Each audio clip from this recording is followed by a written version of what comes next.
Chapter 26. Simon made a mad dash for the gate as the wyvern swung around for the third time.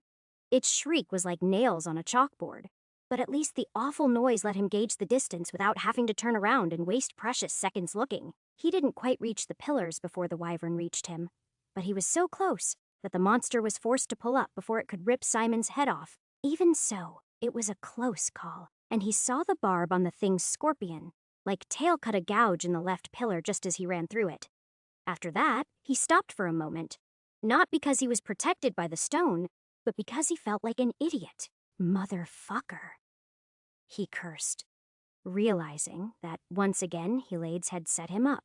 On the far side of the portal, or whatever it was that he'd walked through, he'd only seen the ridge that had led to the wyvern's nest, so of course, that was where he'd gone.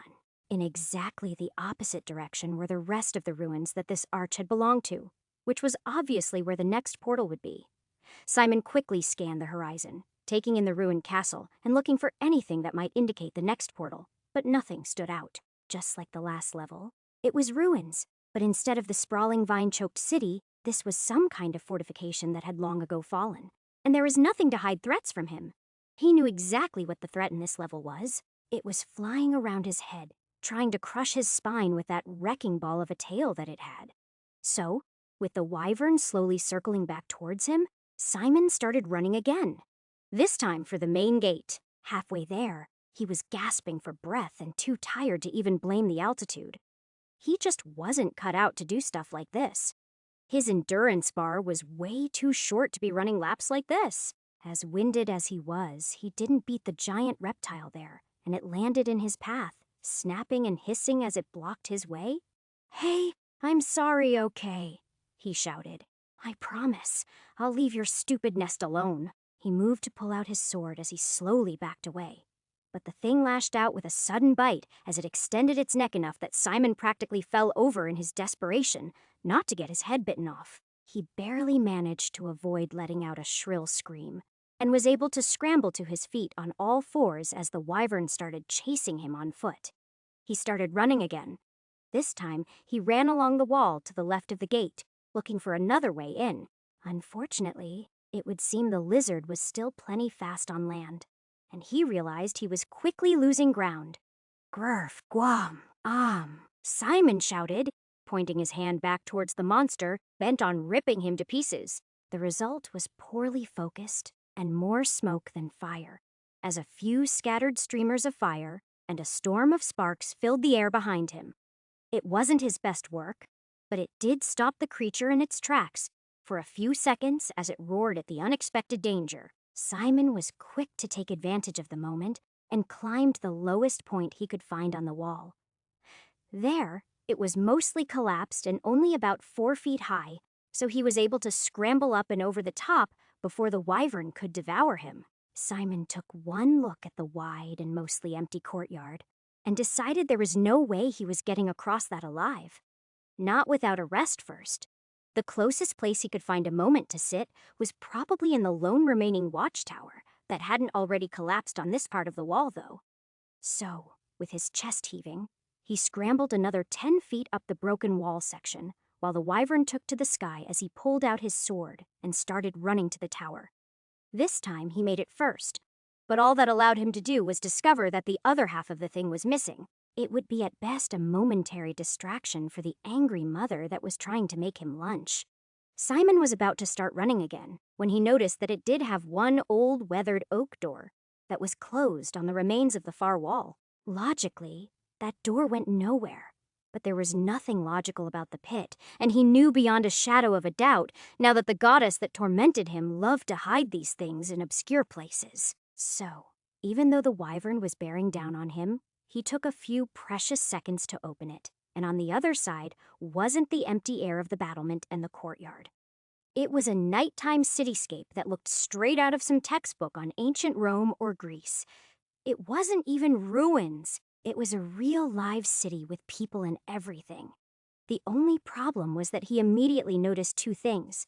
The first was that pretty much everyone was running from something behind the portal that he couldn't see. And the second was that there were a few scattered fires in the part of the city that he could. It was an awful choice, Stand here and definitely die, or jump into the next level without a clear idea of what was going on and probably die right away from some new horrible thing. In the end, Simon did the only thing he could do and jumped through the doorway moments before the wyvern was able to end him. No one noticed his sudden appearance, but then he didn't expect them to. They were all running for their lives towards the harbor with whatever they could carry. It was every man for himself. As soon as Simon stepped out of the alley he was standing in and turned around, he saw why, and his heart sank. There was an erupting volcano behind him. It wasn't particularly close, but it was turning night into day with the amount of lava it was spewing into the sky, and magma was slowly flooding the street, moving towards him at a fast walk. Simon coughed. The air wasn't particularly smoky, but it was foul, and he was probably breathing in all sorts of toxic gas just standing here. It was almost as bad as his dad smoking. Even so, he breathed deeply and stood there, completely winded, as he tried to understand the situation. Everyone was running downhill away from the volcano and towards the harbor. They might live longer that way, and they might not. He wasn't sure. He'd seen more than a few documentaries on Pompeii, and if this volcano erupted like that, then nowhere was safe. Simon didn't care about being safe, though. A volcano would be a quick, clean death. He wasn't so afraid of those anymore. What he cared about was understanding why this level was here, and where his deranged goddess would put the next level. If he had to search the whole city, it could take literally 100 lives to do that. He needed to narrow that down. She definitely wouldn't put it somewhere I definitely can't get to, but she probably would put it somewhere I couldn't get to for long. He told himself as he looked around the city. That meant it was probably in the direction that the people were running from, not where they were running to, unless she'd done something extra tricky, like putting it in the lighthouse he could see at the far end of the bay, or in one of the ships that were already leaving the harbor. That didn't seem very likely to him, though. She'll want me to be somewhere dangerous where the chance of a painful death is at its highest, he mumbled as he looked at the temples on the far hillside. Somewhere obvious and flashy. Like a palace. As he finished speaking, his eyes settled on the palace, which was in the shadow of the volcano and had a commanding view of the town and the sea. That was definitely the sort of place she would pick. He was sure of it. Simon started in that direction, but for the first few minutes he just walked, because he was exhausted. When the lava started to get close, he jogged again, but just enough to stay in front of it. In the slowly spreading carpet of magma, he occasionally saw flaming human shapes. He wasn't sure if those were people being burned alive or fiery elementals, but he didn't want to find out. In the former case, it was awful, and in the latter, he had no way to fight them. He doubted that his only spell would do any better than his sword against that sort of enemy. Fortunately, he never found out which was the case because he arrived at the palace without incident and found the place abandoned. The guards that he'd passed on the way up were running away with whatever valuables they could carry. They didn't try to stop him. They just looked at him like he was crazy. The palace was a work of art, and even though that wasn't really Simon's thing, he would have gladly spent half a day just admiring and exploring it. Simon very much doubted he had that sort of time, though, so instead of stopping to admire every statue and frieze, he hustled from room to room, opening every door and trying to figure out which obscure pantry would turn out to be his salvation. At least that was true until he got to the throne room. Then he stopped dead in his tracks. In a large archway at the back of the room was the next portal. It led to a nighttime forest that looked positively primeval. That's not what stopped him, though. What stopped him was the fact that on the throne in front of him lounged Helades, or someone that looked a whole lot like her. Simon walked forward in stunned disbelief, still holding his sword in his hand. When he entered the room, he heard the volcano outside erupt again. It was loud enough that the noise shook the building even before the tremors reached it, but neither of those things stopped him from approaching the goddess. When he got close enough, she regarded him and started to clap. "Congratulations, Simon," she smiled. "Truthfully, I never thought you'd get this far." "Are you here to mock me or just watch me burn?" Simon asked acidly. "If you wanted to watch me suffer, you really should have been there for the zombie level. That was the best one yet." "I'm an omnipotent being, Simon. I'm always watching you," she answered before her tone softened a bit. "And Schwarzenbruck is a terrible place. No one that reaches it gets through it without suffering, sadly. It stops more heroes from advancing than almost any other level. Simon thought about not just chastising her, but attacking her for saying something so flippant. He hadn't just suffered. He'd been a zombie for months. He'd watched the only person he cared about in this place die in his arms. It wasn't suffering. It was heartbreaking. He didn't rant about any of that, though, because she wouldn't care. Instead, he asked coldly, "I'll ask again. Why are you here now if you are always watching?" "Just to check in on your progress and congratulate you," she answered warmly. "As I said, you've been doing much better than expected, and so few people reach this far. Out of every 20 warriors that enter the pit, only one reaches level 10. Simon hadn't had a chance to think about it, but once she said it, he realized he had indeed made it another level down. Hell, he'd all but made it another 2 levels down, because unless Helades was actually going to get her hands dirty for once, there was no way he wasn't making it to level 11. "Thanks," he said, filing that information away for later. Only 1/10 of the way through this awful place, and he was already in the top 5%. That would have given him gold rank in the ladders of his favorite online game. But he'd always been more of a diamond player, so he wasn't ready to settle for the top 5%. "You're welcome," she smiled. "Every 10 levels or so, I like to check in on the people like you that haven't yet given up to the awfulness of the pit and see if there are any questions I can answer."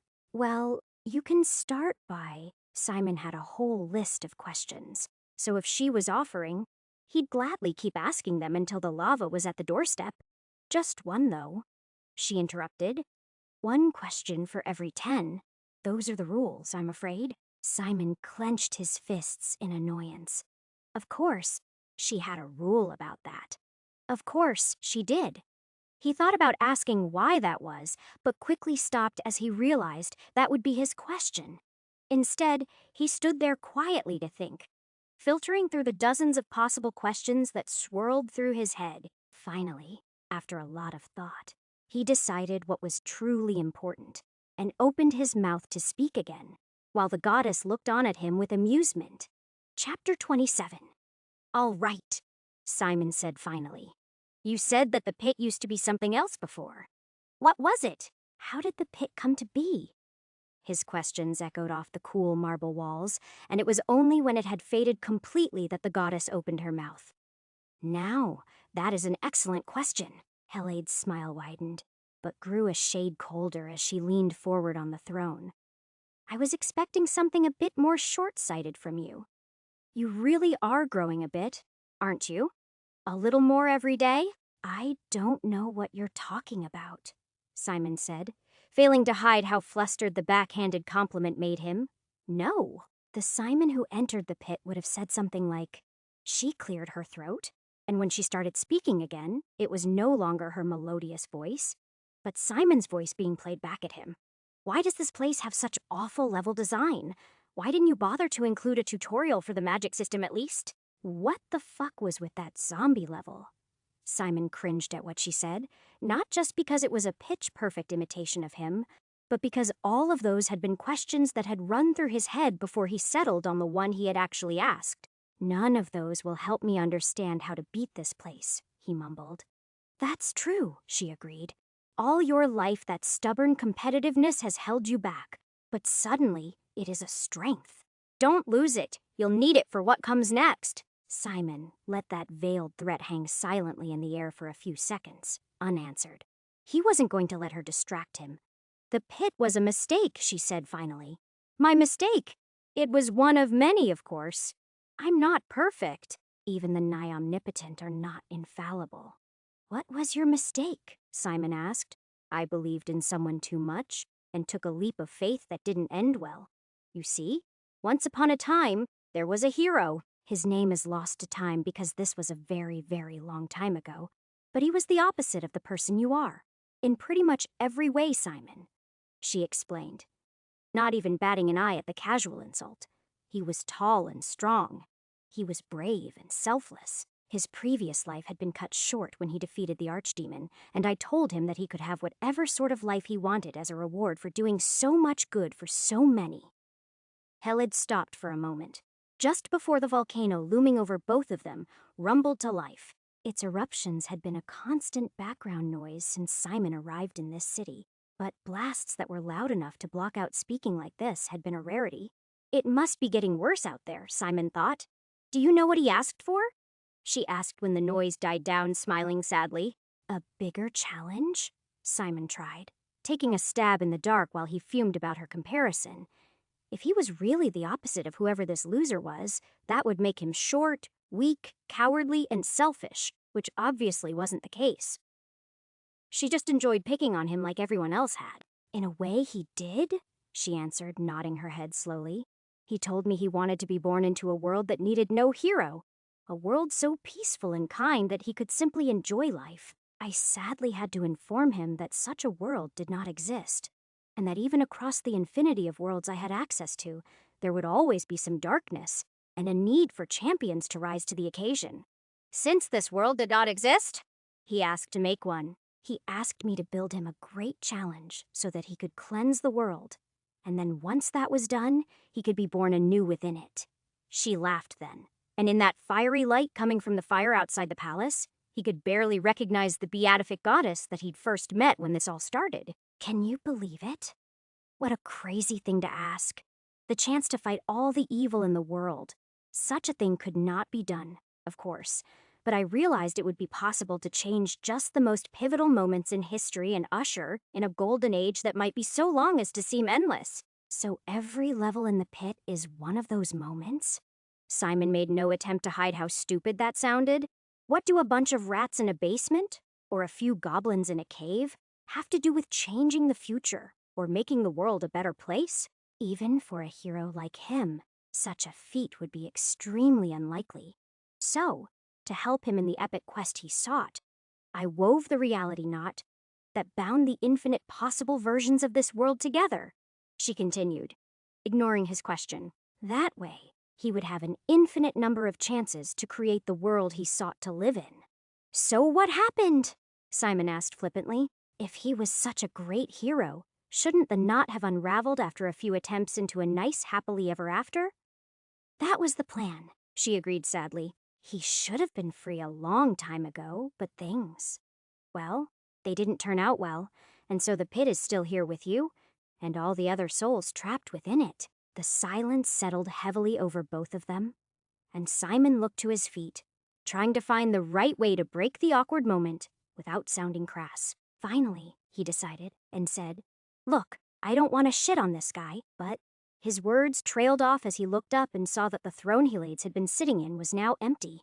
What a bitch, he swore under his breath as he walked to one of the closest windows and looked at the city below. Most of it was on fire now, and the lava had long since cut him off from the bulk of the city.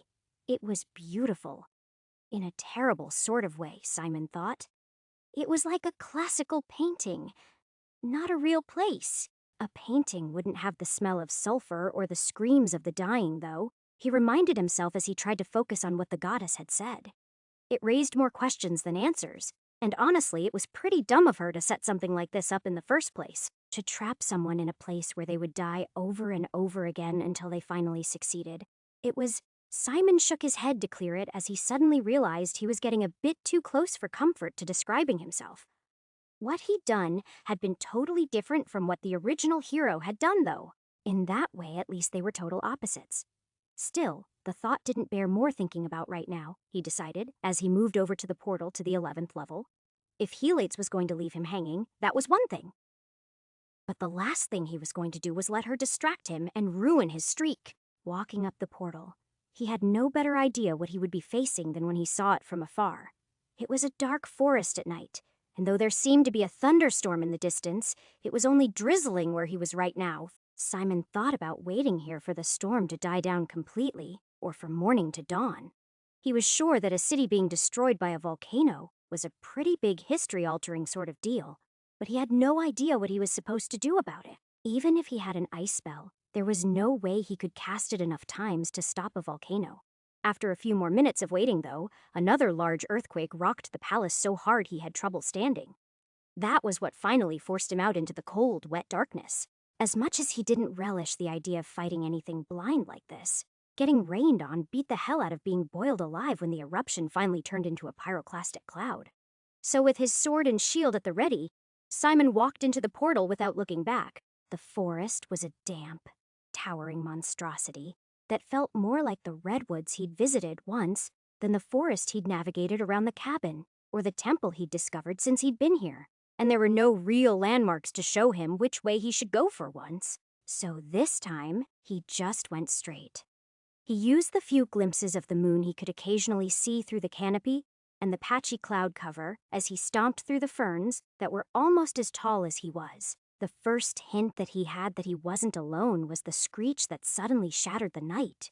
Simon looked around, shocked that the wyvern had somehow followed him and expecting an attack at any moment. But nothing assaulted him except for the drizzling rain. It's just the wildlife, he told himself quietly as he continued on.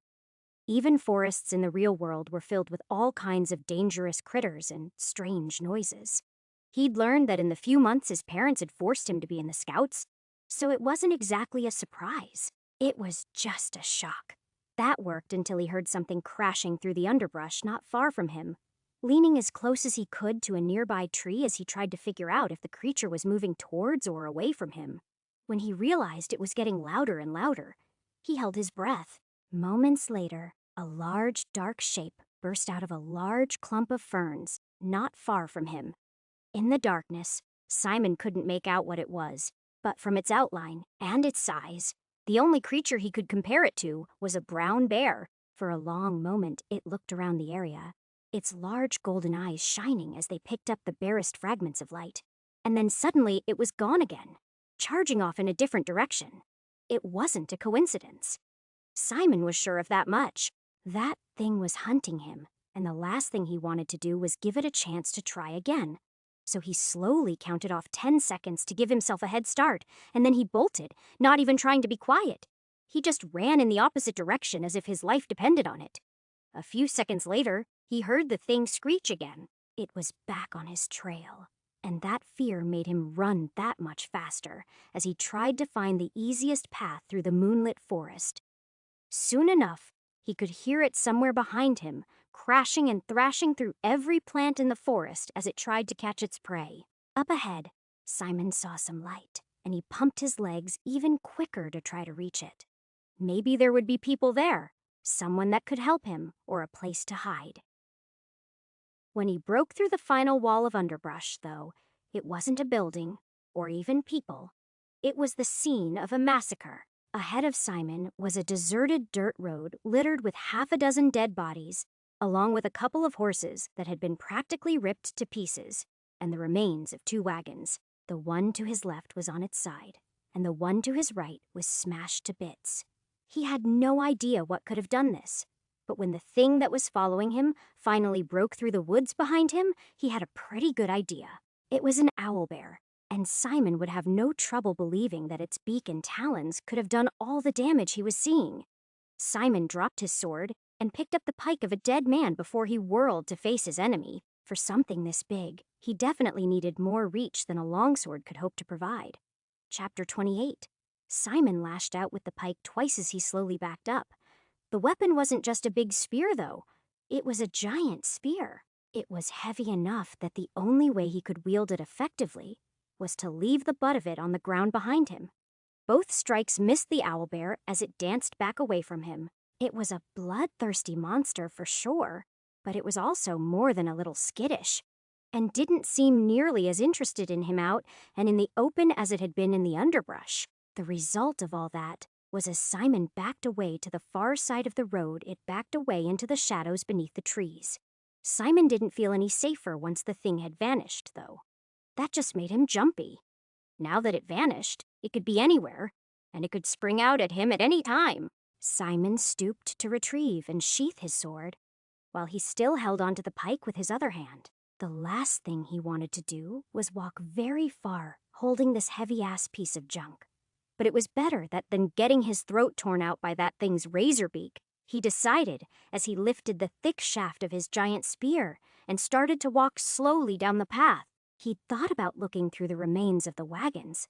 There was probably something he could use in there, but it was dark and rainy, and the last thing he needed to do was dig through the remains of people and animals for a few coins or a new sword. especially not with that thing still out there. As Simon walked, he heard it screech occasionally, and he kept thinking that he was in one of those dinosaur movies where it is not the raptor you are looking at that gets you, but the one that sneaks up on you from behind that rips you to pieces. There was no evidence of a second monster of that size out here, though, and Simon was pretty sure that it was a solo predator. As long as he kept a hold of his pike and left the road between the two of them, the thing left him alone. Simon would be happy to stab it if it came back out, but there was no way he was going into the woods after it. He had no idea what effect a lone owlbear was going to have on history, but he didn't really care. His mission wasn't to fix this alleged hero's fuck-ups. It was just to get to the end. Once he did that, he would get his dream incarnation and leave Helids to clean up her own mess.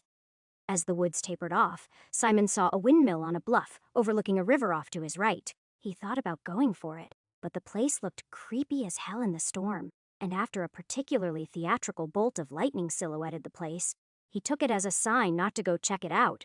He had no doubt that the Headless Horseman, or something equally awful, was over there waiting for him. Instead, he kept on the road and walked to the covered bridge. It was almost as creepy, honestly, but it was basically just a hallway, so there was less searching involved. Come out wherever you are," Simon said as he stepped inside. 10 feet in, Simon understood why they didn't make bridges like this anymore. They were pretty much tailor-made for serial killers and horror movies, but it's not like he had any other choice right now. Halfway through, when he was worried that maybe he should have taken a right on the main road he'd found instead of a left, he noticed there was a village on the far side. With the weather and the lighting the way it was, he couldn't say for sure if it had always been there and he hadn't seen it through the rain, or if he'd just managed to cross another level boundary. But it didn't matter. Civilization was civilization, and he would take it. The place looked a little run down, and there wasn't a light to be seen. It was the middle of the night, though, and that could be poverty as much as anything, so he tried not to overreact to that.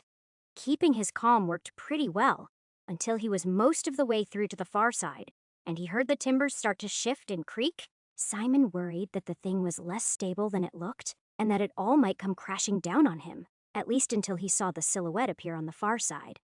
This thing was less bear and more ape, he decided, which made it, what? An orc? Weren't those supposed to be pig creatures? "I'm armed," Simon yelled, swallowing hard to keep his fear down. "Come any closer, and I'll fuck you up."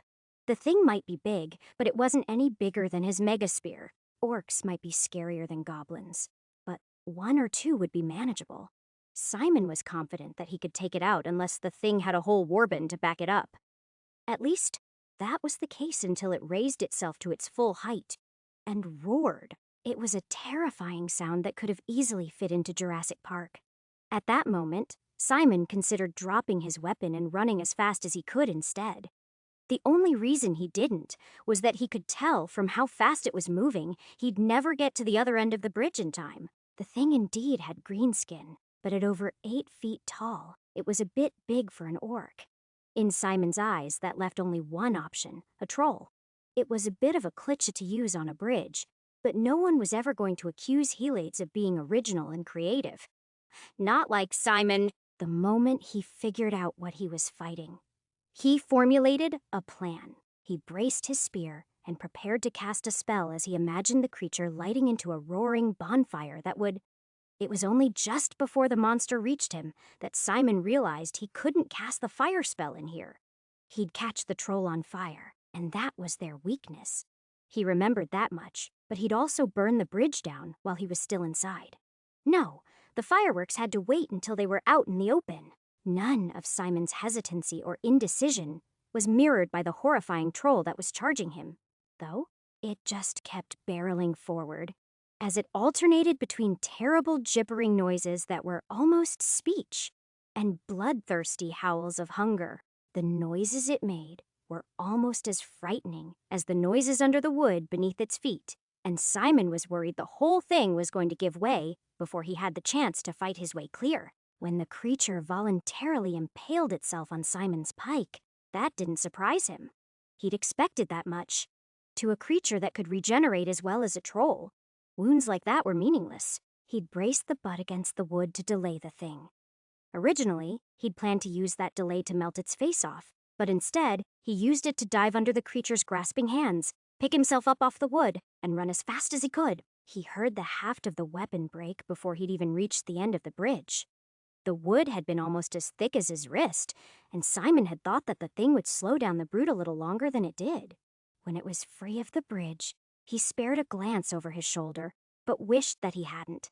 Simon's second plan had been to turn around when he reached the end of the bridge and burn the whole thing down with the troll still inside. There was no way that was happening now, though, because the creature was practically right behind him. His head would be ripped off before he had the chance to say the two words that might save his life. So he did what he did best. He ran. Simon sprinted in a zigzag path across the town square, screaming for help. "There's a troll," he yelled. "Summon anyone." No one stirred, and no help made itself known. To all appearances, the town had been entirely deserted. He was all on his own, just like always, which was fine with him. Help would have been better, but a quick mind like his was probably the best help he was going to get. Simon quickly realized that this thing was fast as hell, but only in straight lines. It had trouble turning and even more trouble stopping, so he led it on a random path through the area. His winding path, at least, was a little more effective than running in a straight line had been. The troll was simply too big, but it would never be as smart as him. With each turn, its bellows of frustration came from slightly further behind him. In their wake, the troll left a trail of ruined awnings, overturned carts, and even a knocked-over anvil as Simon darted through the blacksmith shop. It was only then that he saw that the small, whitewashed church had a little light coming from the windows. Was that a sign, he wondered? Was there some kind of sanctuary effect he could get there that would keep evil monsters like this at bay? Simon wasn't sure, but he didn't have any better ideas. And with his legs starting to give out, he couldn't stay in front of this lumbering behemoth much longer. So, with a final burst of speed, Simon crossed a dangerously open street and tried the door. He realized that if it didn't open, he would be a dead man, but at the same time, he couldn't bring himself to care too much. He was on level 11 or 12 now and had collected more than enough information to justify another death or two, as long as they weren't too painful. The door was unlocked, though, and as he dove inside, he slammed the door behind him.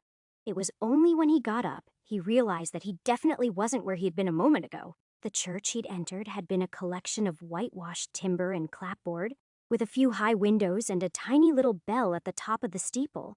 Where he was standing now wasn't a church. It was a temple or a cathedral or something.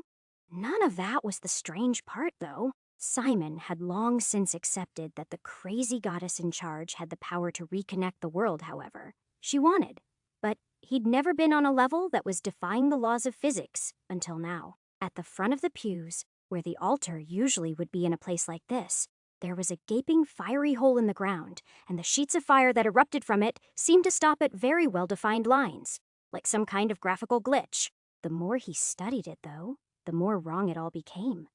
The stained glass windows near the front of the chapel had broken and were in the process of shattering, but hung together in mid-shockwave. This level had glitched out and frozen completely somehow. At least that's what he thought until someone walked out of one of the sheets of fire and said, "Oh, look, a new player in our little game." Chapter 29. Simon drew his sword before he began to advance. Even though there was no immediate threat, he didn't need to see the man standing amongst the flames grow horns or brandish claws to know he was bad news. He might not have the red skin that Simon would have expected, but there were no two ways about it. Every movie he'd ever seen had taught him that that dude was a demon. And after the zombie level, he was taking no chances with getting his soul sucked into hell, or whatever it was that the demon had planned.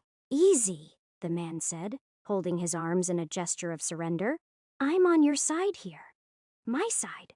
Simon asked skeptically as he studied the demon. He was dressed like what he presumed a noble in this era would dress like, with a white tunic, a dark doublet, and a purple short cape along with an elaborately curled hair. "Do that. You don't have any idea who I am." "It's true," the demon agreed.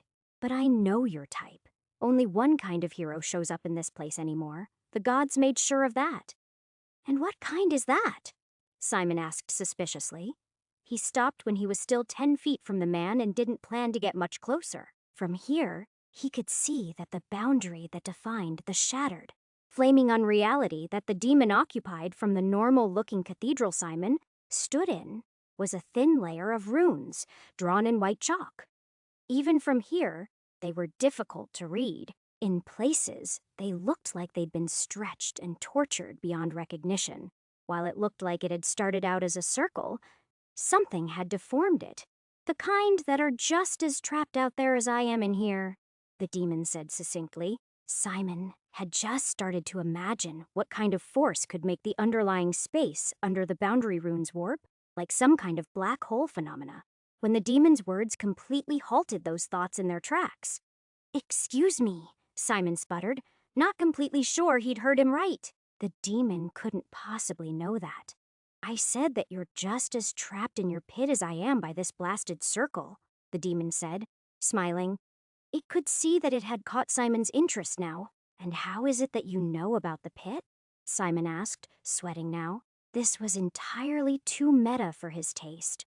"Come now, you think you're the first hero Helades has sent this way." As the demon spoke, it gestured expansively from the door Simon had come into another door that stood amidst the shattered ruins of the floor. "And far too close to the boundary line for comfort. She sent hundreds, no thousands, of heroes this way, but I doubt any of them ever found what they were looking for." "Why do you say that? Did you kill them all before they could advance to the next level?" Simon asked, leveling his sword warily as his gaze flicked back and forth between the demon and the path he was pretty sure he needed to take. "Kill them?" The demon laughed. "My boy, you are free to leave any time you want. You'll be back. They always come back, you know, over and over again, until they finally come to me for answers." "And why would a demon like you have any answers I need?" Simon asked. His tone had lost much of the combativeness it had held until now because he was genuinely confused. He had no idea what this thing could want from him. "You're just a monster in this place. A challenge to be defeated and overcome." "Take a look at this," the demon said, ignoring what Simon said, turning around and facing the fiery curtain behind him. With a gesture, he pulled them aside like they were no more than heavy drapes, revealing a fiery hellscape that definitely looked like it was from something straight out of Dante. For a few seconds, Simon was overcome, and all he could do was stare at the infinite landscape that assaulted his eyes. It wasn't just a fiery place of suffering. That would have been too simple. It was fractal and endless, and even though he could feel neither its heat nor its torments, he still felt himself tearing up at the sight. "Notice anything?" the demon asked expectantly. "Any repeating patterns?" Simon shook his head and looked again, even if he didn't want to. The volcanic pits of fire and shit were full of writhing souls, just like he'd expected, but neither those nor the rivers of blood were probably what this thing wanted him to notice. So he tried looking for something that didn't belong. In hell, that was a pretty tall hurdle to overcome. So he tried looking for something that wasn't mindlessly awful.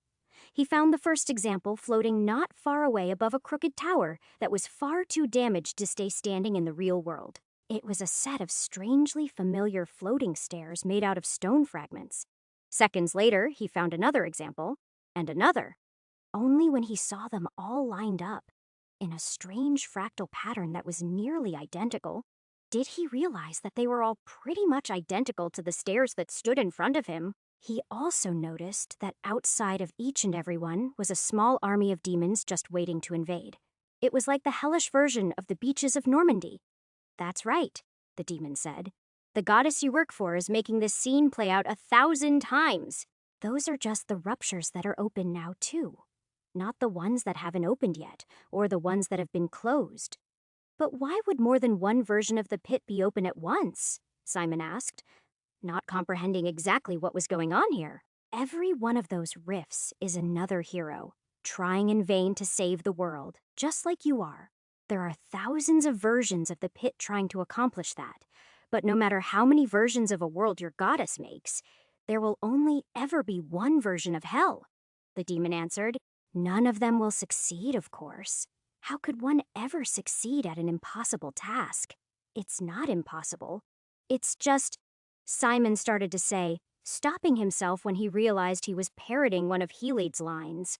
"It's just really difficult, right?" The demon smiled sardonically.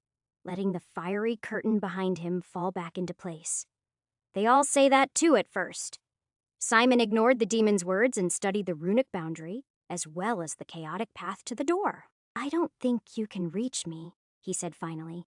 It wasn't going to be the easiest walk to get there, because Simon was no fan of platformers, but the way that the stretched lines of the summoning circle were laid out, the path to the door was clear enough. I can't, the demon agreed, but you'll be back. You'll be back over and over and over again. And maybe after you get tired of playing her games, you'll decide you'd rather play one of mine instead. Simon ignored him and walked towards a swirling debris field that was somewhere between an asteroid field and a set of stairs. For once, the pit finally had some brilliant level design and art direction, and Simon found it terrifying. Not that he thought it would be hard to stay on his side of the white line, or that things were moving so quickly that he thought he might lose his balance, but because in the empty spaces between the stones, he could see straight down into hell. Watch your step, the demon said, suddenly much closer to Simon than he'd been before, as he suddenly teleported to the closest he could get to and still stay on his side of the line. The sudden shock terrified Simon, but he was able to suppress the scream, and with a dirty look at the demon that was toying with him, he gingerly stepped down onto the first piece of debris. He was worried that any moment they would all fall out of the sky. But the stones that had once made up the cathedral's floor, and perhaps still did, felt rock solid to Simon. It took 5 minutes of very careful steps to reach the door, and the whole way there he was focused as much on all the places he could fall to his death as he was at the slow crawling movements of the lines on the blocks he could see. When he finally reached the doorway, as he placed his hand on the knob, the demon began clapping somewhere behind him. Excellent work, he congratulated him mockingly. You'll do even better, I'm sure, the next time you come back, and the time after that, and, well, you get the idea. Simon turned to tell him off, but when he did, there was no one there. He shrugged. The demon disappearing was by far the least weird part of the whole encounter, and he had been right about one thing at least. Simon would eventually pay him another visit whether he wanted to or not. With that thought in mind, he very slowly turned the knob and eased the door open, wary of some kind of demonic trap. Instead, he found a dusty hallway lined with oil paintings and lit candelabras that danced with little blue flames. Ghosts, huh? He asked himself, turning around to take one last look around the hellscape that surrounded him. I'll take it. Simon stepped through the door without looking back and shut it behind him. He didn't know how he was supposed to kill ghosts, but he'd take a little ectoplasm or whatever over the risk of eternal damnation. Simon turned to the right this time and began walking. This felt less like a fantasy video game level, and more like something from the survival horror genre, or maybe even the Haunted Mansion at Disneyland. The jump scares started small, too. At first, it was just the eyes on the portraits following him. But the further he went, the weirder things got. In the first door he opened was a library where books randomly floated from one shelf to the next. Shortly after that, he found a ballroom where random articles of clothing danced with one another, like the dancers were still wearing them. This was disconcerting enough, but some of them were doing it high above the rest, near the gilded roof of the ballroom. Simon shut that door immediately and kept going. The weirder things got, the more he felt like he was being watched, though.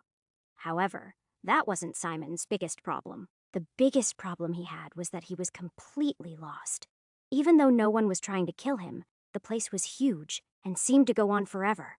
Sometimes the rooms had windows, and he could see that he was on the second or third floor of some kind of decaying palace, and that the grounds were just as dilapidated as the building itself. The calm, quiet demeanor lulled him into a false sense of security. Nothing had happened, but that didn't mean that nothing was going to happen, and he was halfway down a hall displaying the rusting weapons and banners that were trophies before he figured that out. Simon heard one of the banners rustle a bit, and raised his shield towards it, just in time to deflect a morning star that was heading towards him. It bounced off his shield and shattered the window as it went flying outside. The force of the blow staggered Simon and slammed him against the wall, and a pair of daggers followed, embedding themselves on either side of his head. Simon forced himself to his feet, warily watching a lance that had floated off the wall, and started to take aim at him. He backed up slowly, looking for somewhere he could escape to that. Didn't involve a 2-story jump through a broken window. The lance never reached him. Instead, a sword suddenly thrust through him from behind. He watched in horror as the pain slowly spread through him, as the sword blade slowly slid out of his chest covered in blood. It was a blow to the heart, at least. Were Simon's last conscious thoughts before it all went black. Chapter 30. Simon wasn't even mad that he died this time. It hadn't hurt too bad in comparison to all the other ways the pit had made him suffer so far. The worst it had done was ruin his streak, he thought, as he sat up, but he could always get that back another time. Mirror, show me my character sheet, Simon said, while he reached for the wine. Getting a new streak started would be even easier now that he knew what was on all the early levels. Name, Simon Jacoby level, 14 deaths, 29 experience points, 136,900 skills, archery below average armor, light average, athletics below average, cook very poor, craft very poor, deception poor, escape very poor, investigate below average, maces average, ride very poor, search poor, sneak below average, spears very poor, spellcasting poor, steal very poor, swimming very poor, and swords above average. Words of power, Offerum Hakshjuk Jervul Marin. He noted with approval that he'd only gotten to level 14, and that was practically level 20. He'd only been at this for like a week, and he was already basically halfway to the halfway point. Eat your heart out, noobs, he said, taking another swig of wine. When Simon noticed the experience line, though, he spat the mouthful of alcohol back out. What the hell? Why is the experience line like 100,000 lower than before? He demanded. It was almost back to 0 the last time I checked. The experience category takes into account all of the actions you have undertaken since your entry into the pit. The mirror typed, "Hey, stop telling me things I already know. I know how it works. I want to know what I did to cause it to drop like that. Is this place bugging out even more than usual?" Simon asked. I am not aware of the specifics that drive the total higher or lower. I only display the number. Perhaps you did something terrible, or were very upset by something your actions caused, the mirror suggested. That shut Simon right up. The mirror's words reminded him of the glimpse at that book that summarized his life in Helade's temple. It dinged him 5 experience for every wasted day, and there had been a lot of those. How much had a few weeks as a zombie cost him? How much had murdering those poor people while he was an undead monster? The world might have reset so that it never happened, but his soul certainly remembered. If that was indeed the case, then it would take a long time to dig himself back out of that hole. That was fine. It really didn't seem to have any mechanical effect. It was just one more way to measure progress. Simon looked over the rest of his sheet, noting with approval that several of his skills had actually improved, including spellcasting. It was now listed as only poor. That might help explain why his fire spell had been nuking everything lately. Simon just wished he had some way to turn that dial down a bit. He'd love to have the spell for just burning instead of mega burning. He cracked his knuckles and rose to his feet. He needed to head back down, not to beat this place, or do anything stupid like that. The only thing he was in a hurry for was to see Freya again. And if it really was a 50-50 shot between her and Brenna, then she was due to be there, and he didn't want to keep her waiting. Simon geared up in the way he'd gotten used to and headed down into the first level, except for the slime and the skeleton knight. Nothing was really a challenge here anymore. Now that he'd learned how to make the sword do what he wanted, and he held his shield up when the goblins tried to shoot him, everything was pretty easy. This time, his duel with the skeletons cost him a cut on his forearm that was deep enough to bleed like crazy. When the knight was laying in pieces on the floor, Simon removed the bracer and cast his healing spell. Avarum Hakshjak, he intoned, visualizing his arm without the wound, like it had never been.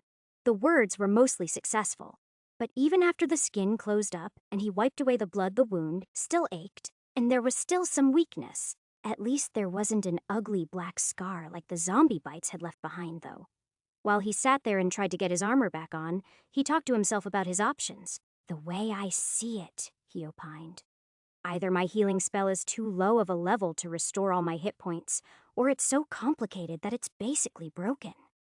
Well, what do you mean by that, Simon? He said, using a slightly different voice. I'm glad you asked, Simon, he continued, laughing at his joke.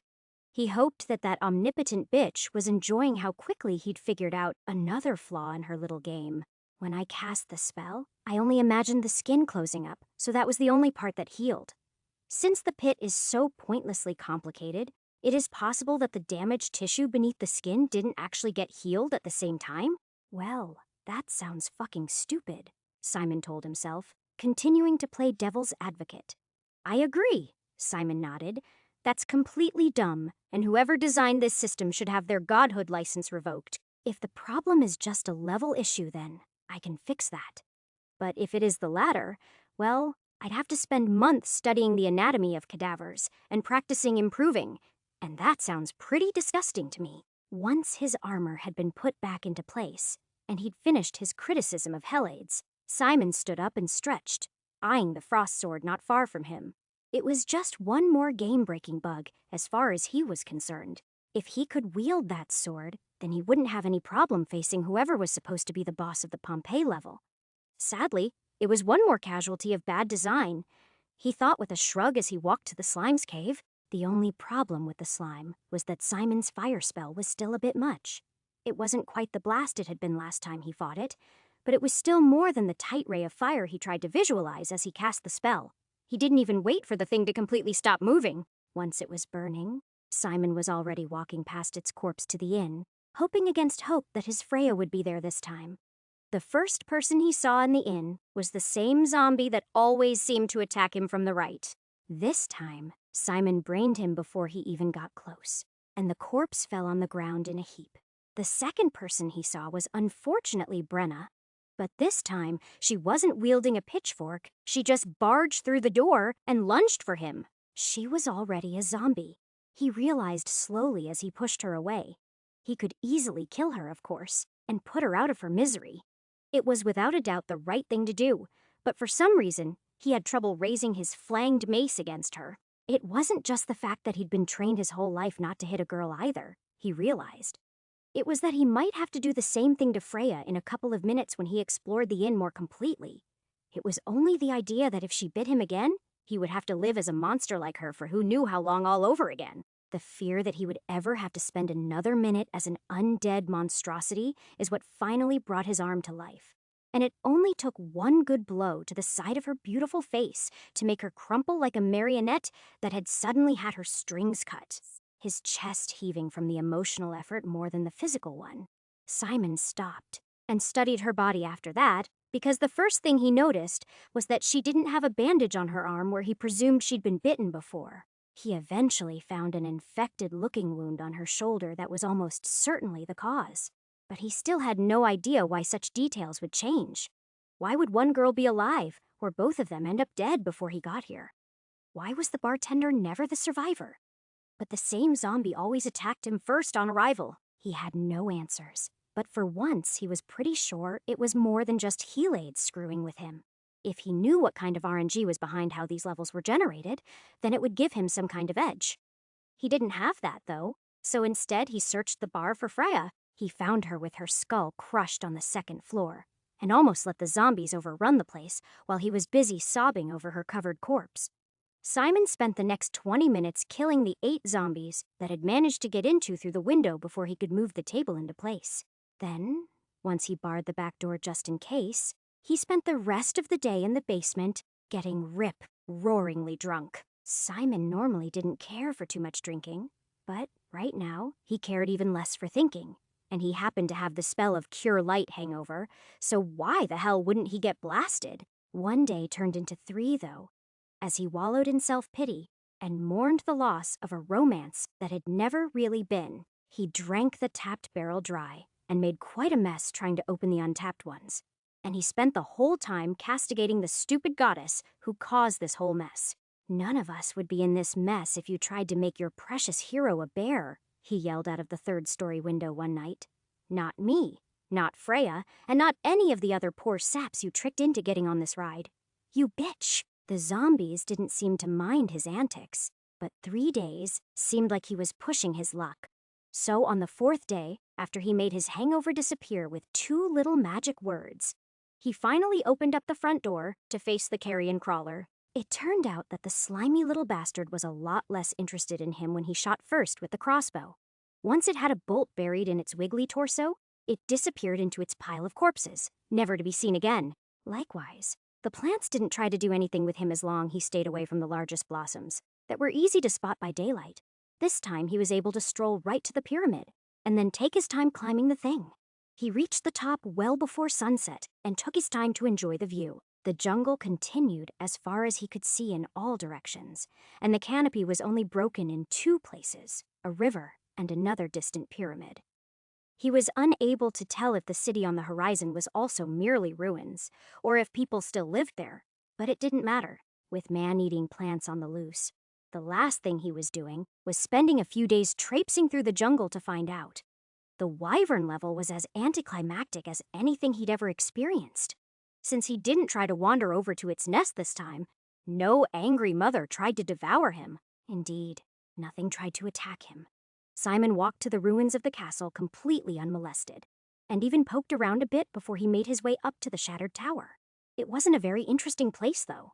Anything worth taking had long been stolen from the empty rooms, and the weather had rotted away the rest. Now the only thing of value it had was the commanding view. Well, that and the portal, he corrected himself. The city on fire in the wannabe Vesuvius level definitely seemed a little further along than last time, but not 4 days further along. Simon had wondered about that on his way here. Theoretically, if he'd wasted days in the zombie floor, he should have arrived to find a wall of cooling lava blocking his way. But instead it seemed about the same before as he slowly walked to the palace. In the end, the only real difference was that the goddess wasn't waiting for him on the throne this time. He'd expected that, though. She only did that last time to tease him with hope. The joke was on her. He'd left his hope back on level 6 with Freya's corpse. Everything he did from now on was just spite. Chapter 31. The first real problem came back up when Simon re-entered the forest to fight the owlbear. Well, to hopefully not fight it, actually. If he didn't need to fight any of this shit, then discretion seemed to be the better part of valor when the enemy was over 8 feet tall and had claws that could rip him to shreds as far as he was concerned. That monster stalking him through the woods wasn't even the problem, though. It was that there were no obvious landmarks to guide him. Last time, it was only pure luck that he'd made it to the road and that terrible wreckage. What if this time he turned right when he'd turned left before and ended up lost in the woods until he starved to death? He'd done that before. More than once, actually, he thought resentfully, and it hadn't been any fun. With the crossbow and the fire spells, he thought he could make a better showing of it this time. But he'd much rather be exploring the pit than one stupid forest inside it. The rain fell softly on Simon while he tried to remember what he'd done last time, but he couldn't exactly, so he decided that he probably would have just gone straight. A few minutes later, he was rewarded with a distant shriek, which he took to be a good sign. So he kept going until the overgrown bird got too close for comfort, before hiding as far under a fallen log as he could wedge himself. The owlbear stomped around the area for almost 2 minutes looking for him, and at one point even stepped on the tree that hid him. But fortunately, the old lightning-scarred trunk bore the weight of the raptor. Last time, Simon was in this moment, he remembered bolting in a panic, but this time he very slowly slid out from under his hiding place and did his best to sneak off into the densest part of the underbrush he could actually squeeze through. He didn't really want to just run and hope for the best. In his current situation, that seemed like a recipe for disaster, so he did his best to be as quiet as possible and stayed on the lookout for the noises of that thing coming back. Though the owlbear got uncomfortably close a couple of times, Simon managed to avoid crossing its path before he reached the road. This time he noticed that he'd walked quite a bit farther than he had originally, and the wreckage of the wagons was only just visible at the next bend in the road. Simon felt naked in the open without his trusty pike, but he drew his sword and kept his shield up in case of ambush. Fortunately, one never materialized, and he reached his goal. The clouds cleared up a bit as he got closer, but being able to see better did him no favors. Both of the wagons were still wrecked, with one shattered and the other one on its side. That wasn't the problem, though. The problem was that the men and horses surrounded them hadn't been butchered. They'd been shredded. Simon doubted he could have matched the blood-stained limbs to the body they belonged to if he tried. Not that he would ever engage in such a gory pastime. This time, he would take a minute to go through the more intact wagon, though. A water skin would be a nice score, if he could find one. He was feeling thirsty, and he still had half a dozen floors to get through before he would see new content. Simon didn't find a water skin, but he did find movement. As soon as he opened the canvas tarp in the back, he saw someone in the darkness move, and he jumped back, pointing his sword at them. "Who's come out of there right now?" Simon yelled, before quickly looking around to see if the owlbear might have heard that. I can't!" A soft voice said so softly that Simon could barely hear it. "The monster will eat us if I do." Simon was puzzled by this response, and it took him a second to figure out that the voice belonged to a child. He shook his head. "Really? Hill-aids? Fuck!" he swore under his breath. There were monsters in the forest, and she was bringing kids into this. Simon was starting to think that she was an evil goddess. Not a good one, like he'd originally thought. Using the tip of his sword, he flipped the cover back to make sure it wasn't some weird ambush. But there was just a young boy that couldn't have been much older than 12, and a slightly older girl, clinging together in fear. At first, Simon thought they were siblings, but when he noticed how fine his clothes were, and how simple the girls were, he realized that it had to be more complex than that. Simon didn't care about that, though. Answers could wait until he got them somewhere safe. Not that he had any idea where that would be. "Come on," Simon said. "Both of you out right now? You can't stay here." He wanted to ask what happened, but that seemed too insensitive. So instead, he just helped them out of the wagon, pulling them to the axle side, where the violence was less obvious. The fair-haired boy was hesitant and looked at him with undisguised fear, though Simon couldn't figure out if that was because of the horrible things that had already happened to him, or if it was because he was a stranger with a sword. The girl, on the other hand, clung to him like her life depended on it. Simon peeled her off him and then sheathed his sword as he told them both. "You two wait here. Don't go wandering off or looking around. I'm going to get a weapon, and then we're going to find somewhere to get you two out of the weather." "But you already have a weapon," the boy said, confused. "Not this one," Simon said, turning to face him as he walked to where the huge pike lay on the ground. It was almost over before it began.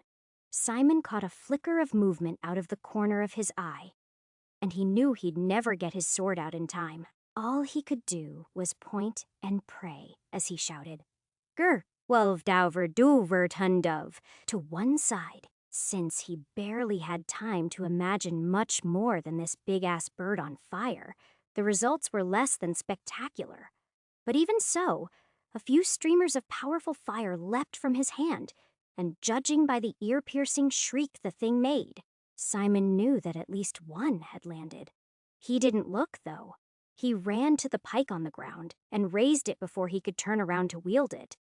It was lucky that he did. No sooner did he have the spear end of the weapon off the ground somewhere behind him than he was pushed forward by a sudden impact that sent him sprawling and buried the butt of the weapon in the mud. Simon expected to be killed before he could rise to his feet.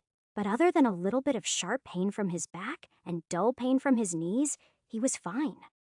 The shrill screaming behind him told him the owlbear didn't exactly feel the same way, and Simon finally turned to see why. The big, dumb creature hadn't been burned too badly by his fire spell, but it had obviously been enraged by it because it had charged right into the pike, and now it had 4 feet of the weapon sticking out from behind it, while it shrieked in pain. Simon pulled out his sword and approached it.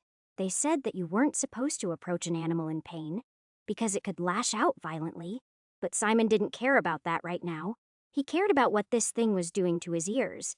It was like nails on a chalkboard. "Sorry about this big bird," he said as he swung his sword as hard as he could at the back of the thing's neck with a vicious 2-handed blow. He'd hoped to behead it, which would have been awesome looking, but as it was, he, at least, severed the thing's spinal cord mercifully enough to put everyone out of its misery. When he finished that ugly business, Simon sheathed his sword and looked to make sure the children were okay. He saw a mixture of awe and fear on both their faces. "Everything's going to be okay," he said, trying to reassure them as he walked over. The boy nodded eagerly, but the girl ran to him and started crying. He still had no idea how to cope with that, so he let her sob for a few minutes before he shook her loose. "Come on," he said. "We need to get out of here." Both of them came easily enough after that, and he held hands with both of them while they left all the evidence of violence far behind them. In the conversation along the way, the girl mostly relayed what had happened. They were traveling from the capital to Adonin for some festival that meant nothing to him.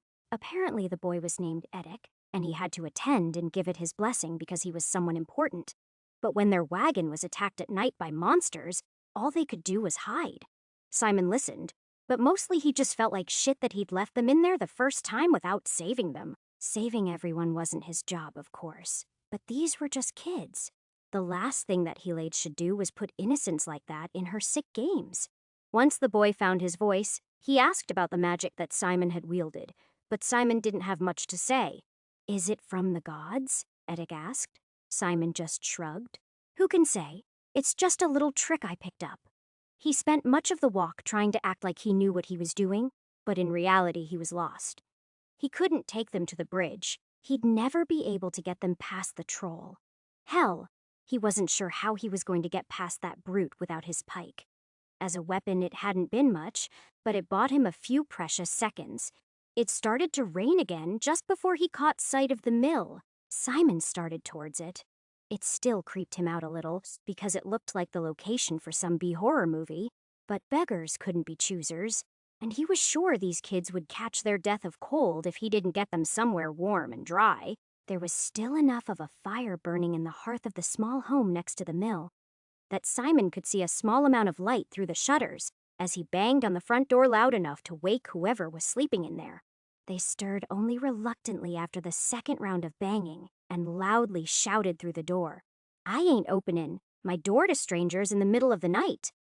"That's very wise," Simon agreed, pushing the children forward even as he stepped back. "I wouldn't either if I was you, but I'm going to go back to the road now, and someone needs to look after these kids I saved in the woods.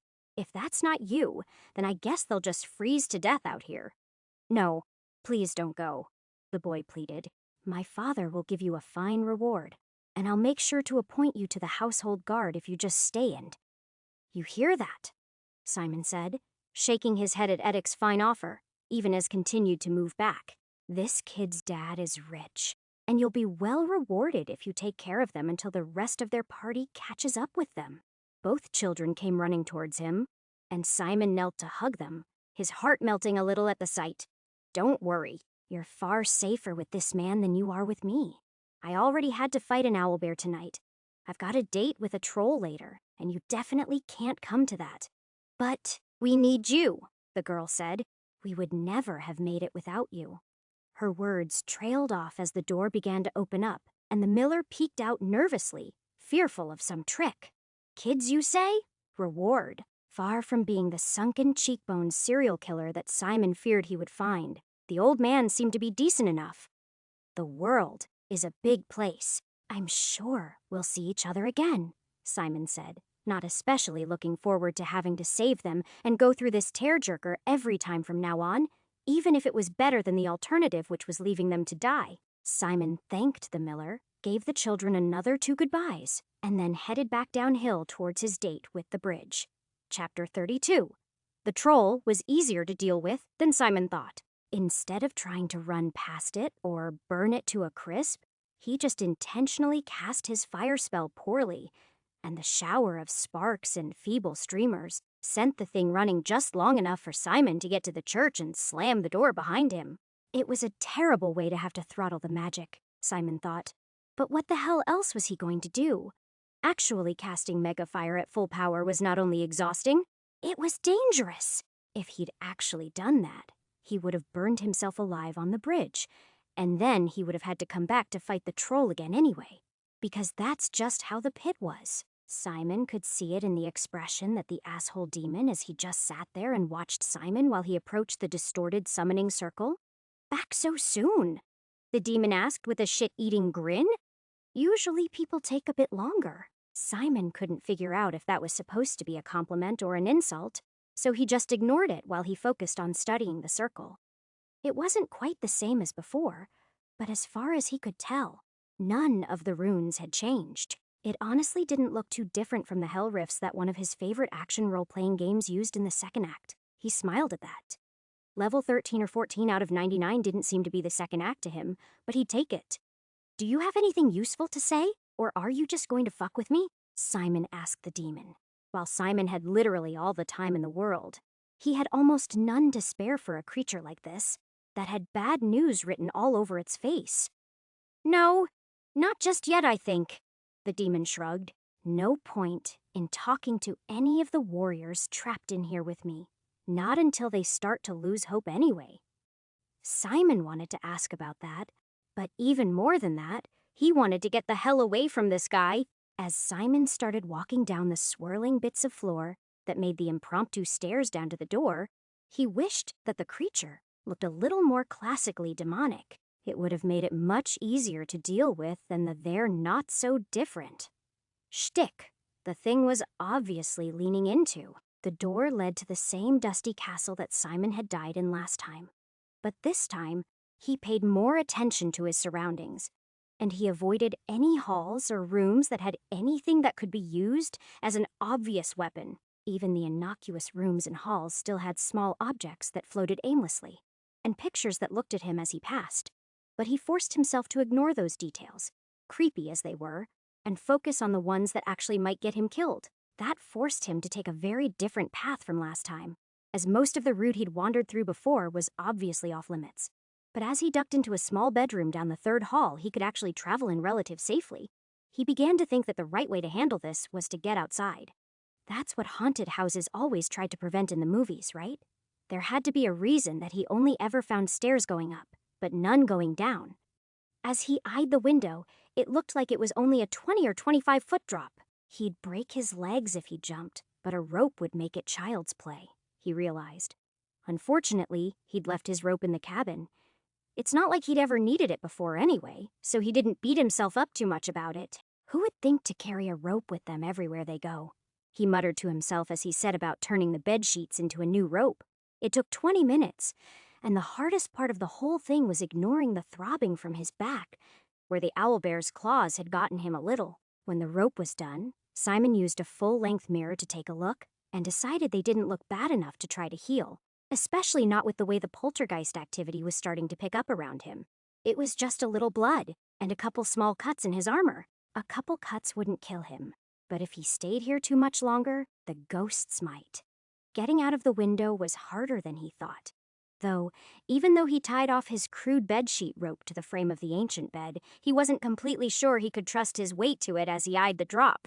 When Simon saw the mirror begin to float menacingly toward him, he finally decided to take the plunge and climb out of the window and down the side of the building.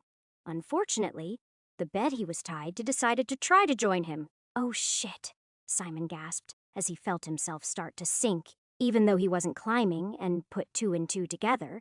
In the end, he'd never know if he merely weighed too much to use the bed as a proper anchor, or if the ghosts had decided to help it along. Fortunately, it was too big to fit out the window and crush him like some kind of Acme anvil or cartoon piano. Instead, it just wedged in place, letting him climb down as fast as he could just in case. Outside, the sky was heavy and leaden, which was perfect for the rest of the vibe this place had, but it made it impossible for him to tell if it was just after dawn or just before sunset. Simon was willing to bet it was the latter, because that one would screw him harder. But that was fine, as long as nothing in this level turned him into a zombie for months. He'd be back in a few hours to do it all over again as many times as he needed to. Simon started with the nearest outbuildings. He checked a barn, 3 sheds, a couple guest cottages, and a greenhouse where everything inside had died. He didn't find anything unusual in any of those. Not only was there no gate, but there was no haunting activity either. That seemed to be limited to the main house. Simon found a very overgrown hedge maze shortly after that, but decided against checking it because it creeped him out. Nothing good happened in there, he could tell. So instead, he just circled around until he finally found the front door to the house. Simon wasn't sure what he was expecting to find when he opened it. He thought that he might find a vampire count who would explain his whole plan to him. Or perhaps a ghostly countess doomed to keep reliving some horrible moment of her life over and over. All Simon knew was that if this had been a video game, when he opened those gilded, paneled doors, he would have gotten one hell of a cutscene. Instead, he found a cave. A dark, dingy cave that more properly belonged under the mansion, not in its foyer. It took Simon several seconds longer than it should have for him to realize that this was the gate to the next level, and not a truly bizarre decorative choice. After that, all that was left to do was to go inside. The cave was an old limestone formation with stalagmites and stalactites that had mostly fused into uneven, misshapen pillars. Simon didn't have a torch.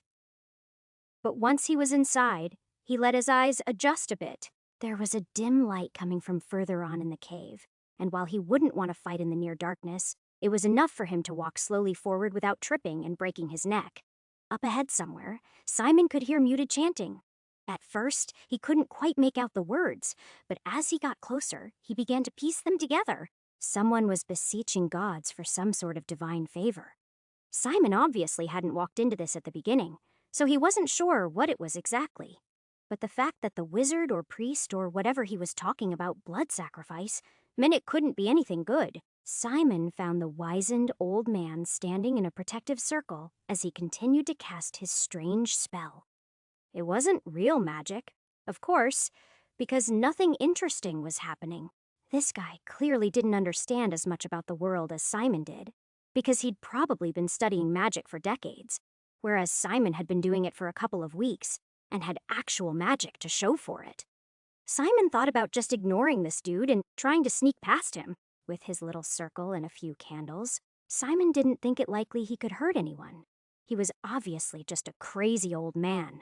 That changed when Simon heard him say, "Grant me my boon and I will not stop with the village. I will burn the whole kingdom to the ground in your name." That was enough for Simon. Leaving this guy breathing was clearly a mistake, so he pulled out his crossbow and shot him in the back.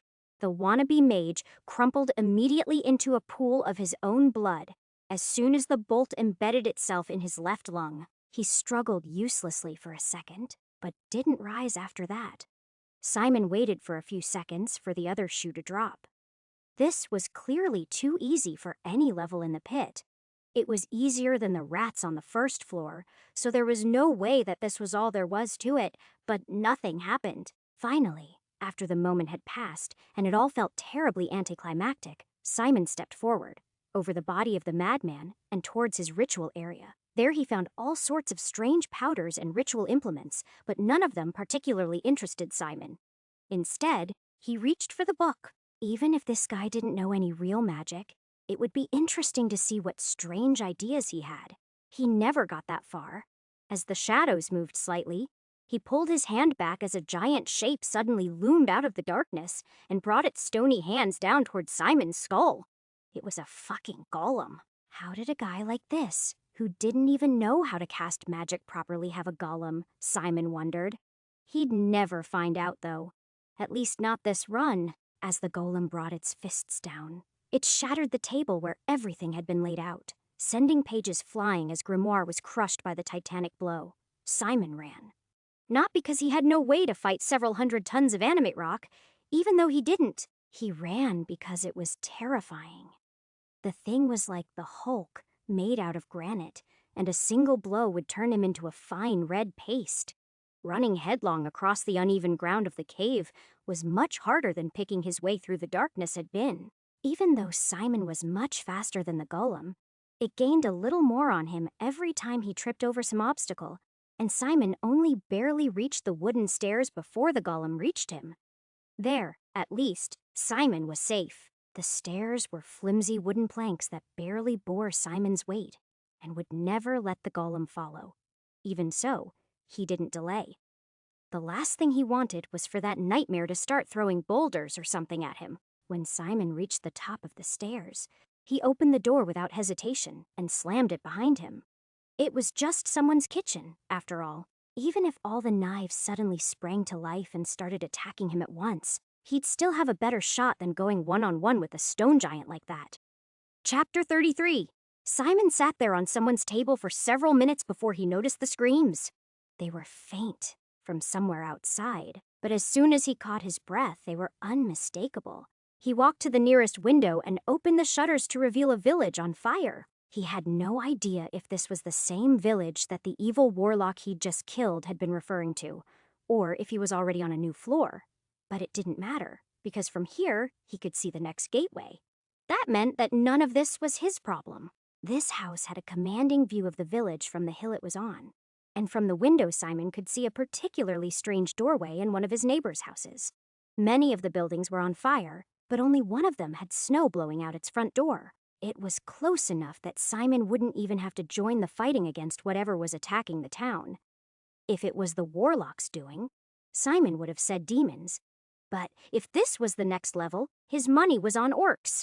It didn't matter either way, because there was little point in him sticking his neck out when the thing he was looking for was right here. I can't save everyone, he reminded himself in an attempt to overshadow the twinge of guilt he felt as he investigated the chilly doorway. And even if I did, they'd just die again next time. With that thought in mind, Simon walked through the door. He started shivering on the other side almost immediately, as he wondered what terrible monster he'd have to fight here. An elemental. A yeti. It didn't matter much. If he didn't get through this place pretty quick, the cold would kill him just as easily. That looked to be what had happened to everyone else. Tucked amidst the snowdrifts were a few bodies that had frozen solid without a mark on them. The buildings were in no better shape and were thickly crusted in ice, even if nothing about them seemed to indicate they'd been built for harsh winters. It seemed to be a quaint European village that had just frozen over one day, which was obviously ridiculous. After a few minutes of looking, though, his target became fairly obvious. In a sea of white, there was only one spot of color, in the temple at the end of the street. At first, Simon thought that the baleful red color was a painting, but as he walked towards it, he watched it shift slowly from the orange. Red, it started at to a slightly dimmer purple red. It was definitely a sunset, and it was almost certainly somewhere warmer, which meant that it was the place to be whether it was the next floor or not. Simon continued to trudge down the street, and by the time he got to the temple the light was coming from, it had practically faded to the dark indigo gray of twilight. Simon didn't think he was going that slow, but in the beginning, the drifts had only been as high as his shins. By the time he reached the temple steps, they were all the way to his thighs, which made even a few steps fairly exhausting. Simon barely spared a glance at the people that had died frozen in place in prayer, clustered around the altar. If it hadn't been so freezing, he might have investigated it a bit more thoroughly, since there were a lot of them. But right now, he couldn't be bothered. It wasn't until he'd practically reached the door, though, that he realized there was a problem. The doorway had frozen over completely with translucent ice, so he could see the way forward, but he couldn't reach it. Simon tried to shoulder check it a couple of times, but it didn't budge. It had gotten thick enough that it was at least as strong as bank plexiglass, which meant that his sword would be almost as useless. Fortunately, he still had one weapon that should be reasonably effective on ice. Simon stopped for a second, stilling his mind. Unlike the last few times he'd cast this spell, this time he really needed to do a good job. He was already feeling tired, and while he had trouble feeling his fingers, his toes were already completely numb. He needed to get through this level fast, or he'd have to start all over, and he was not ready to find Freya dead on the floor again. So Simon imagined a blast of fire that would have been more appropriate to a comic book than a fantasy novel. He pictured a rippling flamethrower, like stream of pure incandescent fury rippling, with heat even in the current cold. And when he was ready, when he could see the icy barrier melt in his mind's eye, he finally intoned the words, Gervavan, Anamun Ein. Ar. The result was extreme. The gout of fire that Simon summoned from whatever dark pit it came from vomited into existence, even as the words tore themselves out of Simon's throat. It sprayed against the ice with enough fury that, for a moment, the world was lost in steam. That was warm, at least, and Simon was grateful for the reprieve. A few seconds later, when the steam finally died away, the ice was warped and obviously thinner, but still standing. "Fuck!" Simon yelled in frustration, not sure what to do. His vision had dimmed around the edges during the last spell, and he was fairly sure that he'd pass out if he tried to cast it again. In frustration, he leaned against the barrier, banging his head against it lightly as he struggled to think of what he should do next. He didn't have to think long. After only a few seconds of leaning on it, he felt the whole thing begin to lean forward. It occurred to his frostbitten mind too slowly that, while he hadn't melted through the barrier, he'd melted enough around the edges that it was no longer attached to anything, and that it was nothing but a freestanding block of ice which he rode ungracefully to the ground. Simon shook his head to clear it of the cobwebs and slowly stood up. It was a chilly night, but compared to where he'd just been, it was practically a sauna, and he basked in the relative warmth, even if he might have complained about it at any other time. It was only after he appreciated the fact that he wasn't going to freeze to death that Simon slowly looked around. He was in a town somewhat bigger than a village, or maybe the rural part of a small city. He wasn't sure. In either case, though, it had a ghetto, and he was in it. Maybe it was worse than that, he realized as he looked around. Maybe it wasn't a ghetto. Maybe everyone was dead. The doors to several houses stood open, and many others had a red X painted across them. Simon walked over to the closest building with an open door and knocked gently. "Hello?" he called out softly into the darkness, but there was no response. If no one was actually here, then this would be a good place for Simon to take a little nap, he decided, as he slowly shut the door behind him. "Hello?" he called out again. A little louder this time. "Anyone here? Anyone?" He couldn't see many details, but the place looked pretty run down. There were stains on the walls and floors, and trash laying at random by the walls. The place stank too, but not like goblin bat or anything. He didn't care, though. He was only going to be here for a few hours. He could tolerate anything that long. After a quick search of the two-room hovel, Simon quickly decided that no one would mind if he stayed here. So he put a chair against the door to give him warning for any uninvited guests, and passed out in the bed. He'd intended only to sleep for a couple of hours. But it wasn't until the sun shining through a crack in the shutter lanced painfully into his eyes that he finally woke up. "That fire spell really takes it out of you," he said to himself, stretching. It was kind of stupid, though, he decided as he thought about it. Mana and stamina were supposed to be two entirely separate systems, but every time he cast one big spell, he felt completely worn out.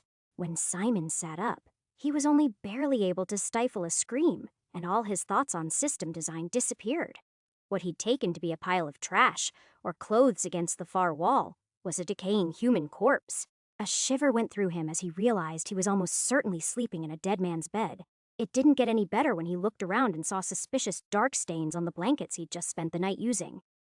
Simon jumped out of bed. He needed to leave now, before he could think about this anymore. He was definitely going to be sick if... There were two more corpses in the living room. One was a child, curled up by the hearth, and one was a man slumped over the far side of the table. As Simon bolted for the door, it dawned on him where he'd seen X's like that on doors before. In a game he'd played about the plague, it wasn't that thought that made him vomit, but it was what he thought about as he heaved his guts out in the street. He hadn't just been staying in the house of a dead man. He'd been sleeping in the bed of a dead family, while their corpses slowly moldered in the dark. It was vile, but for once he couldn't blame Helades. If she hadn't frozen him solid, he would have recognized the signs, of course. But he was the one that had slept in that bed without giving everything a thorough look. Simon spent the next few minutes trying to assure himself that even if he got infected by the worst plague imaginable, he'd still leave it behind when some monster ripped him in half. Keep it together. It's gross, but it's not your biggest problem, Simon told himself as he paced the streets. After half an hour of walking and seeing nothing made of stone or over 2 stories, he finally decided that he was walking through a town, or at least the remnants of one. The buildings might be standing, but everything that made it a living place was already dead. At first, he was merely searching for the next gate, but after a while he would have settled for finding anyone alive at all. There was no one, though. He hoped that eventually he would at least find the fantasy equivalent of plague doctors and corpse collectors, but the closest he got was a cart full of corpses near the end of a muddy street. Even the people who were supposed to be picking up the pieces had perished. Simon finally found his way to the temple. But it, too, was crowded with bodies. "Geez," he said, trying to pick his way through without stepping on any of them. "You know your fantasy world sucks when your divine magic can't even cure the plague. I mean, zombies I get, but the plague?" He finally found the way out of this awful place in the center shrine of the temple to the goddess Ethres, whoever that was. The rest of the room was a pristine white, except for the corpses on the floor, but the other door didn't lead to the rear of the building. Instead, it led to a swamp. Normally, Simon would have hated the idea of tramping through the mud, but somehow, today it seemed cleaner than the city of the dead he was in now, and so he stepped through without any hesitation. "Well, I have no idea where I'm going," Simon said, as he looked around the sandbar and took in the shallow muck in every direction. "But I'm getting there in a hurry." He smiled. His streak was back up to at least 4, and by his count he was on level 18 or 19, which made him feel like a badass. Chapter 34. He wasn't in the swamp long before they struck. Simon's only warning that he was under attack was the spear that missed his head by just 2 feet, embedding firmly in a large mangrove tree at head level. Not far from him, a lizardman, he thought excitedly as he raised his shield and unsheathed his sword to charge the creature. This was one of the enemies he'd been waiting for. He regretted that decision when 2 more emerged from the stagnant water beside the first, but only a little. After some of the awful floors he'd been through lately, it was nice to see something he could actually fight. What was he supposed to do against cold and disease? He was here to fight, and lizards were something that could fall beneath his blade. That was the idea, at least. He took the next spear and the shield.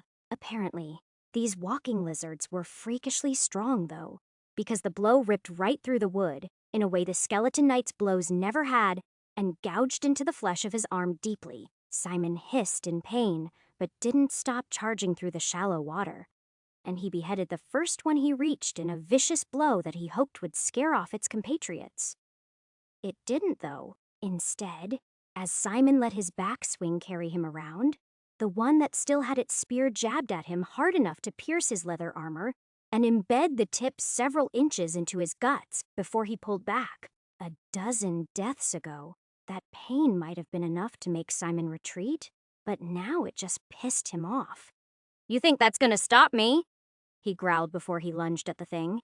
Its fellow warrior clawed at Simon, but those claws barely pierced his boiled leather.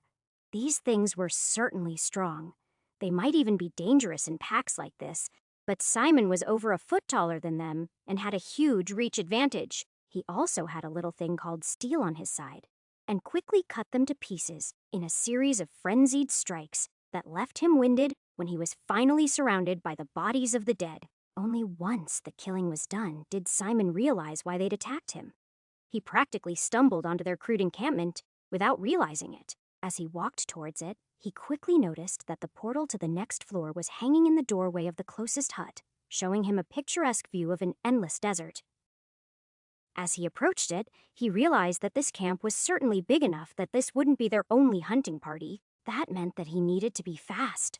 Simon decided as he shoved the cloth he used for wrapping his cheese into the wound to slow down the bleeding while he winced in pain. Healing could wait until he was on the next floor. Still, before he left this one, he decided to send them a message of his displeasure and began to wreck everything he could get his hands on between here and there. Simon didn't think that toppling the totem was required, but after the way those scaly bastards had ambushed him, he thought it was the least they deserved. So, instead of going directly to the gate that looked like it led to a desert somewhere, he took the time to kick it over. Then, just for good measure, he stomped on both the nests he found, crushing half a dozen eggs. That wouldn't stop him from having to fight the things again the next time he came through here, but it would make him feel better about how much those dull spears hurt. Seriously, Wood, even if I heal it, I'm never getting all those fucking splinters out.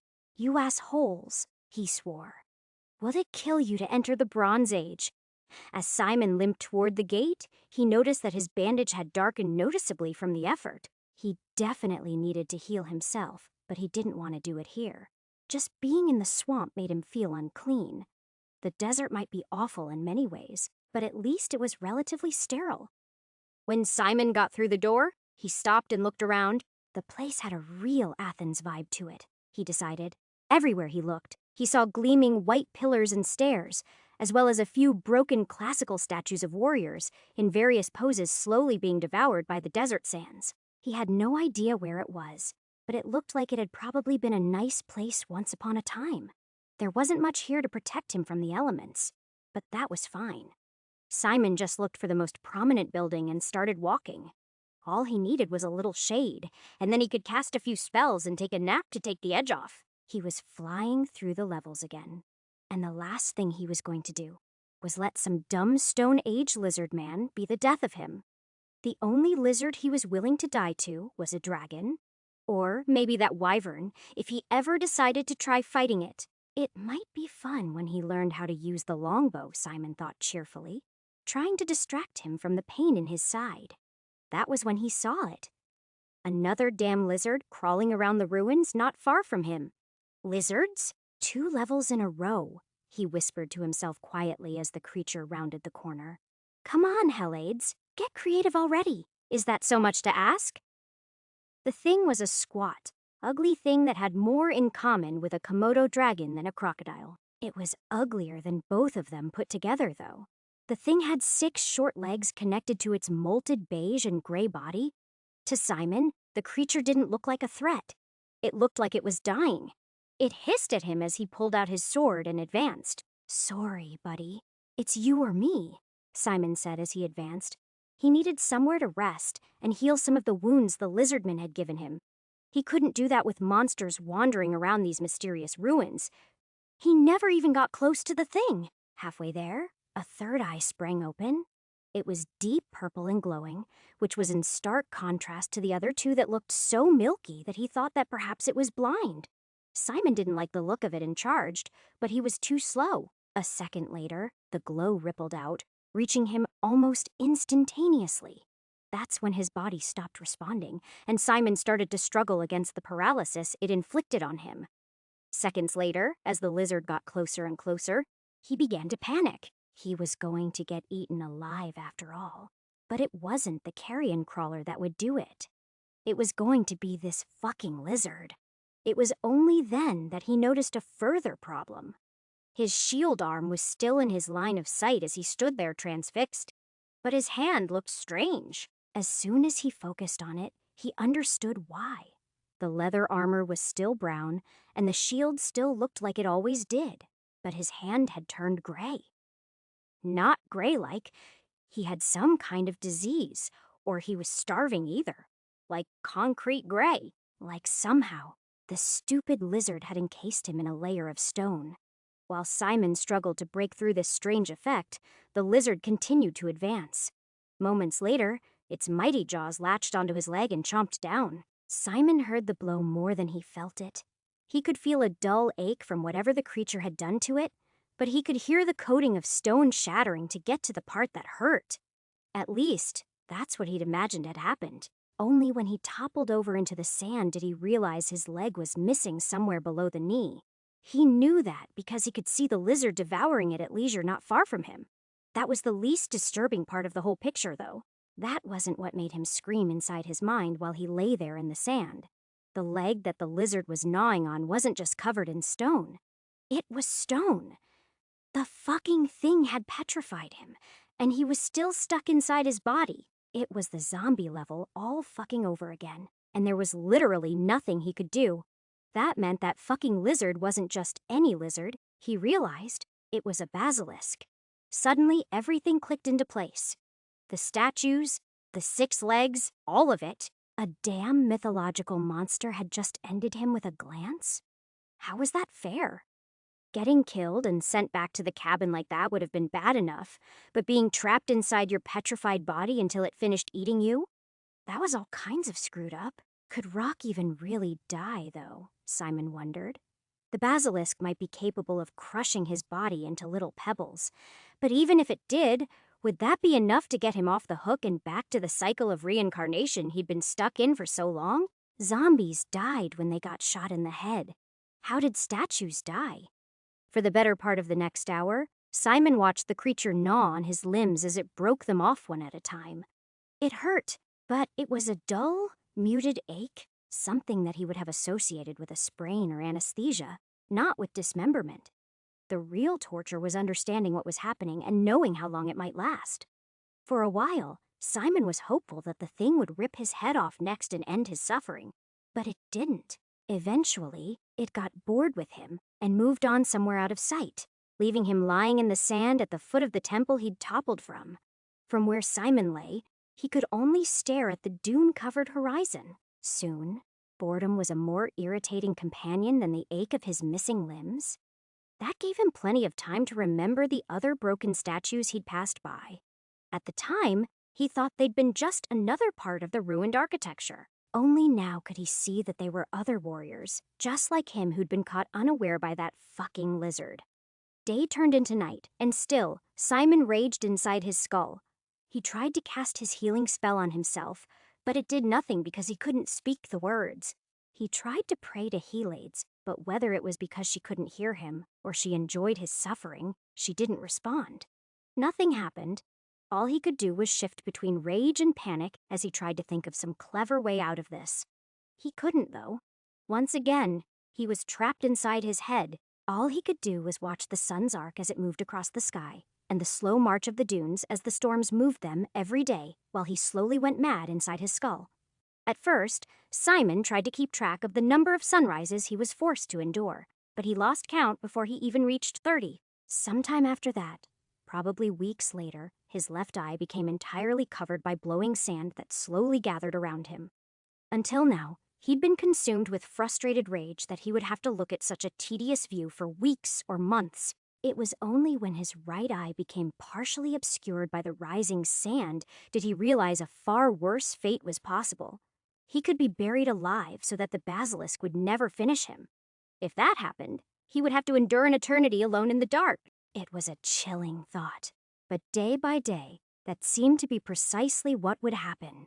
Chapter 35. The darkness came and went for Simon, though it was impossible to judge exactly how long each cycle took. Still, each time his view of the desert was replaced by dirt and shadows, it was utterly terrifying.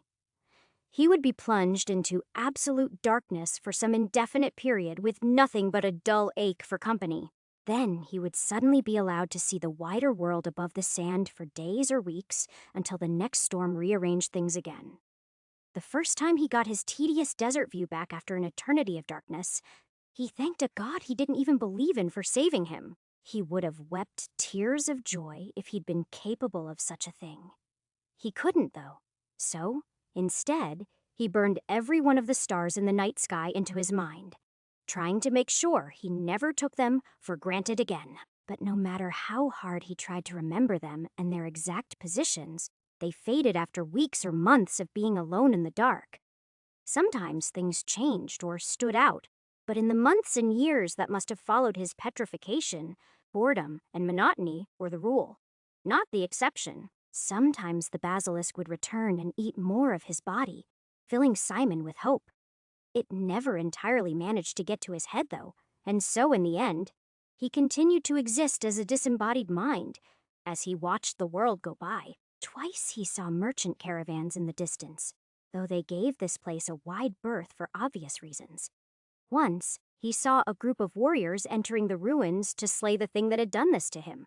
However, Simon couldn't shout a warning or even see if they were successful. Because of the way he was pointing, he would live forever in mystery. Part of him hoped they had failed because he would only get out of this if the thing finally finished eating him. Most of him wanted vengeance more, though, and he hoped the monster was just as dead as its victims that were scattered around this city, getting its bones bleached by the hot desert sun for the rest of eternity. All the dark periods he was forced to endure seemed endless at the time, but eventually they ended. Then, one day Simon was submerged so far underneath the suffocating sand that he never re-emerged. Intellectually, he knew that a few weeks could feel like an eternity, but there was something altogether different about the way he felt after being lost in the void for months or years. His thought process started to dull as he could feel his mind slowly grinding to a halt. This was a new terror that felt more like the feeling of hunger he'd had when he was a zombie that obliterated his mind, rather than the fear he'd had for the darkness up until now. and he struggled against it as hard as he could. He spent that quiet eternity slowly revisiting every memory he could think of and exploring all of his hobbies anew in an effort to fend off that horrible mental death that he could feel lurking at the edges of his mind. He replayed all his favorite games, noting how unrealistic some of the sword animations were and adjusting them to better reflect the mechanics he was now much more aware of. He had his favorite streamers watch him while he played, critiquing his performance, and noting just how empty their jokes were compared to the traumatic, gruesome scene that the gameplay was slowly morphing into. He invented a third game to his favorite series, Sword of Glory. He based its level design off the pit as he went deeper and deeper into the darkness. Of course, his version made sense and had stats and abilities, but other than that, it was an authentic recreation of his attempt to reach level 99 and finally put Helades in her place. Even though it was his game in his head, he never succeeded in making it all the way to the bottom before losing interest. Whether it was because he couldn't imagine a well of darkness deep enough to descend into, or because he simply couldn't picture himself winning, he couldn't say. Still, he never got past the giant fire-breathing dragon on level 43, no matter how many times he tried.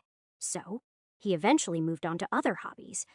He turned the cabin on the first level into an elaborate farm. Once the valley was totally developed and the goblins were slain, he got bored again. He had no idea how long he'd been in the darkness now. It had been years, probably. It was difficult to say, but his mind felt like it was starting to short-circuit, and at times language itself started to falter for him as his internal monologue ran out of things to say. Humans were social animals. They were damaged enough by solitary confinement or being shipwrecked on a desert island, and either of those would have seemed like a paradise compared to what he was enduring. As the feeling of exhaustion started to spread over his mind once more, he was reminded of his scoutmaster from back when he hadn't yet learned to hate people. If you're lost in the snow and you go to sleep, then you'll never wake up again. Somehow, despite his failing imagination and fraying sanity, that memory came to him from the dimmest recesses of his mind just as he felt like everything was shutting down. It wasn't snowing, but it didn't matter. If he went to sleep now, he would never wake up again. He was sure of that now. That fear gave him a second wind, forcing him to redouble his efforts as he turned everything he had left to 11. There was still hope that the thing would find and kill him wasn't there. That should be enough to save him, shouldn't it? Simon wasn't sure. But he pretended he was as he blasted his mind with commercials and anime fight sequences. Like an exhausted trucker trying to stay awake after the meth had run out, he forced himself to explore anything that might be interesting. Television commercials, annoying jingles, earworm songs that he hated but could never quite get out of his head. He examined them all, and only once that was done did he decide to rewatch the longest anime he could think of. One remembered scene at a time. It was filled with guest stars in the form of his favorite childhood cartoons and video game characters by the time it was done. That didn't matter, though. All that mattered was that he forced his spirit to keep functioning. He'd been down here long enough that he was starting to believe that this was genuinely the underworld. Death legitimately lurked somewhere in the darkness just beyond his circle of consciousness, and it was only the light of imagination that kept it away. It was some time during this endless standoff, without warning, that two hands reached down from somewhere above him, pulling him out of his eternal night and into the bright light of day. It was only when the person rotated the head that he could see that they were slender female hands, and a second later, he saw who they were attached to. Helades. It was an unthinkable twist, and so unlikely that his first thought was he'd finally lost his mind. It had to be real, though, because suddenly, he was seeing things again with a level of detail that he'd almost forgotten existed. His imagination was only a pathetic shadow of this. She set his head on a low wall, then she sat down next to him at the edge of his field of vision so that he could enjoy the gorgeous view of the setting sun. It was the first one he'd seen in a long time. Maybe the first one he'd ever really seen in his whole life. She was talking to him, but he couldn't hear her as he focused on the sunset. He'd remembered red, yellow, and blue, but the 1,000 little shades of orange and purple between them blended together in a way that he would have sworn was impossible in his almost empty mind. With some effort, Simon tore his attention away from the majesty of nature and forced himself to focus only on what she had to say. That she'd bothered to pull him up out of the darkness, instead of leaving him there forever, was a miracle, and he needed to know why she'd done it. It's like when I told you that only one soul in 20 makes it beyond the 10th level. Well, only 1 in 100 makes it past level 20, which is where you are now, she said simply as she looked at the sunrise with him. Simon struggled to remember if he'd known this was the 20th level, or if that was new information, though you'll have to finally kill the basilisk to succeed, of course. I like to come through here every century or so and help some of the heroes that get stuck. Given how many of you that happens to, it seems only fair, she sighed. Of course, given how long you've been inside your own head now, there might not be anything in there worth saving, but we'll see, won't we? He wanted to scream at her, to ask why she hadn't freed him before now, or how it was she could sleep at night knowing she did this to people routinely. The silence of everything that was unsaid then was deafening, but the anger never left his mind. All he could do was stare at the slowly setting sun with her in silence. You probably think this is the worst thing that could happen to you, don't you? She finally asked, breaking the silence. That an eternity in stone is the most terrible thing imaginable. I wish that was true, but even with the sort of quasi-immortality that this awful place grants, there are so many other worse things that could happen. If the shadows were to get you, or you were to make a misstep in the chapel, there are so many horrible places between here and the mazes, but there's nothing for it. She lapsed into silence again. Well, the less said about that, the better, I'm afraid. The point is that this world was always a monstrosity waiting to happen, and many terrible things need to be resolved to fix that. You're starting to show just a hint of promise, Simon. I mean it. Keep it up. And maybe you'll be able to do more than care about a kill streak or a speed run one day. Simon desperately wanted to rebut any of those points or ask her what the hell she was talking about, but he was still trapped, screaming in his mind. Then suddenly, she was gone. He didn't know how long she'd been missing, and he certainly hadn't seen her leave. What he did notice, though, was the shadow that was approaching from his right side. It was only now that both eyes were uncovered again that he could appreciate that his left eye still had perfectly clear vision, while at the same time, his right had begun to blur so severely that all the stars in the sky had little halos around them. He idly wondered how long it would take for wind and sand to erode his stone eye so that it would be noticeably pitted.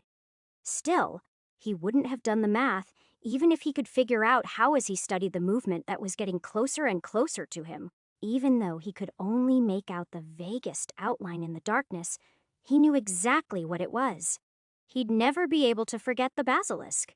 For a moment, he worried that Helids had put him up somewhere too high, just out of reach. But that proved to be misplaced as the thing came straight toward him, and in a moment of blessed relief, crushed his skull between its giant jaws, ending his pain. Chapter 36. When Simon woke up in bed in the cabin as he'd done 24 times before, it was with relief that bordered on disbelief. He just lay there unmoving for several minutes as he stared at the ceiling. Finally, he worked up the courage to turn his head, which somehow managed to feel climactic. After that, he flexed his hands and wiggled his toes before he finally tried sitting up. He'd feared that after the years or decades he'd been lying beneath the sand, he would have forgotten how to move. But that wasn't the case. The first thing he did was look in the mirror and consider asking it a question to see if he was still capable of speech. That was a silly fear, of course, and he shrugged it off with a forced laugh as he reached for the wine. Fuck that, he muttered as he decided the last thing he wanted to see right now was his character sheet. His experience was probably at like -1,000,000 right now. And honestly, he was better off not knowing. Besides, he was sure his skills had dropped since he hadn't used them in such a long time, and that would probably hurt more, given how much he'd suffered to improve them. Instead, after he took a long drink, savoring the lost sensation of taste that had been restored before trying a bit of the food, and reveling just as much in that, intellectually he knew the bread and cheese he had was mediocre at best, but that didn't stop it from tasting amazing in the moment. Well, what now? He asked himself. Once that was done, from here he could see all the gear he usually took on his quests into the pit, but that was the last thing he wanted to see right now. There was no way he was going down there right now. Honestly, he wasn't sure he was going to that deep ever again. As far as he was concerned, level 20 was a no-go zone. Level 6 might be too, honestly. He wasn't sure he had it in him to be a zombie or statue again. Getting stabbed to death or dying of exposure was fine. Normal deaths could be painful or humbling, but the crazy ones where he died and kept living, he was completely over it. Simon looked around for literally anything he could do besides gearing up for a fight. He opened up the dresser and saw nothing of interest.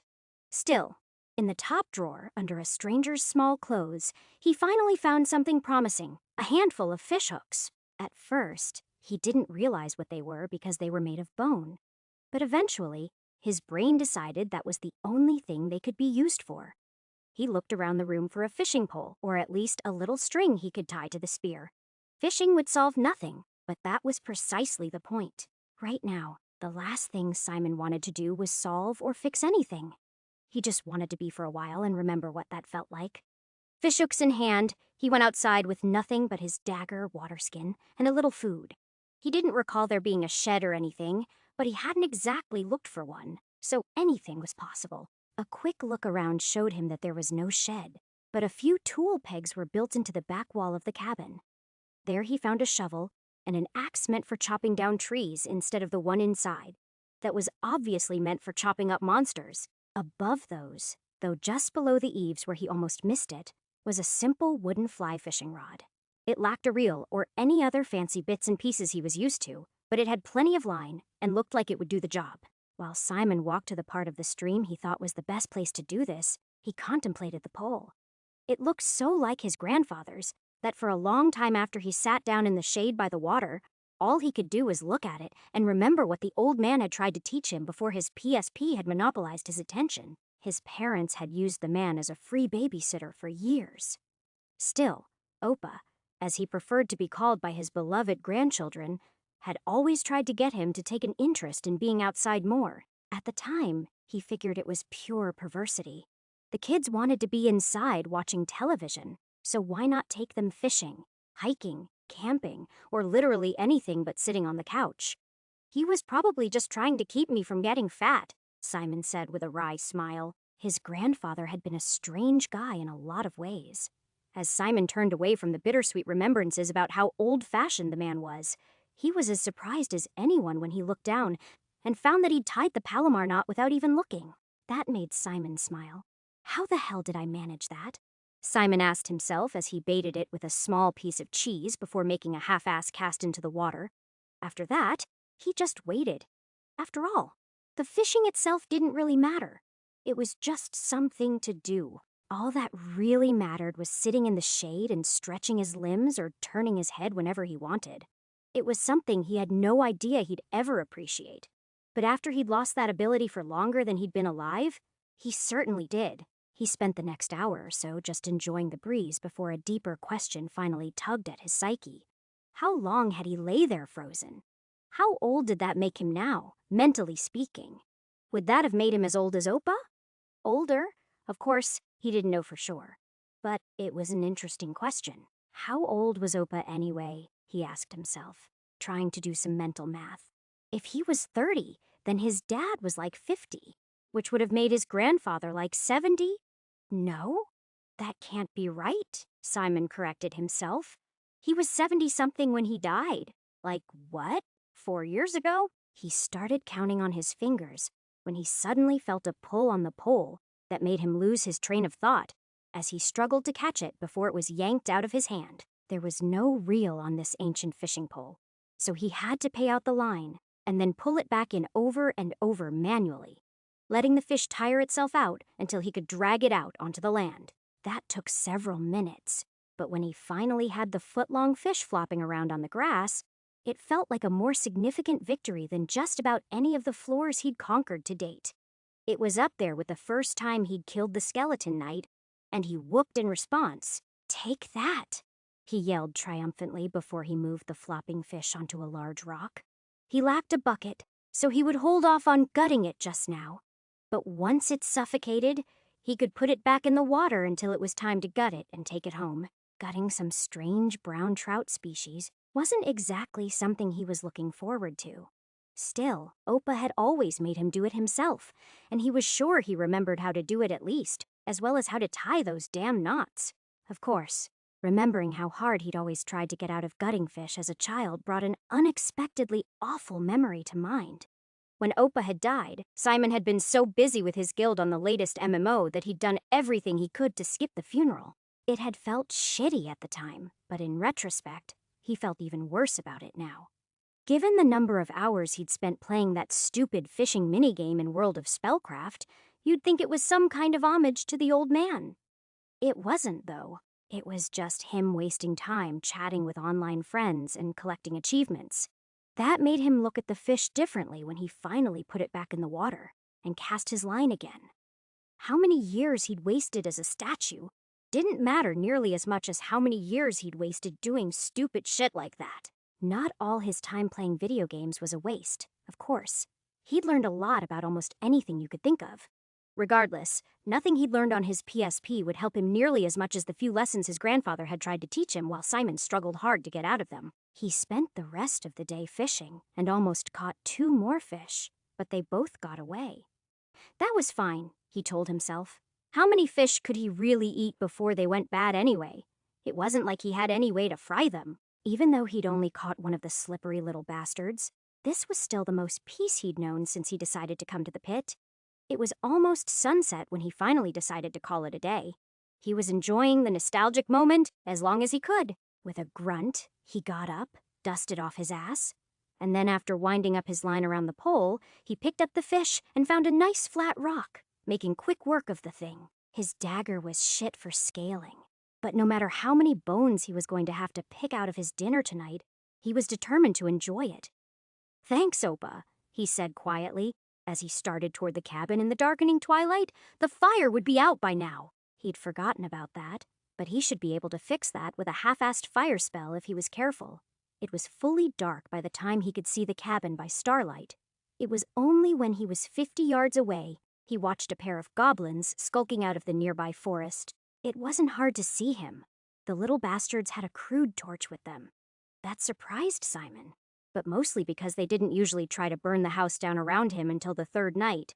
He crouched down on the path and watched them get closer and closer, but they didn't try to light the wood alight. Instead, they tested the closest shutters. That at least made sense to him. They weren't trying to burn the place down yet. These were the ones that had made footprints trying to break into his place in the past. That means they're going for the door. He whispered to himself, rising to his feet as he advanced purposefully. The last thing he wanted were goblins in his house. They smelled like shit. Simon intercepted them just before they reached the door. The goblin without the torch noticed him and screeched in alarm just before he brought the fishing pole down on the little bastard's head. Hard enough to crack it. The second goblin responded by waving the torch back and forth in his face like a weapon. But Simon wasn't scared by this. He dropped everything he'd been holding, pulled his dagger, and waited for an opening. When the goblin swung too far to the left, Simon responded with a vicious kick that sent it flying against the cabin wall so hard that it bounced off it. He was on it before it could rise again, stabbing it until it stopped squirming. Once that was done, he did the same to the first one, making sure it was dead too. After that, he cleaned his knife on the long grass before finally standing again with their torch in hand. "That's what you get," he said, spitting as he looked at the 2 pathetic monsters. It was only when he fetched his fish and his pole that he noticed that it had cracked, just like the goblin's skull from his attack. "Oh well," he shrugged. "No more fishing in this lifetime." It was fun while it lasted. He tossed the pole aside and then went inside. A little fire and a lot of fish would go a long way to making his life a better place. Besides, trying to go fishing 2 days in a row would have been boring as hell, right? Tonight, I'm going to eat, finish off that wine, and chill the hell out, he told himself. And tomorrow, I'm going to find a way out of this hellhole. He'd tried it before, of course, but he was a different person now. Chapter 37. Ultimately, his plan was a simple one. Bring what he needed, kill a few goblins, and chill out for a few months or years. Lifetimes. Maybe, he mumbled as he laced up his armor again. In between inventing Saturday morning cartoons that should have existed, but never did, and trying to remember what color Freya's eyes were, He'd given a lot of thought about the mistakes he'd made in the dungeon. And the biggest ones was abandoning his search to find somewhere else to be rather than going ever deeper into the madness. After all, he knew for a fact that the zombie level was huge. He'd wandered for dozens and dozens of miles in it. Surely other levels were like that too. So, now that he could summon fire on command, he was going to do what he should have done a long time ago. Grab some food from level 1, some gold from level 2, and use fire magic on level 3 to survive the freezing cold long enough to get down from those damn mountains, and find some nice little medieval city to chill in for a while. He had no idea how long a pile of gold would keep him in women and wine, he thought with a shrug as he belted on his sword and scabbard, and wadded up his blankets into a satchel. But he was sure the food and the company would be better than here. Killing the rats was almost a nostalgic experience for Simon. "Did you miss me?" he asked as he stomped the last one into oblivion before he picked through the potatoes and the turnips by torchlight. The root cellar was a dusty one, and much of the contents of both sacks were well on their way to spoiling, but he managed to find a few pounds of good vegetables and combine them into the sturdiest sack before he continued on his way to level 2. In his past few attempts, he'd gotten to the point where he could get through these traps in just a few minutes, but that was because he'd memorized each trap so thoroughly that he could identify each of them by the small scuffs and scrapes from the previous times they'd been triggered. He no longer trusted his memory, though, so this time he took his time, slowly killing bats and searching hallways as he went. He still managed to avoid all of them, of course, and it took less than half an hour to scoop up a double handful of gold. In the end, all it cost him was a second torch, and that was immensely preferable to falling in that damn spike pit or getting crushed to death. After that, the goblins were easy. His scabbed-over knuckles throbbed as he ran the first one through. It wasn't a clean kill, and the little bastard had a chance to scream before he was silenced forever, which led to Simon being briefly pinned down by that damn archer until he took it out with the crossbow. But after that, it was a bloodbath in his favor. And though he was worn out by the time he'd finished chopping goblins into pieces, it was a good sort of tired, and he was grateful for the workout.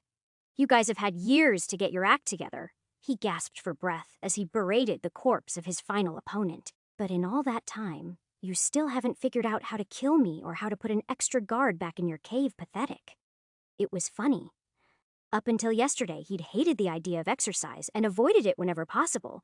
But something about being turned into a statue for years and years changed that. He might still hate the getting out of breath or the sweating part when he overdid it, but for the movement itself, he was very grateful. Simon's gaze drifted over to the stone door that led to the skeleton crypt before he got up and started walking down through the snow. He felt a little bad that he couldn't go try that fight out on this run. It would be the best way to determine how rusty he'd gotten, but there was no way back. So once he was there, he pretty much had to keep going until at least the zombie level, which wasn't happening. Not only did he have no wish to dredge up those memories again, but the next off-ramp from all the awful was what? The wyvern level. "No thanks," he chuckled to himself. "I already have a mountain, and I don't need another." The day passed slowly, and that night he was able to make himself a fire. But it was still harder than he would have liked. Even trying to think of literally anything else, an outrageous amount of fire belched out of him when he whispered, "Gravong marmon." For a moment, he thought he was going to burn the tree he'd planned on using for shelter down. But those flames quickly went out, and after a few minutes, he had a nice little campfire to try to roast a potato over. "Honestly, I can't wait to get some other spell to handle this shit," he said, berating the fire even as it kept away the cold. "Like, why can't we just have fire or even lesser fire? Hell, I'd take spark right about now. Anything but pyroclastic conflagration of doom?" He could feel the spell pulling a ton of mana from him, even on the near miscast he'd tried to accomplish. He was both looking forward to and dreading what would happen the next time he cast the spell at full strength. He'd made it detonate pretty strongly in the past, but it was clear that his time spent meditating while made of stone had turned his imagination, or whatever it was that made these spells work even higher than it had been before. The next day he made good time and rewarded himself with frequent rest breaks, even as the sky began to darken and the wind began to pick up. The second night was fine, too. Except for the blizzard, of course. He knew it was going to happen, though, so he built up quite a stash of firewood before the snow started to fall, which was just enough to get him through the night. After that, the snow was deeper and travel was slower, but he didn't mind too much because now he could see the snow line. Another day, or maybe two, and he would be clear of this winter weather and thin air, and then he could make real progress. I might even be able to find something to hunt with my crossbow, he said hopefully. It was just too wintry up here to find any small animals, and he understood that. But he was getting really sick of eating potatoes that were half burned and half raw. But that was all going to end soon. He was sure of it. The best part about his current view, of course, was that he could see a road, and where it crossed a river in the distance to his left, he could just barely make out what might be a town or a village. If there were people, then there had to be an inn, right? That was how fantasy worlds worked. So, in 2 or 3 days, he'd be kicking his feet up by the fire and eating roast pork or rotisserie chicken while he listened to a bard sing about whatever it was bards sang about. It turned out he didn't have to wait 3 days to meet people in this world. He'd barely had to wait 2. Simon had been on the main road for less than an hour when he encountered bandits. Of all things. Sorry, sir, but we're going to need for you to pay a toll for the upkeep of this fine road if you want to travel any closer to Wellingbrook, a thin-lipped man in patched green robes said, stepping out into the road. Simon took some small joy as he intuitively knew that he wasn't being spoken to in English. He might not know what the language was called, but that didn't stop him from knowing how to speak it. Simon hadn't noticed them a moment ago, but now that he knew what he was looking for, he could see 3 more in the brush ahead. 2 had bows, but 1 just seemed to be watching. That probably meant that there were just as many as he couldn't see, which made this 8 on 1. He didn't like their attitude, but he liked those odds even less, so if they just wanted a coin or 2, it was a simple enough decision. Sure, he said, looking around at the ruts and the weeds. It was clear that this road had seen very little maintenance for a long time. And how much is it that the roads require today? For a smart, well-armed man like you? The bandit smiled. A mere half-shilling. 6 pence will see you on your way with no harm done. Fine, Simon said, setting down his sack and pulling out a gold coin, as he realized the real problem here was that he had no small change. He made a mental note to fix that even as he stood up. I doubt you have any intention of making change. So why don't you take this and call it a tip? He knew he'd made a mistake as soon as he saw the greed in the other man's eyes. The bandit licked his lips before announcing unnecessarily loudly. What's that then? A gold sovereign? Maybe you should just hand over your whole purse so we can do the math for you. Simon had naively hoped that paying too much would save him some trouble, but it turned out to have exactly the opposite effect.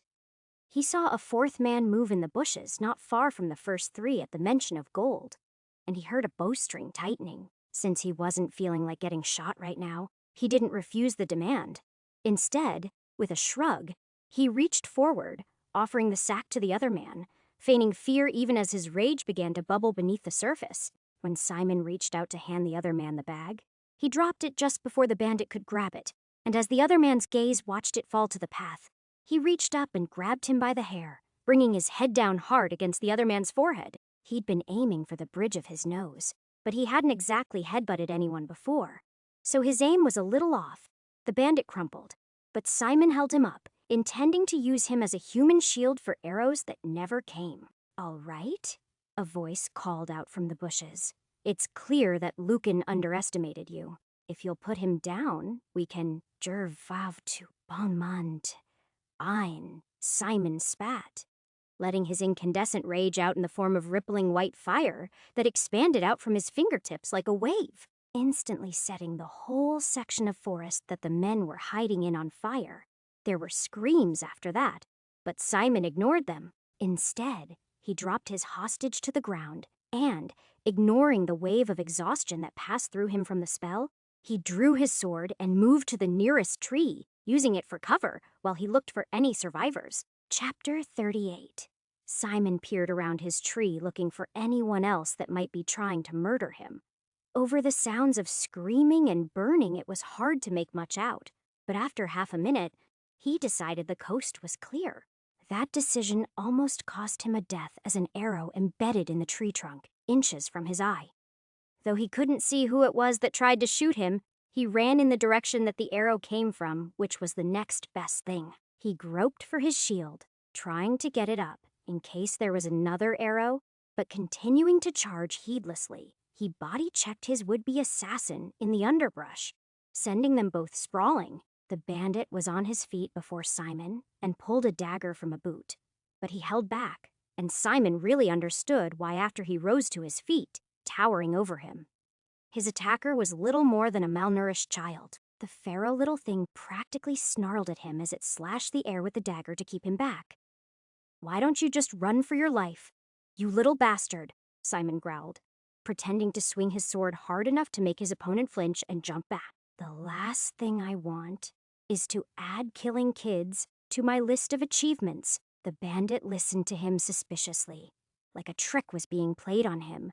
And then, after a couple of cautious steps backwards, he turned and ran off into the forest, leaving Simon to walk back to the road without so much as the need to look over his shoulder.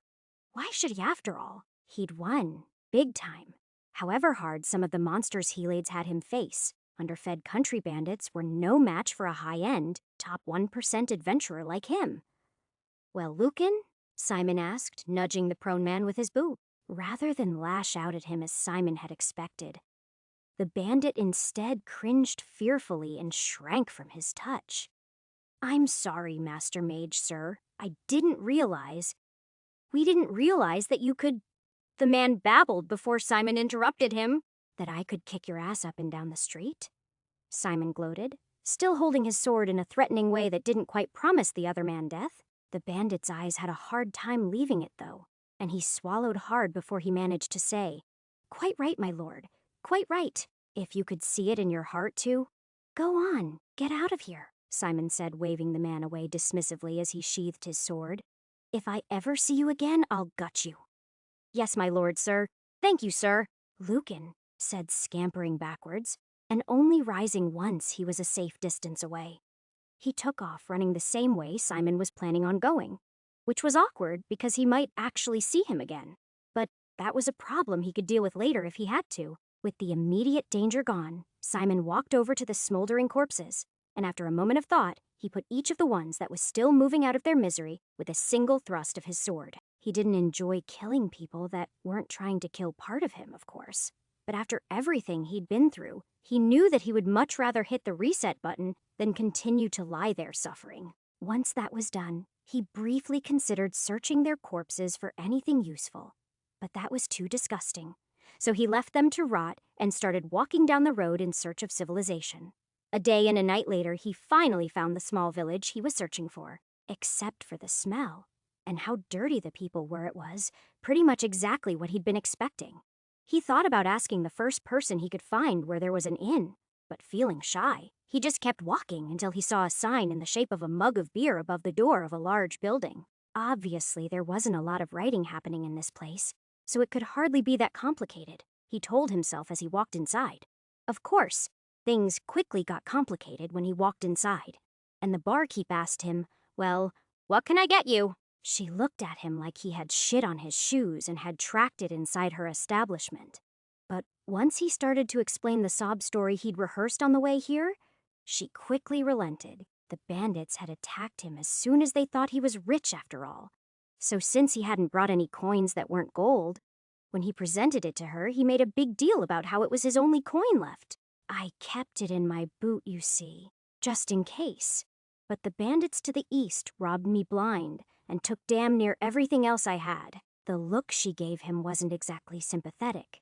But when he was finally done, she said, "Well, you can stay here for a night or two until you continue on to Leapson or Hurag or wherever you're going.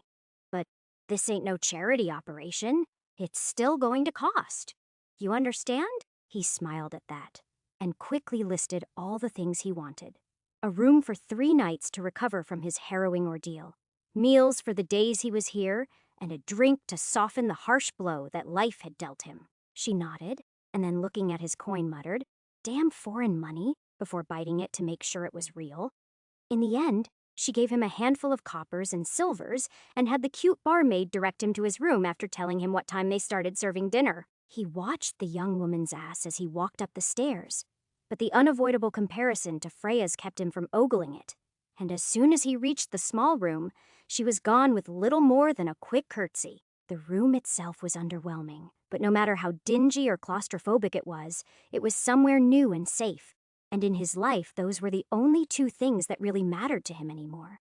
Maybe once he got used to walking and talking and eating, he could worry about finding somewhere nicer to stay. For now, he was just content to lay on his lumpy mattress, stare up at the ceiling, and listen to the noises coming from the common room below. Simon was sure that the novelty would wear off eventually, of course, but that was tomorrow or the next day. When he finally started to get bored, he examined the coins she'd given him. Counting the silver coins, he thought that the woman might have given him too much change. But when he counted the copper, he realized the problem. She'd given him 11 small copper coins and 9 slightly larger silver ones, which was evidence that she couldn't count. Or that base -10 wasn't exactly something they valued in their monetary system. Simon had played games like that before, and he hated them. It was so much more difficult to do the math in his head if it was 20 coppers to the silver, but a platinum coin was only worth 5 gold ones. He didn't see why everyone couldn't just standardize that sort of thing. But games had to have their little quirks, right? As Simon put away the coins, he reminded himself, this isn't a game. This is some history garbage, which honestly makes the whole thing worse, but you don't need to worry about that right now. It made the whole thing even dumber, of course, since there was no way he was going to be able to figure out the logic behind that one. But he wasn't about to ask Helides to help him with history lessons, the same way she'd helped him with language.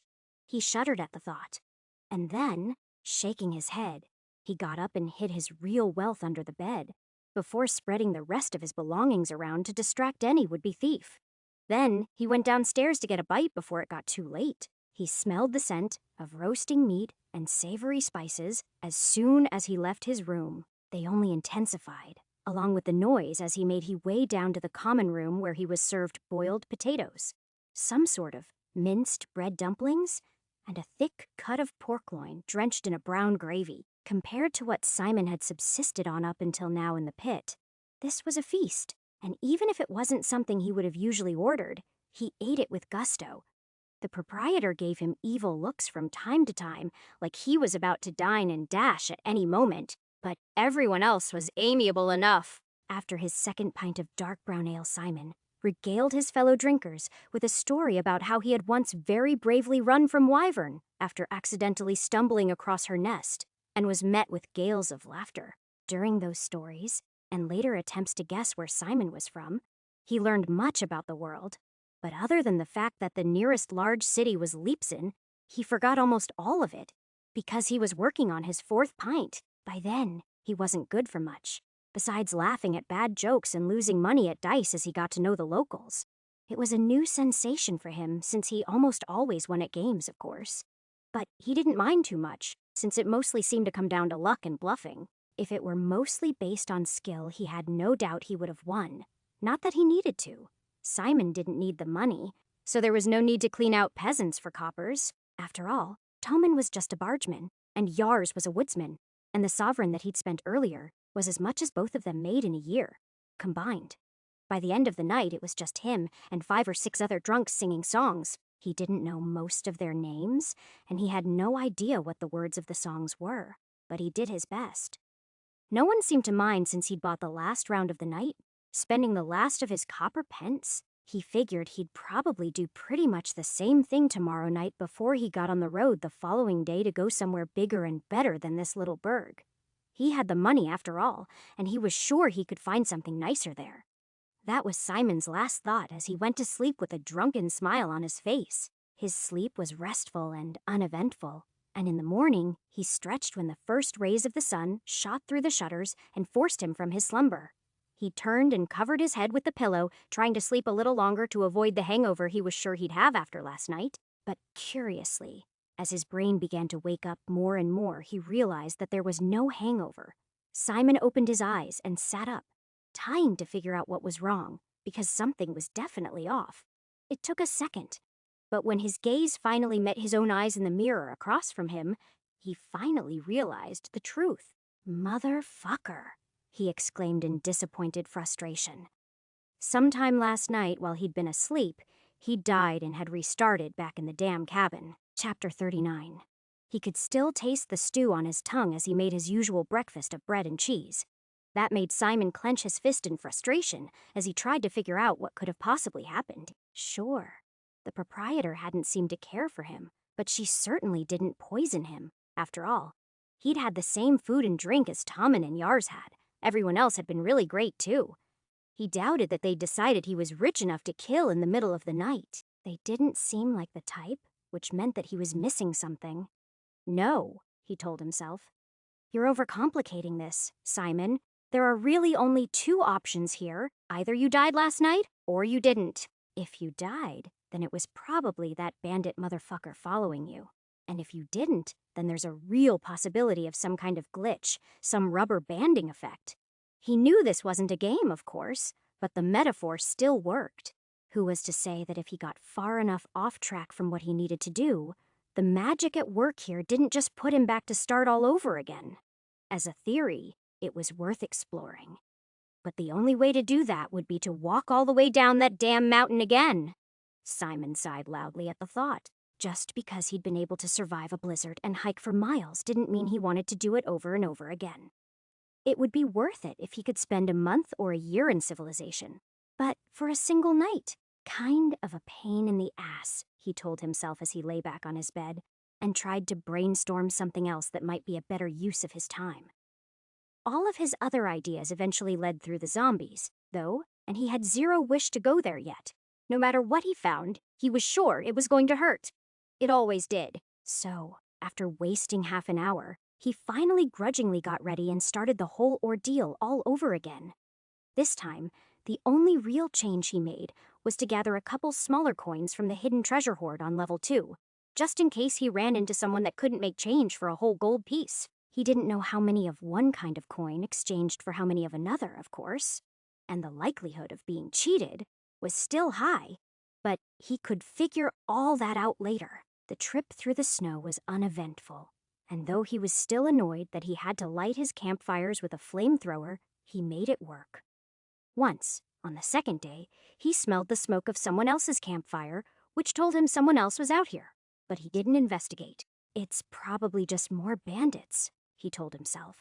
This time, when Simon finally reached that main road, he thought about trying the other direction. But he was hungry, and he'd already spent the last 3 days wandering around the wilderness, so he wasn't eager to spend a fourth when he knew where a perfectly lovely inn was. Instead, he strolled down the road like he didn't have a care in the world, and, though ambushing the ambushers would have been funny, he just let things play out as they had the first time, just to see what would happen. Sorry, sir, but we're going to need for you to pay a toll for the upkeep of this fine road, if you want to travel any closer to Wellingbrook, Lucan said, stepping out into the road in just the same way as he had the last time. See, if you had just taken my money last time and let me by, you would never have had to see me again, Simon said with a smile. And if I did happen to come back through, you could have had a repeat customer. But you went and got greedy. That didn't stop him from walking forward, though. And though Lucan put his hands on the hilt of his sword, he didn't draw it because the only thing Simon had in his hands was a large sack. "Excuse me, sir," Lucan said, trying and failing to hide his confusion. "I don't think I've ever had the pleasure, however. A mere 6 pence will see you on your way with no harm done." "Yeah," Simon agreed. "You said that last time, too. This time, though, I brought a little change." Simon didn't pull silver out of his bag, or even copper. Instead, he pulled out 8 inches of steel in the form of his dagger and stabbed the other man in the heart before his sword was halfway out of his sheath. Lucan started to crumple, but Simon grabbed him by the collar and started to walk to the side of the road, using him as a body shield. "Next time, maybe just let me pass, and I won't have to kill you every single time I walk this path." But A volley of arrows flew at Simon just as Lucan gasped his final words. One went wide, just missing Simon's head, but 3 embedded into the man he was using as a shield. Simon winced as he saw the pain play across the other man's face before the light left the bandit's eyes. He knew exactly what that felt like, and he felt bad for the guy. At least it was a clean death, though. Simon tried hard to make sure that was what people got whenever he could. But when it came to a forest full of archers, sometimes that couldn't be helped. He waited for a lull in the action. Then he leaned around to one side of the trunk and yelled, "Gah! Wah! Have! Aferquum," as he channeled all his rage and anger into a gout of flame that eradicated the vegetation between him and the bandits that were trying to kill him. The energy surged through him so hard that it grayed the edges of his vision for a moment. And when the fiery streamers subsided, he slowly pulled out and loaded his crossbow to make sure there weren't survivors. He knew, of course, that the kid he'd spared last time was still out there somewhere. If he'd been on the other side of the road last time, he probably was this time too, which meant that he might have to take the feral bastard down. Secretly, Simon hoped that the little brat had run off, because the last thing he wanted to do was shoot a starving kid in the back, even if that decision might come back to haunt him. No arrows came at him this time, so Simon finished off his fallen foes, then helped himself to the coins in Lucan's pockets, as the only restitution the man could offer for wasting his time before he continued on his way. The rest of the journey was utterly uneventful, and this time, when Simon reached the village of Wellingbrook, he went straight for the inn and paid for a real meal and a drink in his stolen silver. The proprietor still gave him the stink eye as she made change. But right now, Simon just didn't care. He wanted something warm and filling. It turned out that dinner wasn't for hours yet, though, so she brought him cold cuts smeared with stone-ground mustard on some bread that wasn't quite stale. But it would be in a few more hours. While it wasn't as good as the dinner he'd eaten here last time, just being able to taste something as simple as mustard again was amazing. So he made do. Simon whiled away the rest of the day much the same as he'd done the last time. This time, the only difference was that he stretched his legs exploring the hamlet before dinner rather than sitting in his room. And after dinner, he did a bit less drinking and a little more winning. Surprisingly, Yars turned out to be just as good a loser as he was a winner, which Simon thought was a rare trait. Rather than bluster when he'd turned into the night's biggest loser, he just patted Simon on the back and said, "Now, you be sure to stick around for a few days and give me a chance to win all that back." That was enough to make Simon smile as he wandered up to his room and made himself comfortable on the lumpy mattress. Last time he fell asleep like a rock, but this time he found himself laying there, staring up at the ceiling for the better part of an hour once he got tired of tossing and turning as he worried as soon as he closed his eyes. His small victory was going to be snatched from his hands, and he was going to be put back in that awful little cabin again. He knew that Helades didn't want him to be happy, of course. He'd known that from pretty much the first minute he'd met her, but to think that she would just break her own game or punishment, incarnation or whatever, and snatch him back to the pit just because he'd figured a clever way out of her clutches. It was just... Simon's endless internal monologue came to a screeching halt when he heard the door swing open, with only the faintest scraping sound as it brushed against one of his boots. The room was dark, but not entirely pitch black, so he could see a short shape as what he could only imagine that brat he'd spared earlier snuck into his room to finish him off. His muscles tensed as he lay there, waiting to pounce, and it was only when he saw the gleam of light on the edge of the blade that he reached up and grabbed the slender wrists of the wielder, yanking it away from them in a brief struggle and sending them backwards hard enough into the shutters to knock them open. Simon was surprised by two things then. The first was that he was holding a meat cleaver, not the dagger he'd expected, and the second was that the person that had been about to strike him dead wasn't the young boy, but the innkeeper herself. Just what in the fuck is going on? Simon spat as he gestured at her with her own weapon, making her shrink away from the reprisal she feared. You were.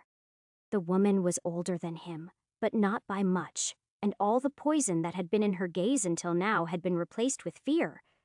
"Out with it, woman," Simon yelled, not caring who heard. "Choosing to keep your reasons for assassinating me a secret will cost you your life." I would never harm a fly," she whimpered nonsensically. "But there's a darkness in you. Anyone who trucks with evil so much has to— Evil? He asked, utterly baffled by the accusation. I'm the damn hero. What are you talking about? There's no evil here except a crazy woman with a meat cleaver. To emphasize his point, Simon buried the weapon into the wood of the windowsill. The taint of your spirit does not lie, she hissed. And then seeing him weaponless, she chose that moment to try to dart past him and down the hall. Simon was baffled by her words and didn't try to stop her. He just stood there stunned for almost a minute as his intoxicated mind tried to work through everything that had just happened. It was only then that he realized her next move might be to rally the town watch, or a few brave adventurers to strike him down. It was that thought that finally spurred him to action, and he began to pack. He supposed that it was bad news that people could see the taint of his spirit, whatever that was supposed to mean, but as he quickly packed his things, he decided that ultimately this was good news. After all, the crazy bitch that had sent him back to his own private hell hadn't been Hellades. It had only been some innkeeper with a magic power he just hadn't seen before. He could work with that, even if he wasn't sure if she was seeing the magic he'd used, his connection to the pit or something deeper, like his massive experience point debt. But either way, it was useful information and something to watch out for. Chapter 40. Simon woke the ferryman and paid the drunk a full silver to take him across the river before sunrise. Judging from the way the man reacted, immediately switching from confused anger to helpful friendliness as he judged the coin, Simon was sure that he'd overpaid. But he didn't care. He just wanted to outrun whatever the consequences of sparing that woman's life were going to be. Soon enough, they were on the water and being pulled across at a speed that was barely fast enough to fight the current while the ferryman yammered on and on. In a hurry, eh? Where are you off to, then? He asked, slurring only slightly. Leipzig or Hurag? Which one's closer? Simon asked. Well, Leipzig is the bigger city, so it has better roads if you head straight east, the ferryman opined. But if you bear south along the river, you'll eventually get to Hurag. So I'd say it's about the same. I guess I'll just flip a coin then, Simon answered. One is just as good as the other. Ah, the ferryman gave him a knowing nod. So this is the kind of hurry where you're eager to be away from somewhere, not to somewhere. I see. Which is it? The law or the ladies? Simon just looked at him blankly at that, making the man laugh so loudly that he'd probably woken up people in town. I know none of my business. I'll just shut up now before I say something we both regret. He didn't, of course. Whether because of the beer he reeked of, or because of his nature, the man prattled on and on the whole 10-minute trip, but he did learn a few things worth knowing without coming off as too much of an outsider. They were apparently in some place called the Kingdom of Bryn, and that things had been going well for as long as anyone could remember, but that the king was sick, and the ferryman worried that things might not be lasting much longer. He tuned most of the rest of the details out as he realized he was obviously getting closer to some quest. The man might as well have a golden exclamation mark over his head telling him where to go, which annoyed Simon for reasons he didn't fully understand. Once on the other bank, Simon thanked the man curtly and left, while he was still talking about whatever sprang to his mind and laughing at his own jokes. At the first fork in the road, Simon decided to go south. A sick king in a big city just seemed a little much for him, and he wasn't looking for the spotlight just yet. He spent much of the day walking alone, though he did pass by a few merchants that eyed him suspiciously, like he was some kind of highwayman. That night, his instincts were proven correct, as he listened to some men chatting between drinks at the inn he stopped for the night at. It seemed that lots of mercenaries were traveling north and expecting work to be coming sooner rather than later. The way I hear it, the king's son is paying more, but only because the king's brother has far more men. A swarthy man with an axe told the man sitting across the trestle table from him between mouthfuls of roast chicken. So what you're saying is I can be a well-paid dead man, or I can get just enough coins to keep me from starving to death. Sounds like business as usual to me, a red-haired man in chainmail answered. Everyone at the table laughed at that, and Simon joined them even if he didn't think it was funny. He just wanted to stay out of it. He'd done more dying than everyone else in the room combined, and he was certain that coin wasn't a good enough reason to take sides in a brewing civil war. What about you? The burly man next to Simon asked while he was trying hard to mind his own business. Me? Simon asked. I'm going to sit this one out, I think. I'm going to visit family in Hurag. Well, I think they'll be safe there, the man nodded. But it's good that you'll be there for them, just in case. It struck Simon as more than a little odd that the common room was packed with mercenaries that had already decided who they were going to serve. But they had no problem eating with men they might be killing in a week or a month. The inn was all out of rooms. But after he'd finished eating and shared a couple drinks with the crowd, he found himself a place in the hayloft above the stables and called it a night before things got too rowdy. It took Simon 2 more nights to get to the outskirts of Hurag. It might count as a city in this world, but Simon would have been surprised if it had more than 5,000 people in it. The city gates were merely a gate at the end of the bridge that formed the northern entrance to the place, but there were no city walls attached to it. Instead, it was a few acres of land sheltered between 2 rivers and a squat, ugly castle on a hill, lording over the whole place on a low rise. The southern part of the city that wasn't sheltered by the rivers seemed to have a city wall of some sort, but mostly the place struck him as having more in common with a squatter's camp or a shanty town than the sort of fantasy city he was used to seeing in his games and movies. The homes were pressed close together to use every scrap of space, and the streets reeked of sewage. Unlike the charming little villages he'd seen along the way, this definitely wasn't a place that Simon planned to stay long. Still, it was the first time he'd seen more than 50 people at once since he'd come to the pit, so he told himself he would stay the night at least, just for the novelty of it. After a little searching, Simon found a place that was willing to let him stay the night near the river, where the smell wasn't quite so bad. And then he spent the rest of the day looking around. Eventually, he found the market, and after haggling with a merchant, decided to make his first purchases of this miserable life so he could finally be outfitted as a proper adventurer. He purchased a fine leather backpack because he was tired of carrying a sack everywhere he went.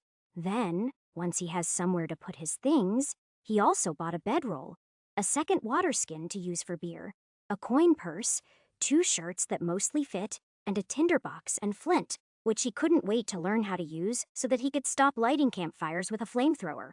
That night, he agonized over whether he should stay another few days so he could have someone let out his leathers a little so they would finally fit right. But the food wasn't so great. And that night, someone tried to break into his room. The sneak thief had either been trying to get to know him better or rob him blind. But his paranoia about what had happened a few days ago was still fresh, and the sound of him unsheathing his sword was enough to send the man running for his life down the stairs. Simon slowly worked his way south through several villages before he found the little town of Slaney, just big enough for a few amenities, an inn, and a local lord. Simon only found out that last detail on the 3rd day when he was invited to the lord's manor for dinner the following evening, which he accepted, but only because he feared the alternative. The next evening, he was announced as Simon of Schwarzenbruck because he could think of no other city name that sounded even vaguely appropriate before he was introduced to Baron Corwin, his wife Alana, and his 3 sons, Gregor III, Harver, and Scott. Simon was on his best behavior and stuck to the character he'd spent last night inventing for himself. He was pretending to be a traveling mercenary and scholar, and figured that between his ability to read and write and his encyclopedic knowledge of monsters would make it an easy role to pull off. And it did, for a while. Simon managed to create a little restrained laughter when he told them about his only encounter with a wyvern. He even got the hint reasonably quickly that he shouldn't talk about things like the carrion crawler with a lady present. But he was taken completely off guard when Lord Corwin asked, "It's interesting that you say you're from Schwarzenbruck, because I have an aunt from near there, and her accent is completely different from yours." For a moment, Simon thought they were going to see through his flimsy disguise and summon the guards to drag him to the dungeons, even though he was fairly sure there was nothing beneath this manor more threatening than a wine cellar. Then, as he could feel the beads of sweat starting to form on his forehead, he managed to choke out, "Well, I've been traveling most of my life." Just like that, a gentle murmur of laughter passed through the room, and the Lord's eldest said, "Quite so," and all the tension vanished just in time for the soup course, giving him ample time to think about what he'd just learned. Where he was, the people knew of Schwarzenbruck. Somehow that didn't feel like a very common name to Simon, so it was entirely possible that it was the same Schwarzenbruck, though he didn't see how, since it was on a completely different floor of the dungeon. Did things loop back around like that? After the squash soup came a white wine and an herb-braised lamb. Though it wasn't something Simon ever saw himself trying, he was surprised at how good both of them were, though he chalked that up to living on a steady diet of bread and cheese for the last eternity. After that, the conversation turned to the king's health, and the Baron hoped he lived another 100 years, and then problems with the region, and in particular, the silver mines that was the Baron's main source of income. We can talk about that later, though, he cautioned his son who had brought it up. That's not fit dinner conversation, and must wait until after dessert. The aforementioned dessert turned out to be a cake that was too dry, and not nearly sweet enough for Simon's tastes, with layers of thin pastry alternating between layers of jam. But he ate it just the same, and would have seconds if they'd been offered. It was only once, all that was done, that he, the Lord, and his eldest son retreated to the study for snuff and brandy. Simon declined the snuff, but took a tumbler full of the golden liquid. He drank it while the Lord finally took the time to explain what the real problem was, and why he'd invited Simon in the first place. "It's goblins," Baron Corwin said. "I'm fairly certain, even if no one has yet produced a corpse of the missing, or the things making my workers go missing. This wouldn't be the first time they've been found in the silver mine, but with the, shall we say, troubles in the capital, it would seem that you are the only mercenary in the area I can ask to handle this little problem for me. Time is money, after all, and I've had the pit shut down for a week now." The choice of words almost made Simon spit out his drink, but he played it cool. "I mean, yeah, I could probably handle that for you. But what's in it for me?" Simon asked. He wasn't afraid of facing down a few goblins, but that was what a mercenary was supposed to ask, wasn't it? "I'm prepared to offer you half a shilling per ear, which is the going rate, I believe. I'd be willing to offer a little bonus on top of that, though, if you could take young Gregor here, keep him safe, and make sure he gets the lion's share of the credit, though." "I don't care who gets the credit," Simon answered, "and I don't really need the money either. But I do need a place to stay for a while to work through some things. I don't suppose you have a spare cottage around you could loan me for a few weeks or months." "I'm sure we can make arrangements for something like that," the Baron said, shaking his hand. "In times like these, I'm happy to keep an extra man or two who is good with a sword around." Chapter 41. For Simon, killing goblins was easy. Staying safe while he did, it was a little more complicated, but that hadn't been important before now. After all, he could always come back and try again, but that wouldn't be an option for young Gregor. The kid had looked pretty strong for 16. Still, there was a softness about him that told Simon he hadn't done anything more dangerous than sparring with his father's men, or maybe a fox hunt, or whatever the upper class did for fun around here. So, even after returning to his room, Simon lay awake as he wrestled with his misgivings. Those worries invaded Simon's dreams as his subconscious explored all the grisly fates that awaited the entitled young noble while he tossed and turned. The first time they were both ripped to pieces in an ambush that Simon hadn't spotted, but on the second attempt, even though he knew it was coming, they were still completely overwhelmed by the number of goblins, and the young scion in his care was maimed and disfigured. Simon could heal him, of course, but the boy's arm grew crooked and scarred, and Simon was certain he would be hanged for it after everyone learned about his dark powers. He woke up in a cold sweat shortly before dawn, uncertain of what to do. His dreams had been extra vivid since he'd become unstatued. Even taking that into account, though, this felt somehow more prophetic to him. They died repeatedly, separately as well as together, as he'd overcome this group only to be killed by that one or defeated all the warriors only to be burned alive by the shaman. In most versions of that recurring nightmare, he never made it out. Still, the ones he returned to the Baron bearing a corpse or a disfigured child were the worst of all as his subconscious went into overdrive. Simon was filled with trepidation when he finally started to get ready that morning as he racked his mind for some way to keep the kid that was being entrusted to his care unharmed while he completed this mission. If he could just do that much, then he could finally take a break and try to figure some things out about this crazy world and come up with a plan. Maybe he could even figure out how to rein in his fire spell. or learn to use an actual bow instead of the crossbow he'd been stuck with so far.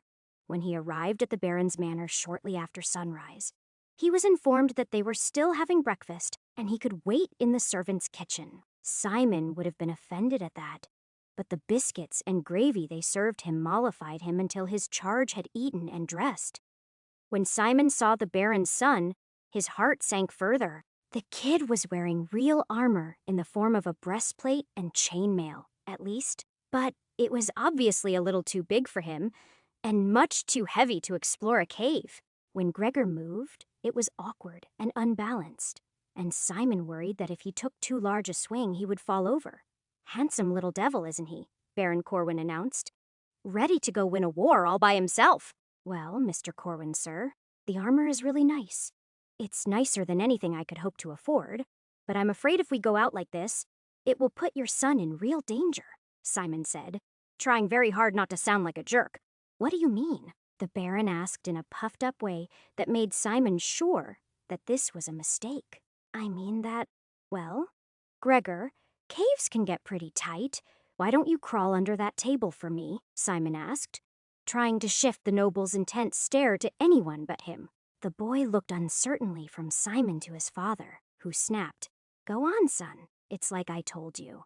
In all other things in life, commoners like this will obey your orders, but in their area of expertise, listening to those you employ will save your life." Simon was pleased and annoyed by the backhanded compliment as he watched the man's heir get on his hands and knees and try to crawl under the end table. On the one hand, it was nice that someone thought he had expertise in something, but on the other, this whole better than everyone else because of the family you were born into routine was about 200 years out of date, as far as he was concerned. They both watched how awkwardly the boy moved, and when he was halfway under, Simon pointed out, "See how stiffly he moves and how loud his armor is.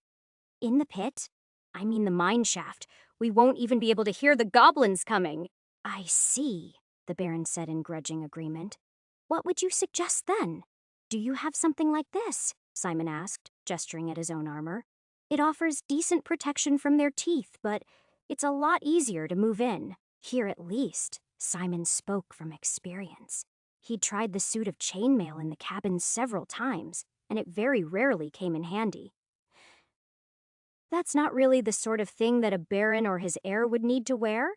Baron Corwin answered, shaking his head. "The only ones around here that might have something like that would be our guards, our huntsmen."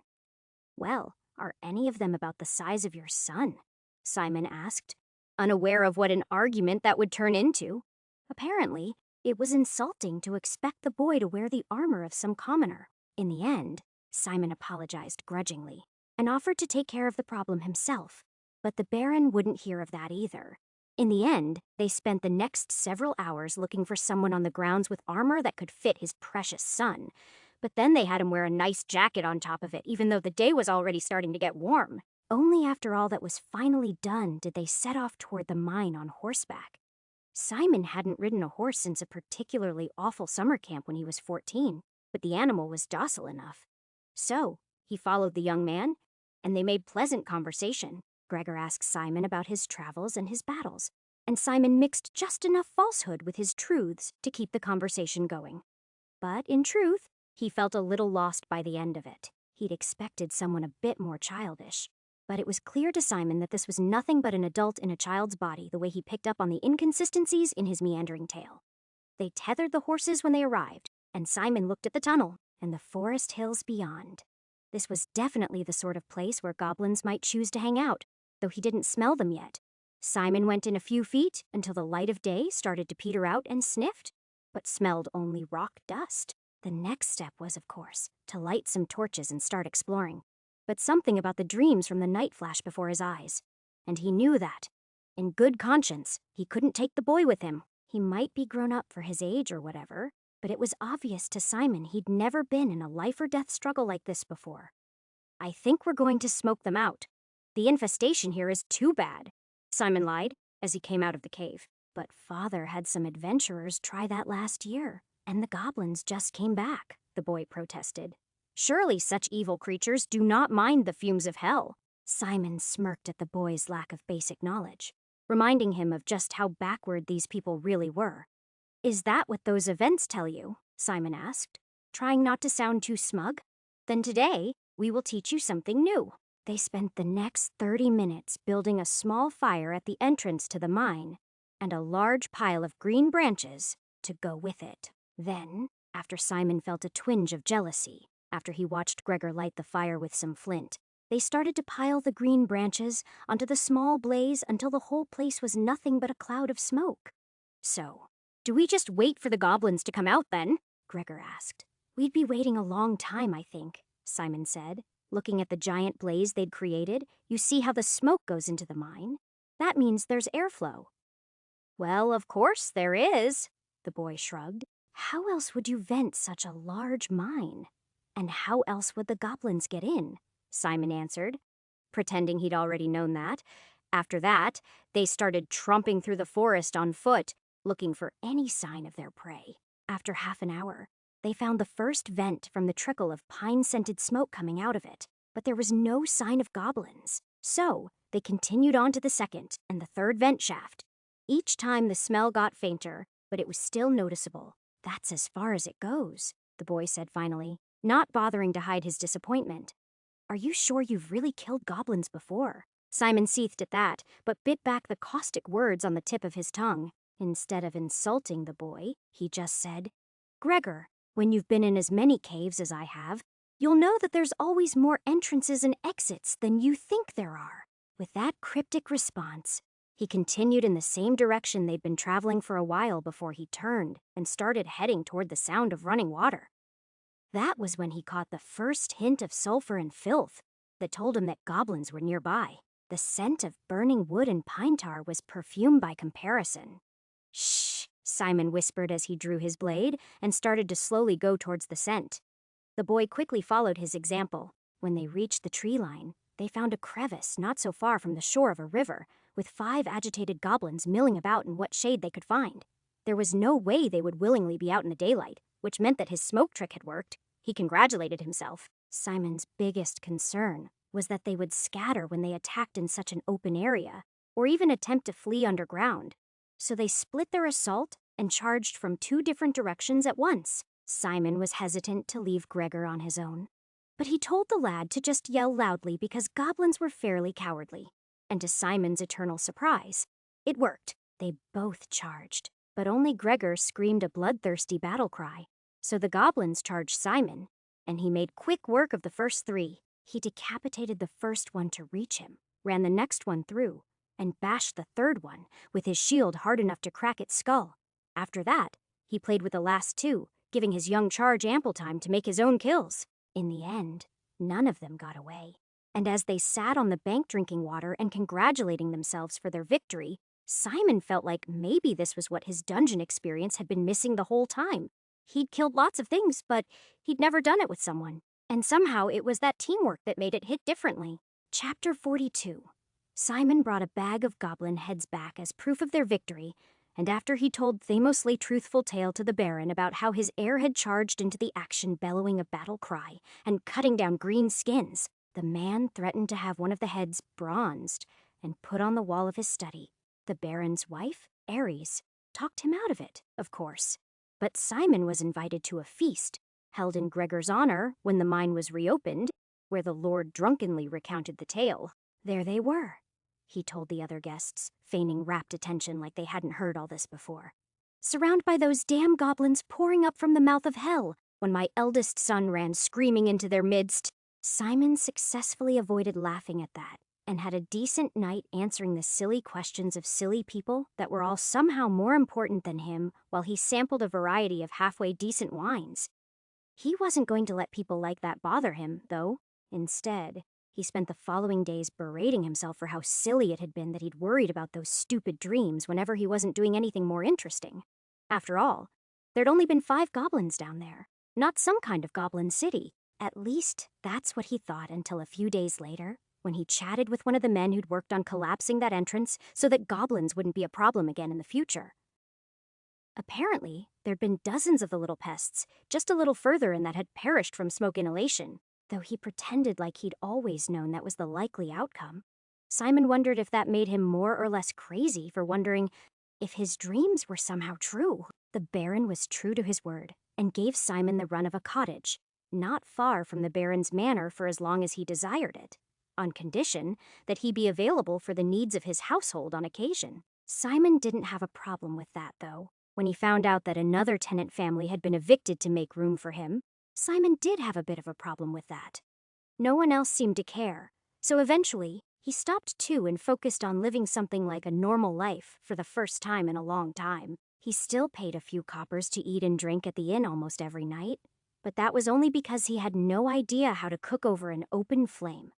Letting a soup boil in a cauldron was one thing. He tried that a couple times, but getting all the right fresh herbs and then keeping the fire at the same level for hours was a pain, and after trying it a few times just to prove to himself that he could, he became a regular at the inn instead. In the games he was used to playing, it was so easy.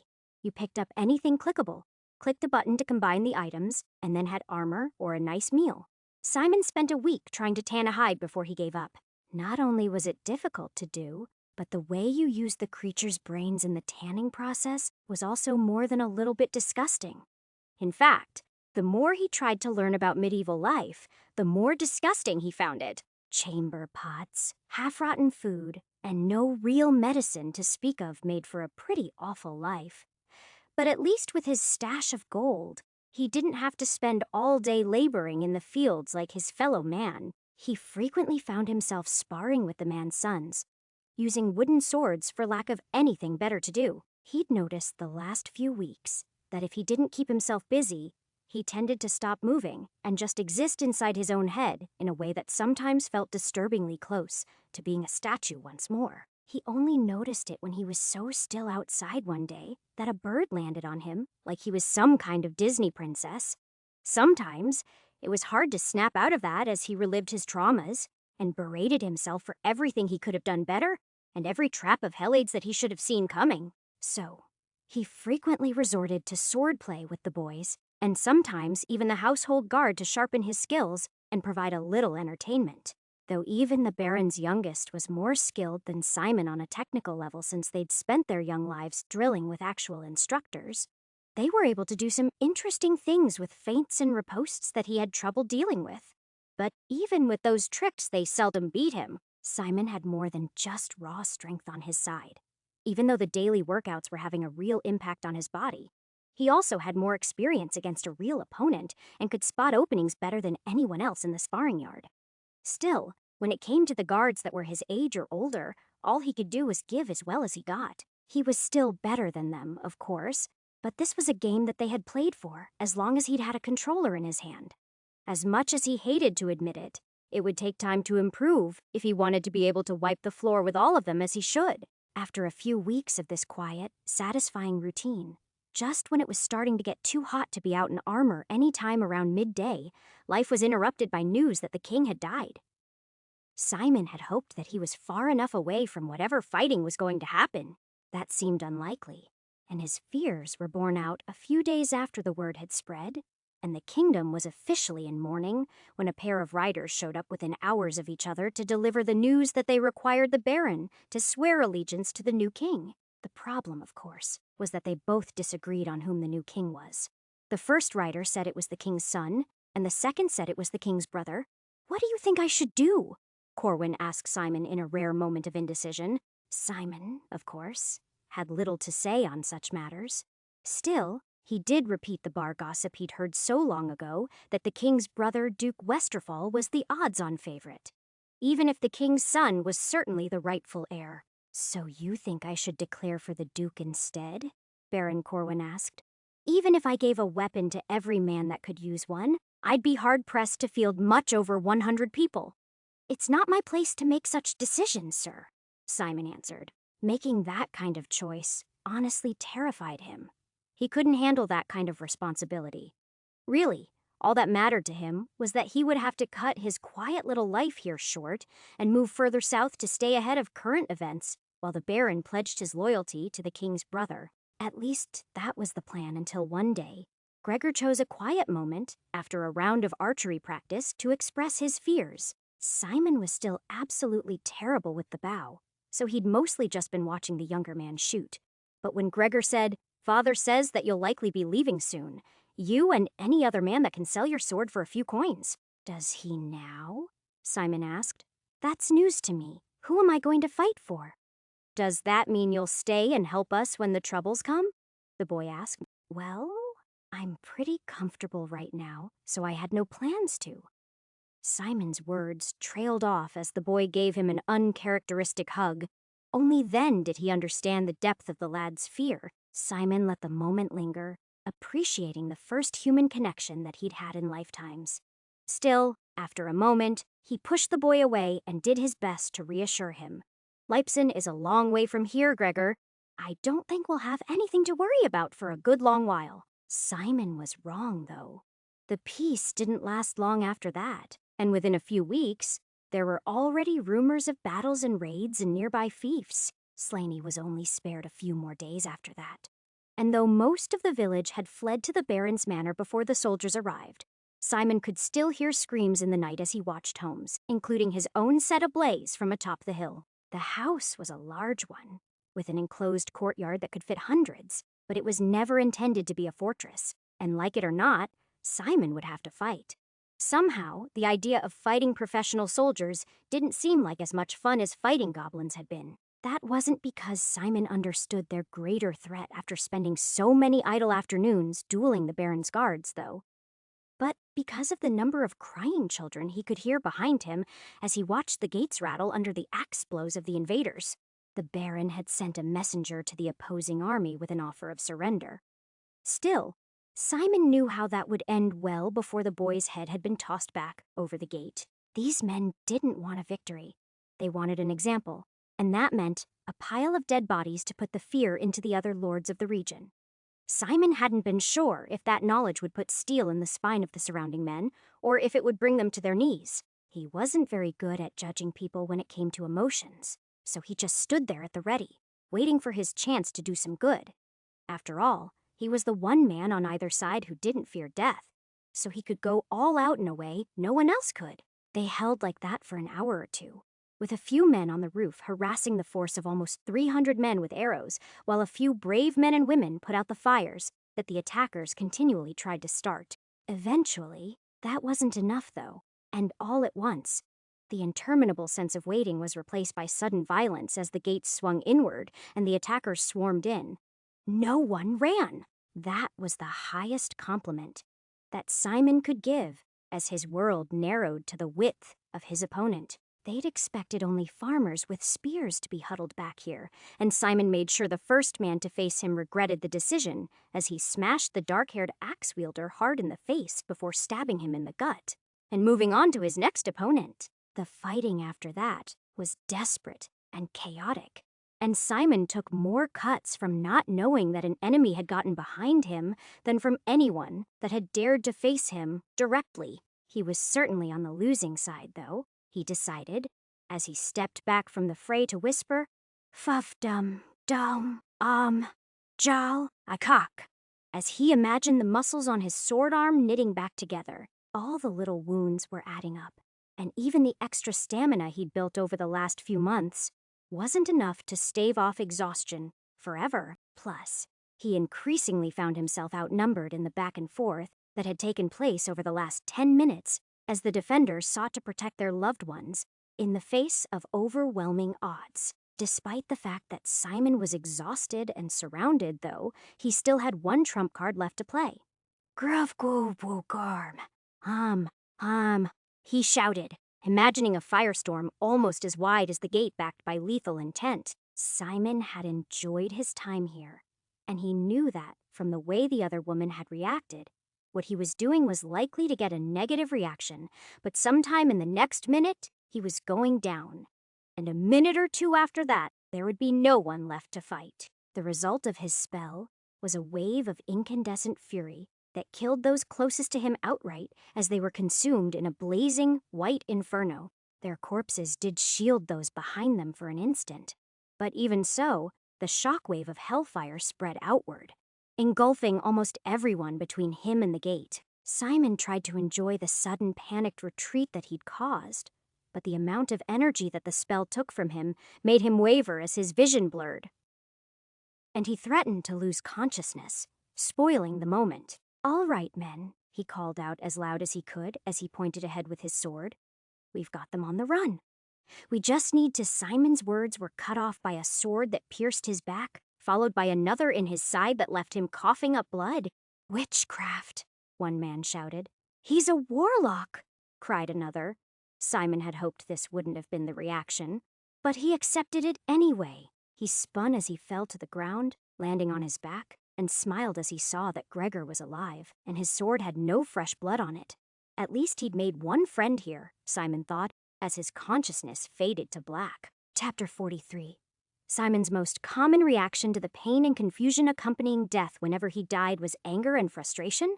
Generally, he was annoyed at whatever cheap trick had been used to kill him, or he was pissed off at Helids for planning it this way just to make him suffer.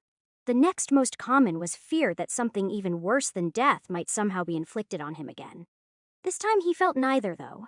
Instead, he felt only acceptance as he lay there staring at the ceiling, trying to parse the reaction he'd seen on the faces of the men who'd killed him. Gregor had seemed sad, of course, and Simon was pleased that at least one person had decided to give him the benefit of the doubt for once in his life.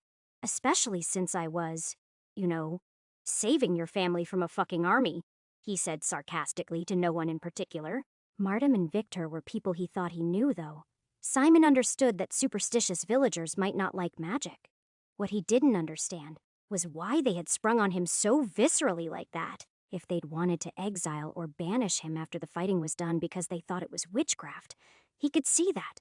But to kill him for trying to keep them alive was bullshit, and he kind of hoped they were wiped out because of it. Well, he wanted to hope that, but he couldn't quite make himself think something so awful, and as he got up and stretched, he hoped that the Baron's family managed to escape, or at least if they died, he hoped that it was a clean death. They'd been good to him. After all, good enough to go back and try to save them again, though. He wasn't so sure about that. Simon reached for the wine bottle and took a long swig, noting that he'd developed enough of a palate for it that he noticed just how much it sucked compared to the vintages he was used to at the Baron's table. That didn't stop him from drinking it, though, as he pondered what to do next. "If I go back, whatever I build is just going to get destroyed by the war again," he told himself as he considered the problem. He had two options. He could try to stop the war somehow, or he could try going further away this time. Simon had no idea how to go about stopping the war, though. Was he supposed to just assassinate some dukes so that the line of succession was clearer? That might help, but it might make things worse, too. And there was no guarantee that he would survive such an attempt long enough to enjoy his newfound peace anyway. Maybe if he wandered far enough, he could find somewhere so distant and insignificant that it wouldn't be affected. For some reason, thinking about distant places brought Schwarzenbruck to mind. He could always go back down the mountains and try to find it. It was supposed to be somewhere to the north, but he was sure that Lucan, or the innkeeper who wanted him dead, would know where he could find that, if he asked. He wasn't sure why he'd want to take the long way to a zombie infestation, though. After all, getting to the 8th floor, that was easy. He just had to kill some goblins, some skeletons, a slime, and a couple zombies. And for some reason, if he was bitten, he was fairly certain he could blow his own head off with pyrotechnics well before losing control of his body again. He felt stupid that he hadn't thought of it last time, but vowed not to make that mistake again. As long as he just kept that plan in his back pocket, Simon knew he had little to fear from another visit to that place beside a quick and relatively painless death. Well, nothing besides seeing Freya again, he thought with a sigh. This was enough to stir him to action as he tried to move physically away from her ghost. As he did so, two things became immediately apparent to him. The first was that he longed to see her, even though he knew she wouldn't actually be there if he visited again. And the second was how slow and out of shape he suddenly felt. Simon turned and walked over to the mirror. He didn't talk to it, but he did note with dismay that he'd put on a lot of weight since the last time he'd seen himself in the Baron's manor. For a moment, Simon's mind rejected the idea that he'd always been this fat, and a train of thought spontaneously decided that Helades must be doing this as an additional handicap to keep him from succeeding. Simon stopped that thought cold before it could grow, though, and took a hard look at himself. No wonder I was getting so much better at sword fighting, Simon said, lifting his shirt. Not only had his leather armor fit him much better, but he was carrying around more than an extra set of chainmail with every step right now. As he realized he'd been like this from day one, he cursed himself for never noticing until now. Simon had always considered himself to be a little thick because he was so strong, but he'd never known what real strength was until he defended that gate and held back 4 men at once. The vivid images of that flashback filled his mind with the smell of blood and the sounds of screaming briefly. But he pushed them out of his mind, trying to focus on the positive. All right, so I'm not strong right now, he told himself as he stared straight into his own eyes. But I can be again, and it's going to be soon. That, as much as anything, was why he decided on whim that he was going back to Schwarzenbruck. Not to stay, of course. He had no interest in fighting his way out of that inn. He was going to cut through there, and then see if there was anywhere nice to settle down near the Wyvern level. On his last visit, he'd seen something on the horizon, but he had no idea if it was a city or more ruins, like those he'd already explored. It was another level where he had no idea what he was supposed to do. Some made sense, at least. Kill this slime or that troll, but what the hell was he supposed to do about the Wyvern? When it came to the 3rd floor, was he supposed to kill the goblins or stop a civil war? Was it both? Even though this wasn't a game, he felt sure a quest log would have gone a long way to making it playable. Simon decided that he'd be happy to write one himself if he'd gotten to keep the thing as he geared up and got ready to go back into the pit once more. But since it would just reset along with all his other accomplishments, what the hell would be the point? Simon spent several more minutes delaying the inevitable. But once he was ready, and he'd moved the bed out of the way, he turned back to the mirror to ask it the question he'd been dreading. Mirror, show me my stat sheet. Let's see just how fucked I am, he said, flinching visibly as the numbers began to appear slowly in their glowing blue type on the glass. Name, Simon Jacoby level, 20 deaths, 31 experience points, 119465 skills, archery below average armor. Light, good. Athletics below average, cook poor, craft, very poor. Deception, below average, escape, very poor, investigate, average, maces, average, ride, poor, search, below average, sneak below average, spears poor, spell casting below average, steal, very poor, swimming, poor, and swords good. Words of power, Afarum, Hatchjack, Jervulmarin. Well, that answers that, he shrugged.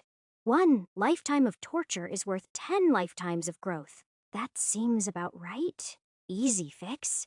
It was both worse and better than he thought it would be, he decided as he went downstairs and started crushing rat skulls. On the one hand, his time with the Baron's sons had obviously paid dividends with several combat skills. His simple village life had improved everything from cooking to horseback riding, which felt nice. Still, on the other hand, he had no idea how he would ever get his experience total back into the positive numbers at this rate. He tore through the caves as he thought about it, and the goblins came and went without issue.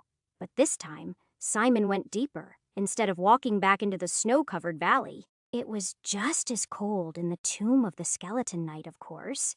But he worked up quite a sweat, taking out all the little skeleton warriors before he fought the actual threat. The night was a good test for him, and he was pleased to see just how easily he took its head off after a complicated series of parries and ripostas. More than anything, this was what really showed him how far he'd come. It had taken a dozen deaths to bring this bastard down the first time, and now it bordered on the trivial. There was no question the knight could kill him if given the opportunity, of course. However, Simon had no intention of ever letting that happen again. Gregor would love to see this, he told himself, as he went to take out the slime in a burst of fire and brimstone that left nothing but ashes. He'd told the boy about some of the more exotic monsters he'd fought on his journey, but he could tell that the lad did not entirely believe his exploits. He walked through that short little level in less than half a minute, which was getting to be pretty par for the course. That just left 3 more levels, and then he could take a good look at the horizon and decide where he was off to next. He thought as he opened the door to the inn. When he walked in, Simon anticipated the first zombie that always attacked him and brained it before it reached him. He quickly moved into the common room to get the one that was usually there too, and the Viking went down without a struggle. It only had enough time to turn toward him before it took a mace to the face. Simon's next step was going to be to reinforce the window that always failed, but as he strode across the room, he saw someone behind the bar. For a moment, he worried it was a zombie, or worse, zombie Freya, because his mind refused to accept what it was seeing. Standing in front of him, just as fragile and fearful as she'd been the last time, was Freya. She had the same bloody hands and held the same knife.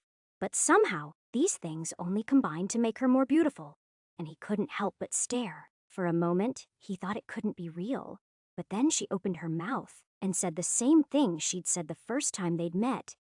It's not mine, she said, looking at her hands and not at the zombie he'd just slain. Oh my God, is it really you? He asked, moving toward her. You're alive? I don't know you, and I don't know if you've been bitten, she murmured, leveling her knife at him as his approach broke her reverie.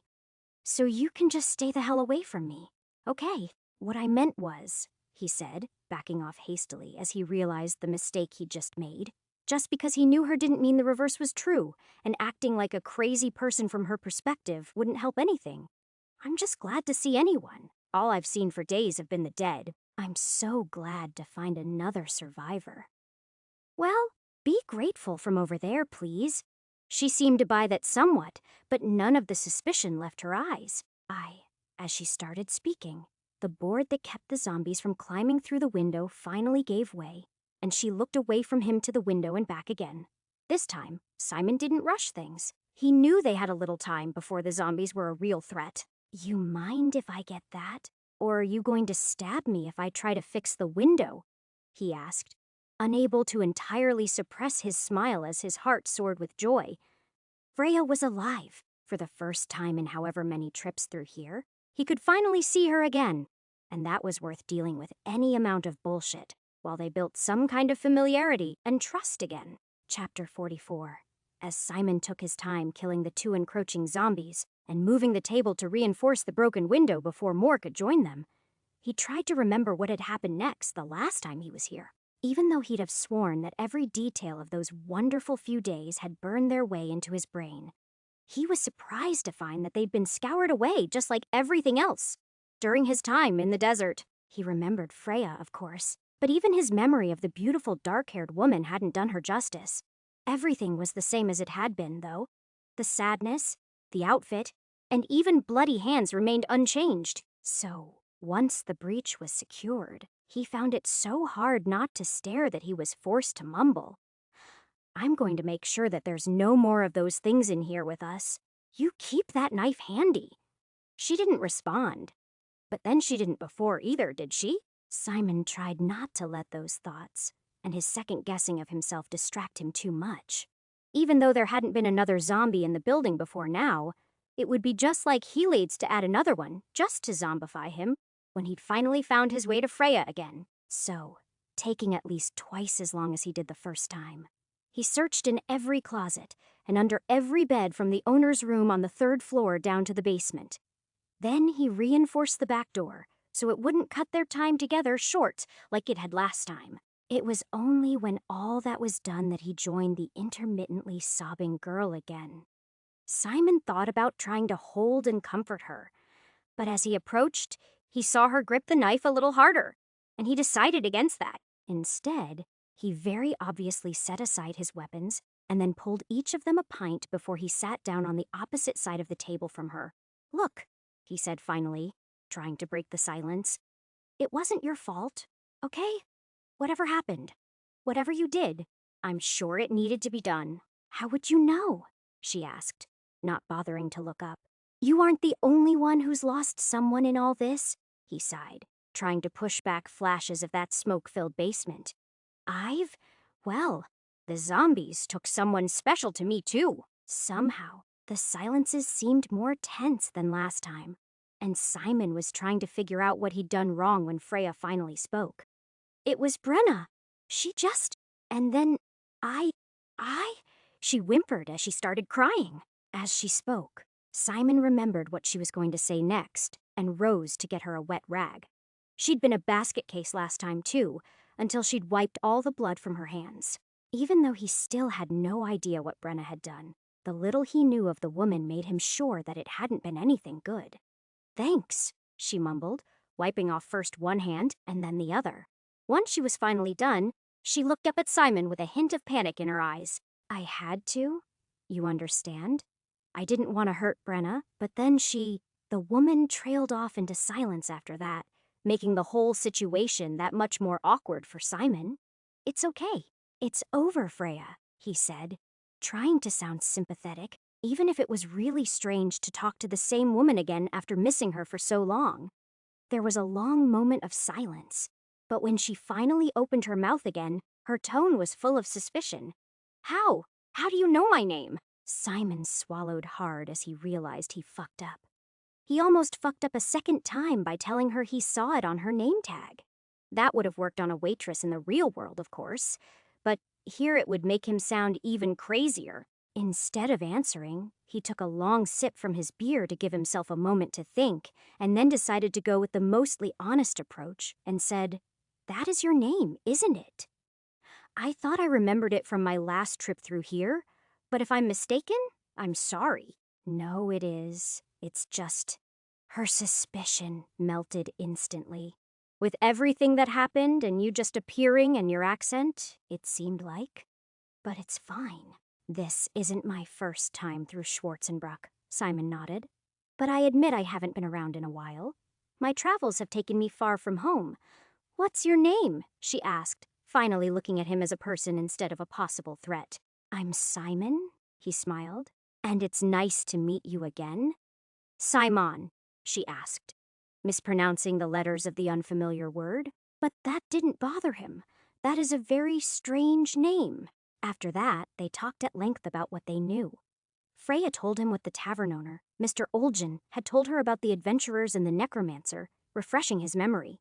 Simon nodded appropriately while he worked his way through his beer. He hadn't actually gained any additional insight from his time as a zombie to give him any clues there. There had been no orders from a wizard bouncing around in his head or anything like that. All he'd felt during that time was hunger. And all he knew was that in a few weeks, someone would open the south gate to purge the zombies and release them on an unsuspecting world in the process.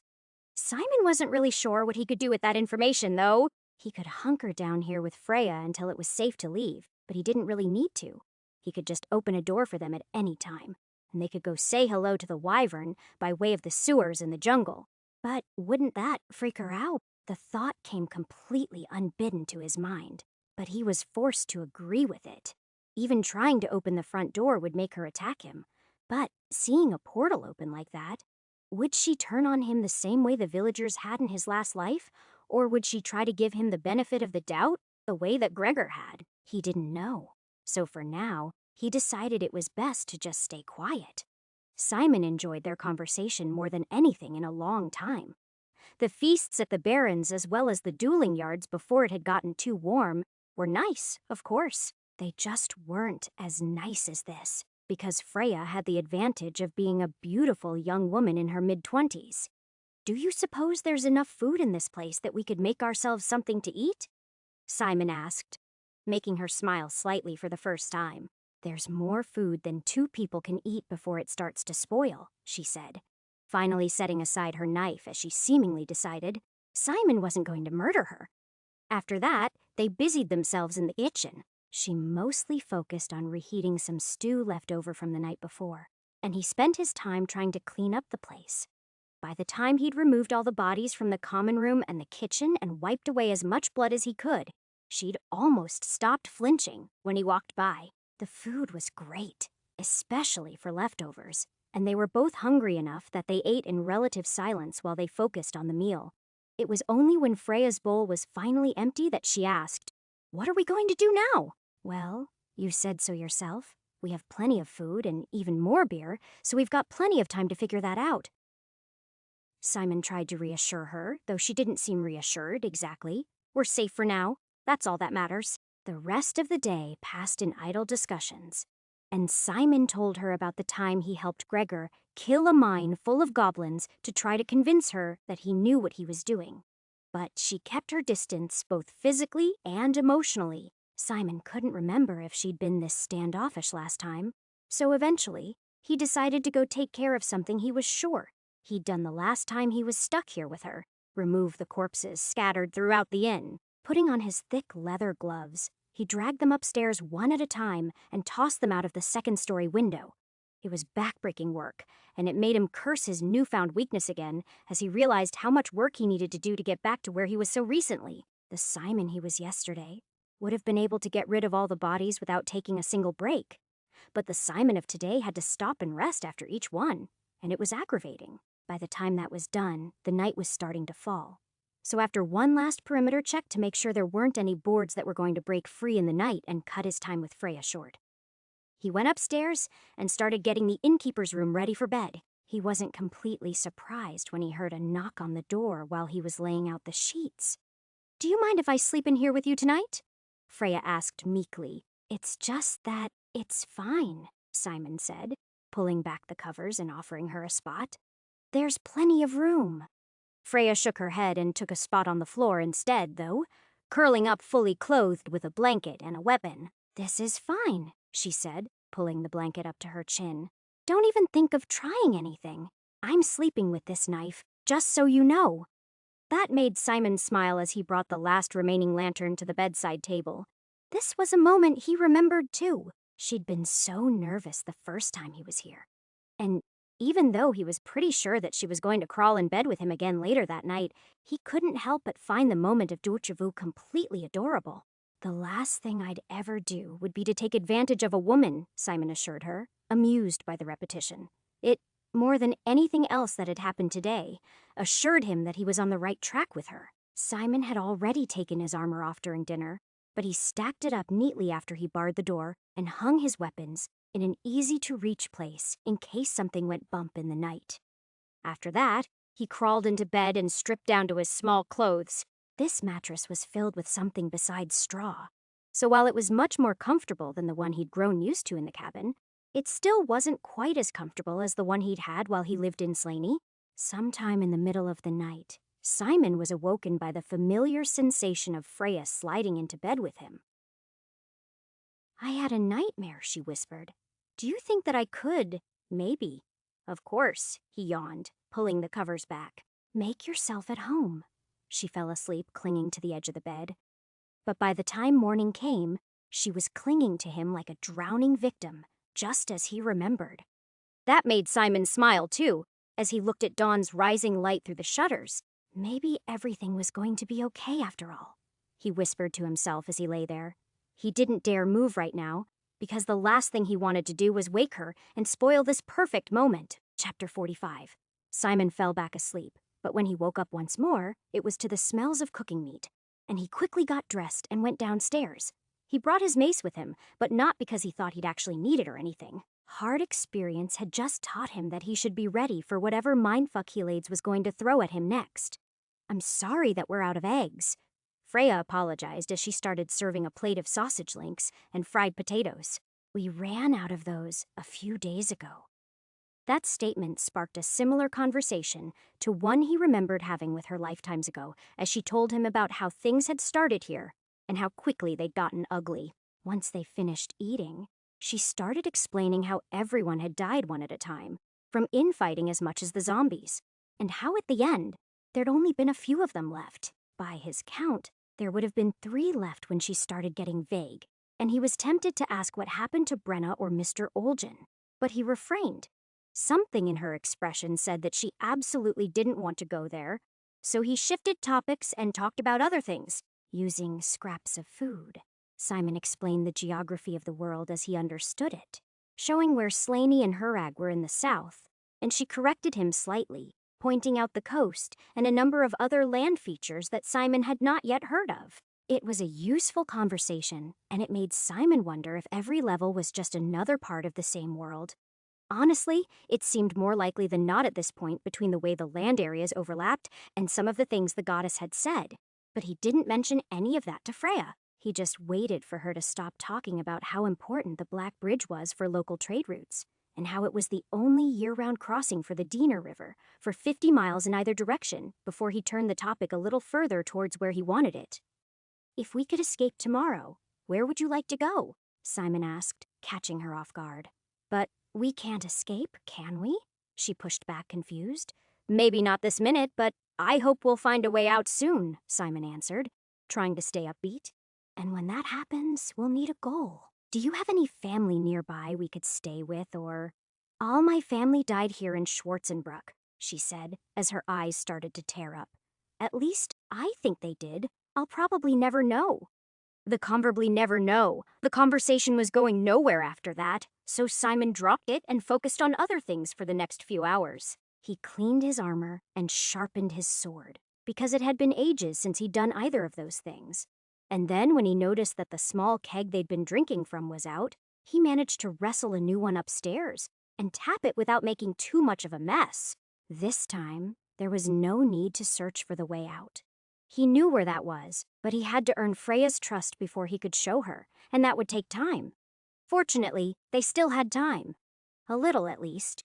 There was a sea of the dead surrounding the building, of course, and their collective moaning and groaning were enough to make him feel like he was going to go crazy when he wasn't doing something else. But other times, when he was chatting with Freya, it was a barely noticeable background drone. Still, he let things proceed at their own pace because he knew that if he rushed it, he would ruin it. He'd seen that theme play out plenty of times in movies and anime. He just needed to let it happen.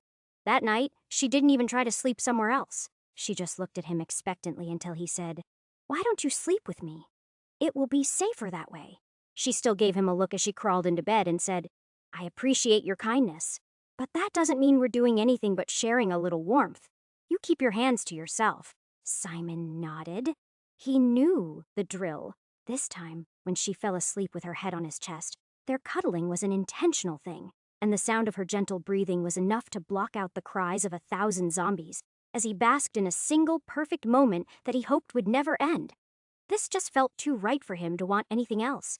The next few days, they enjoyed each other's company, and he got Freya to open up a bit about what it was she wanted out of life, and how.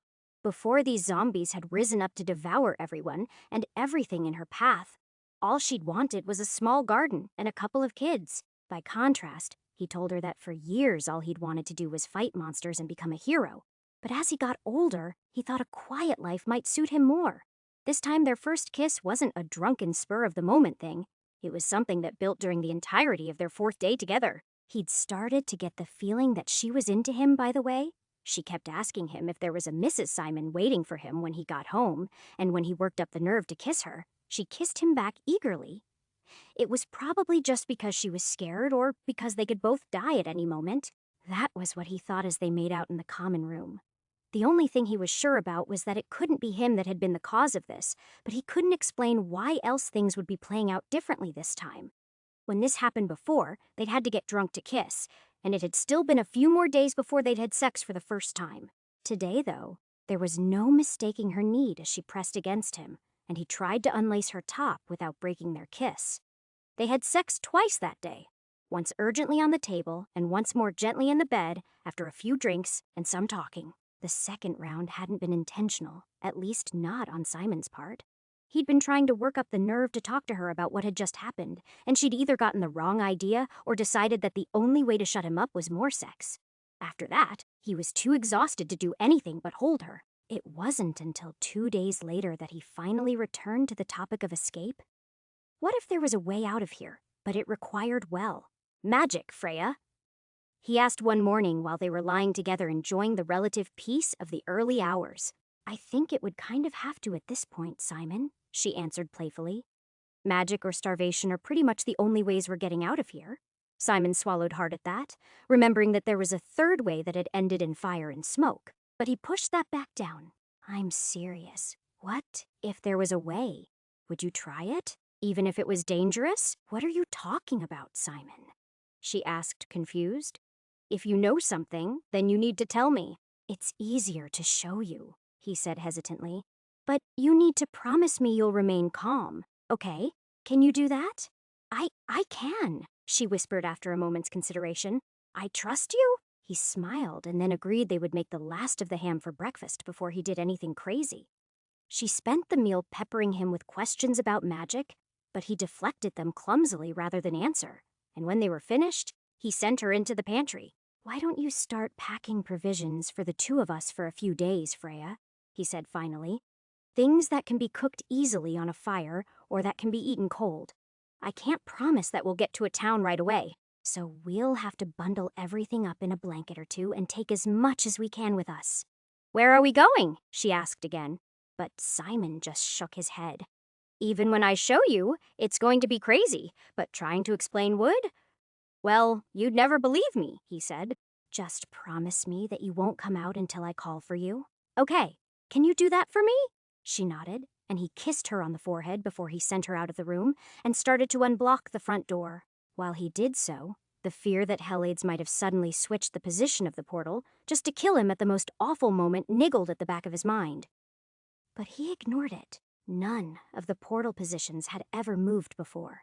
And though he didn't rule that out, it seemed unlikely that it would be this portal on this day that was the one to finally break the trend. When Simon had the door open to reveal the sewer, he finally called for Freya, and she came running.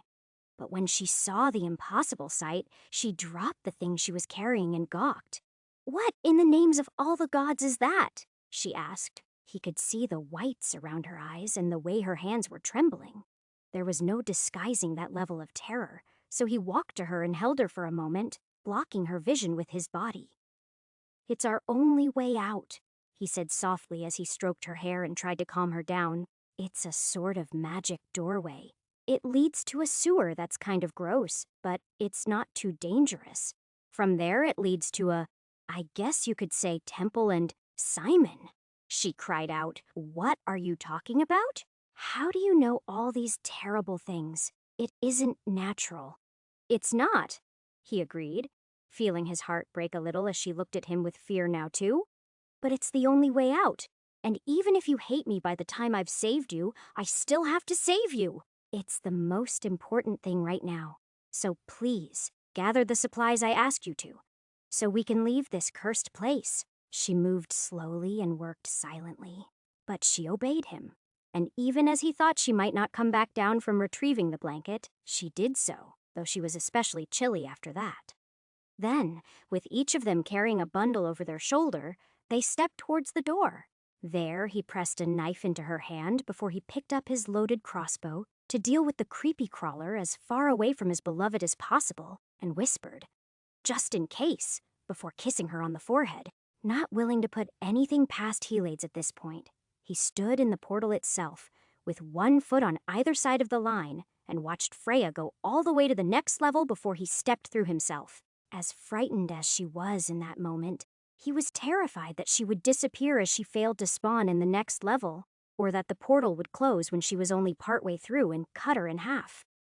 He was taking no chances with that bullshit today. Today, Freya was going to live even if he didn't get his happily ever after. He swore to himself that he'd save her every single time he came through here, if that's what it took. Chapter 46.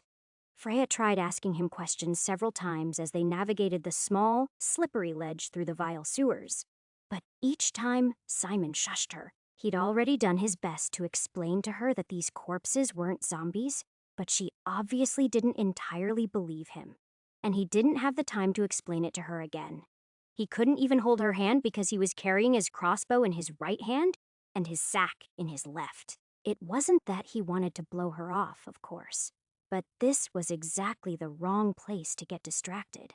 Even if that awful worm was almost always in its stack of bodies, if it ambushed and paralyzed them, he would have to lay there for God knows how long and watch the vermin devour his girl. He'd rather be a zombie again than be forced to witness that. Of course, he'd also rather not have to cast a fire spell if he didn't need to. He'd already freaked out Freya enough, and the last thing he wanted was to send her screaming into the night at the first chance she had to escape from him. Just before he rounded the final corner where he could usually see it, he whispered to Freya, Stay calm. The thing I was talking about before, it's right there. No sooner did he round the corner than he saw the pale, wiggling thing gorging itself on the bloated body of a young man. It didn't see him yet, so Simon carefully lined up his shot. That plan was interrupted when Freya took a look and screamed bloody murder as soon as she saw the slimy, tentacled thing devouring corpses. It charged them immediately after that, and Simon waited until it was much closer than usual before he put a bolt in its belly just to be sure he wouldn't miss. For a moment, that felt like a mistake as he thought the thing might just keep going, and he almost threw his crossbow in the water so he could free a hand to draw his sword. Fortunately, that proved unnecessary, and with its usual screech, it turned and fled back into the pile of bodies it had built by the main sewer grate. No way I'm getting any closer to that thing. What in all the hells was that? Freya asked as she resisted Simon's efforts to drag her forward. It's a carrion crawler, Simon said slowly, wishing he could take the time to reload his crossbow. But he had nowhere to set down his bundle. For a moment, he really missed the fine backpack he'd had made the last go around, and he wondered how adventurers ever did without that sort of thing. And it's not really interested in us. It eats corpses. So if it kills us, then it will become interested? She asked skeptically. Well, when they're wounded, they tend to steer clear. But if we stick around too long, Simon let his words linger, both because he didn't want to say anything too awful and because he'd had to suppress his need to be a no. It all explained to her that they would be perfectly happy to paralyze the two of them and then devour them both while they were frozen in place. Eventually, she accepted the need to move, which caused a dilemma. Simon wanted to send her up the ladder first, but he feared what would happen to her if he wasn't physically holding the portal open. So ultimately, he climbed up, set his bundle down, and then sat in the opening with his legs dangling while he helped her up. They'd been intimate several times now, so there shouldn't have been anything embarrassing about touching her. Somehow, though, the combination of closeness and coldness that was currently between them made the whole thing incredibly awkward. Still, she'd made it through, and the carrion crawler hadn't killed them. So, what else could they ask for? Where are we now? She asked in a voice full of wonder while he was bent over, reloading his crossbow.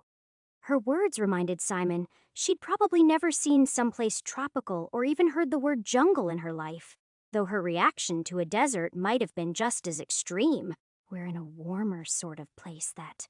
Simon's words trailed off as he looked up and saw her approaching the vine-covered wall, intent on one of the large orange and pink blossoms that dotted the vine-strewn masonry. "Be careful," he yelled, dropping everything he was doing and running to her so that he could drag her away before she got too close. He didn't think that was one of the blossoms that launched the darts at him, but he couldn't be sure. "It's just a flower," she said, shaking him off. "What the hell is your problem? You act completely calm when monsters charge at us, but you freak out when it's a flower." "What the hell?" Simon shook his head. He tried to see her point, but really all she was showing off was her own ignorance, and he wasn't about to explain it to her right now and fuck things up even more. "Look, I'll tell you later when we get somewhere safe, but first we have to climb that," he answered grumpily as he pointed at the largest ziggurat in the ruined city. "What in the name of the gods is that thing?" Freya asked. "It's like a mountain but shaped very strangely. Did people make that?" "Probably," Simon answered.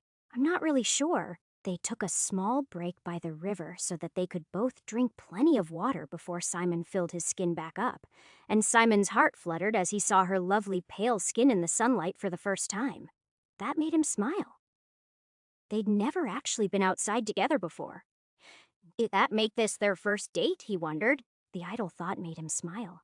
What a terrible first date that would be, a walk through a sewer filled with rotting corpses and a city slowly being devoured by plants. Real nightmare fuel right there. It kind of made him wonder what sort of relationship could be built on such a fucked up foundation.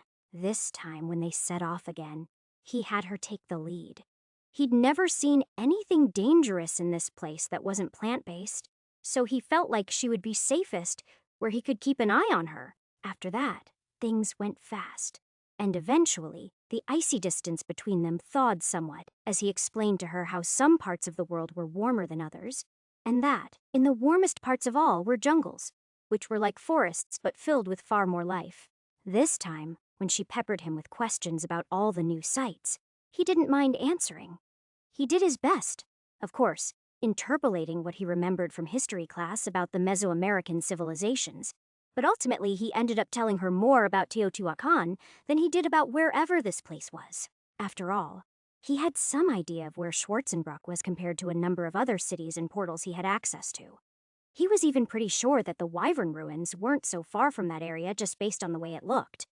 He could be way off, though, given that New England and actual England also looked pretty similar. They took a break when they reached the giant ziggurat, and again when they were halfway up the structure. Freya seemed to be in slightly better shape than Simon. But, to be fair, she wasn't hauling an extra 30 pounds of armor and weaponry. When they reached the top, they just sat there for a good long while enjoying the setting sun, and eventually, she laid her head on his shoulder, and he took that as permission for him to put his arm around her as they admired the reds and oranges dancing above the jungle canopy. "It just goes on forever," she said. "It does," he agreed. "Jungles are generally pretty huge places." "No," she corrected him. "These strange portals of yours. They just keep coming one after another, don't they?"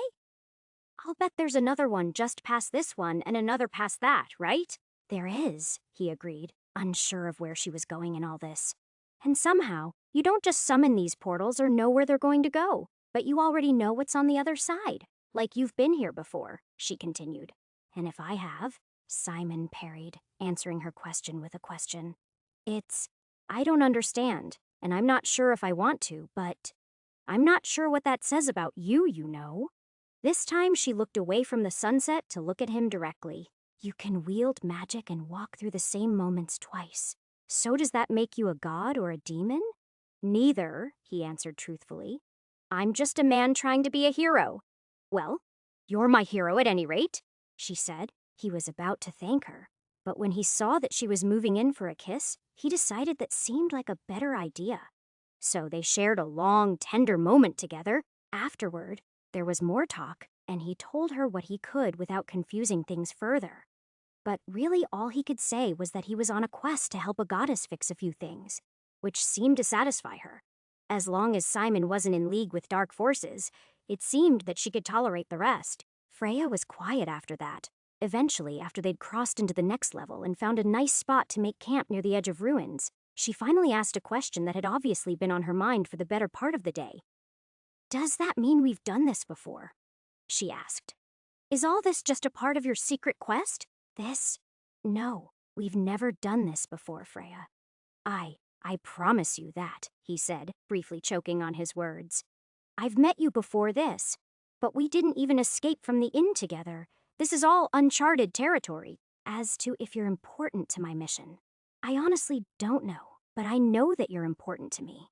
She smiled at that, and it was only afterward, while Simon was wondering why a cheesy pickup line like that would have worked so well, that he realized she'd never seen a romantic comedy in her life. He hadn't either.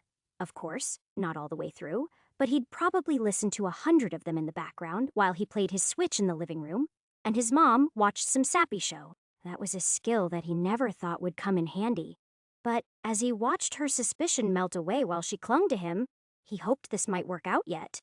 That night they slept near the embers of a fire that he'd actually managed to make without resorting to magic. And between Freya's body heat and the stone wall behind them to keep away the wind, it was actually one of the nicest nights he'd had in the wild, ever. It certainly beat the chilly trip down from the goblin cave. He was sure that, eventually, he would lose a couple toes to frostbite on that trip. In the morning, they started down the mountain holding hands. There was no trail to speak of, and the way was more than a little rocky. It wasn't so bad, though. In the distance was another small town on a river, which seemed to be a theme for this part of the world. And it seemed like as good a place as any to take a break before they found somewhere they could put down roots. Chapter 47. Progress down the mountain was slow, and by the following evening, they still hadn't reached the gently rolling plains that would lead to the distant village. Simon would be glad when they did, though. He'd pinned his hopes on it. Not only was it exhausting having to double back whenever they encountered an area too steep to pass, but it took forever as they tried to get down the sandstone bluffs that separated them from anywhere hospitable. Once, just after noon, they heard the shriek of the wyvern as it soared through the sky. Simon immediately dropped what he was doing and pulled Freya into the shadow of a boulder, where they hid for almost half an hour as they watched the thing soar across the sky.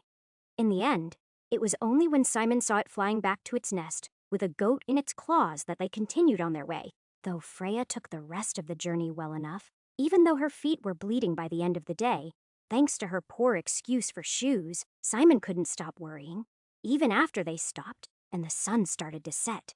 All he could see was that wyvern flying back to its nest with her bloody body in its claws. By the evening, she was noticeably limping, though she still hadn't complained. He wanted to heal her wounds immediately, but he didn't want her to freak out, so he decided to wait until she went to sleep as they made camp for the evening. That night, they didn't make a fire because there was precious little wood on the slopes, of course. It was also because Simon didn't want a beacon that would attract attention. After all, there was no real shelter, and he couldn't help but think that given the slightest provocation that wyvern would swoop down looking for prey, and decide that the two of them were the perfect snack. He didn't have any idea how far those things ranged when they hunted. However, given their size and the number of calories they had to burn every day, it had to be far, and he was certain they'd still be at risk of a surprise attack for days. How many days was harder to say, but he was pretty sure that until they could make it to the light forest that was still over a day from here at least. After that, he had no idea what new dangers would await them in there. "What are you thinking about?" Freya asked eventually, rousing him from his recursive train of thought about all the dangers that they faced. "How did you know I was still awake?" he asked. They were spooning together for warmth, and she was facing away, so he was genuinely confused.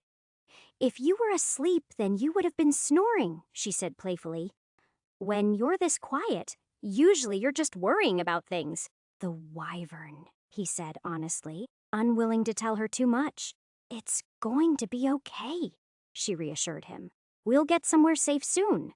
You said so yourself."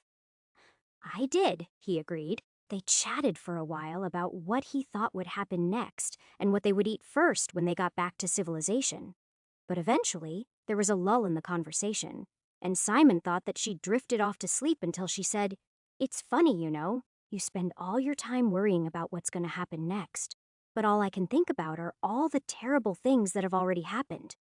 "I get that," he agreed, looking briefly at the Pandora's box of past traumas in his mind before he decided he did not want to open it again. "But eventually, all that just gets to be too much, and you have to move on.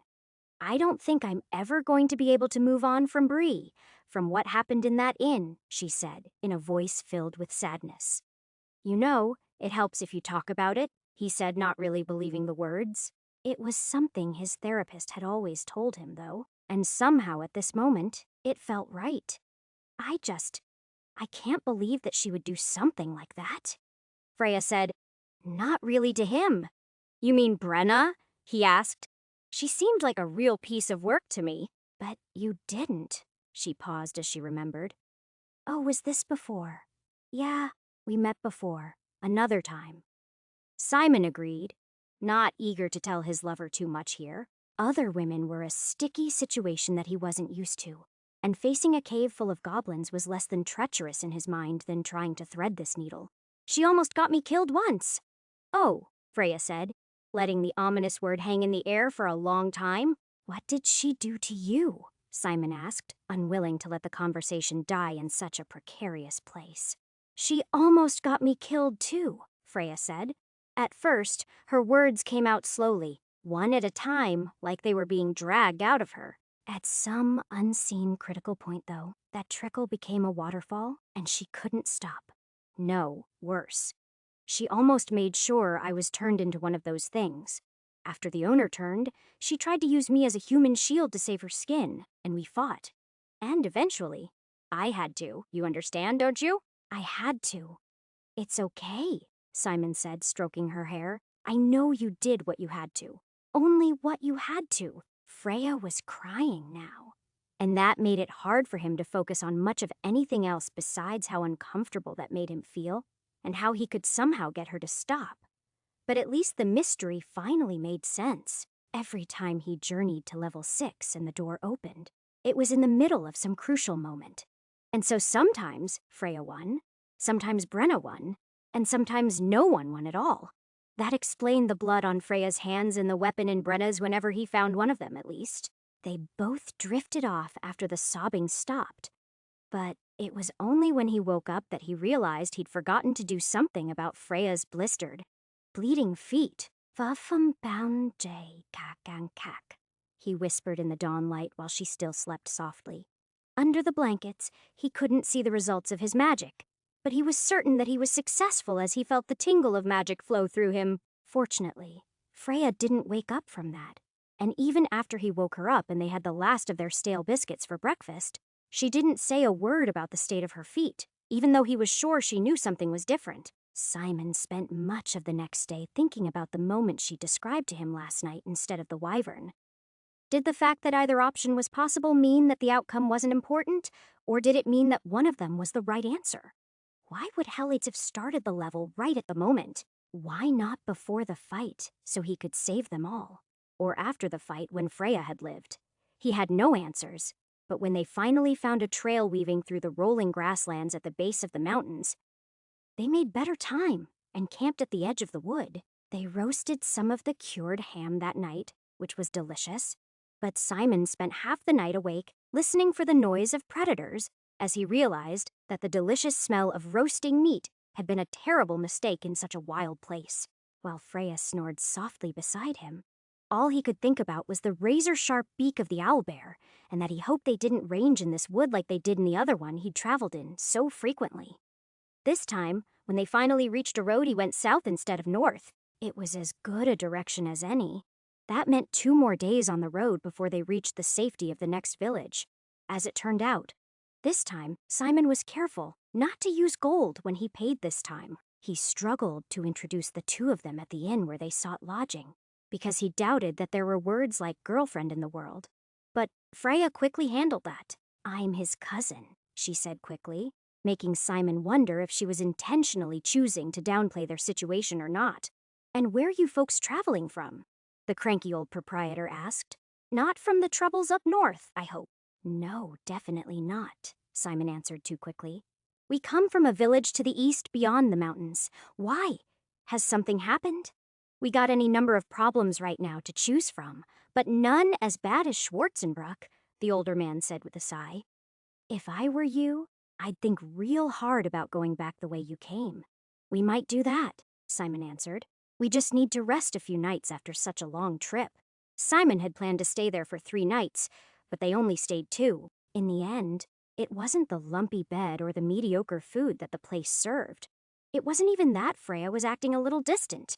It was that on their second night there, during dinner, one of the newly arrived merchants had a seizure and began to spasm and tremble at the table near the door before he suddenly rose again as a flesh-hungry monster. Fortunately, Simon was prepared, and no sooner had the creature started trying to tear the throat out of their neighbor than Simon was there to crush the thing's skull with his mace. He ended up doing the same thing to the man that had been bitten, even as everyone looked on in horror like he was the murderer. "What?" he said defensively. "You get bit, you become one of them. Those are the rules." "How could you possibly know that?" someone gasped. "Like you learn anything important the hard way," Simon shot back, as he cleaned his mace on the dead man's clothes before he grabbed Freya by the hand and pulled her away from the table. "Come on, we're getting out of here. Who knows how many more of those things are close by?" The fear in the woman's face as she relived everything that had happened to her before made resistance impossible. "Where will we go?" she asked meekly. "Away is the only direction that matters," he said, as they went upstairs to pack their meager belongings. Simon had considered swiping the dead man's coin purse, but he thought people might react badly. Once they were out of the inn, though, he had no problem swiping the wagon that the man had come in on. Simon had been sitting on the porch enjoying the breeze and the sunset when the merchant had come in earlier. At the time, the man had seemed a little off, but not "I've been bitten, and you're all gonna die off." Simon needed Freya's help to put the merchant's horse back in the harness. But after that, they were on their way. She had some qualms about stealing someone else's property to her credit. But it was this, or walk through the night, and Simon wanted to get away as far and as fast as they could. "You know, it's funny," he said as they started to ride down the dark road to whatever horror awaited them next. I always thought that in the midst of a place full of swords and axes, zombies wouldn't be much of an issue, but it appears I was wrong. He'd almost said medieval world, which would have been a mistake that was hard to correct. Simon, she sighed. Even if everyone in that room was armed, you were the only killer there. Most people just want to live. They don't go around looking for things to fight like you. It was an interesting statement, and a few lives ago, he probably wouldn't have gotten what she was saying. But now, he definitely did. Chapter 48.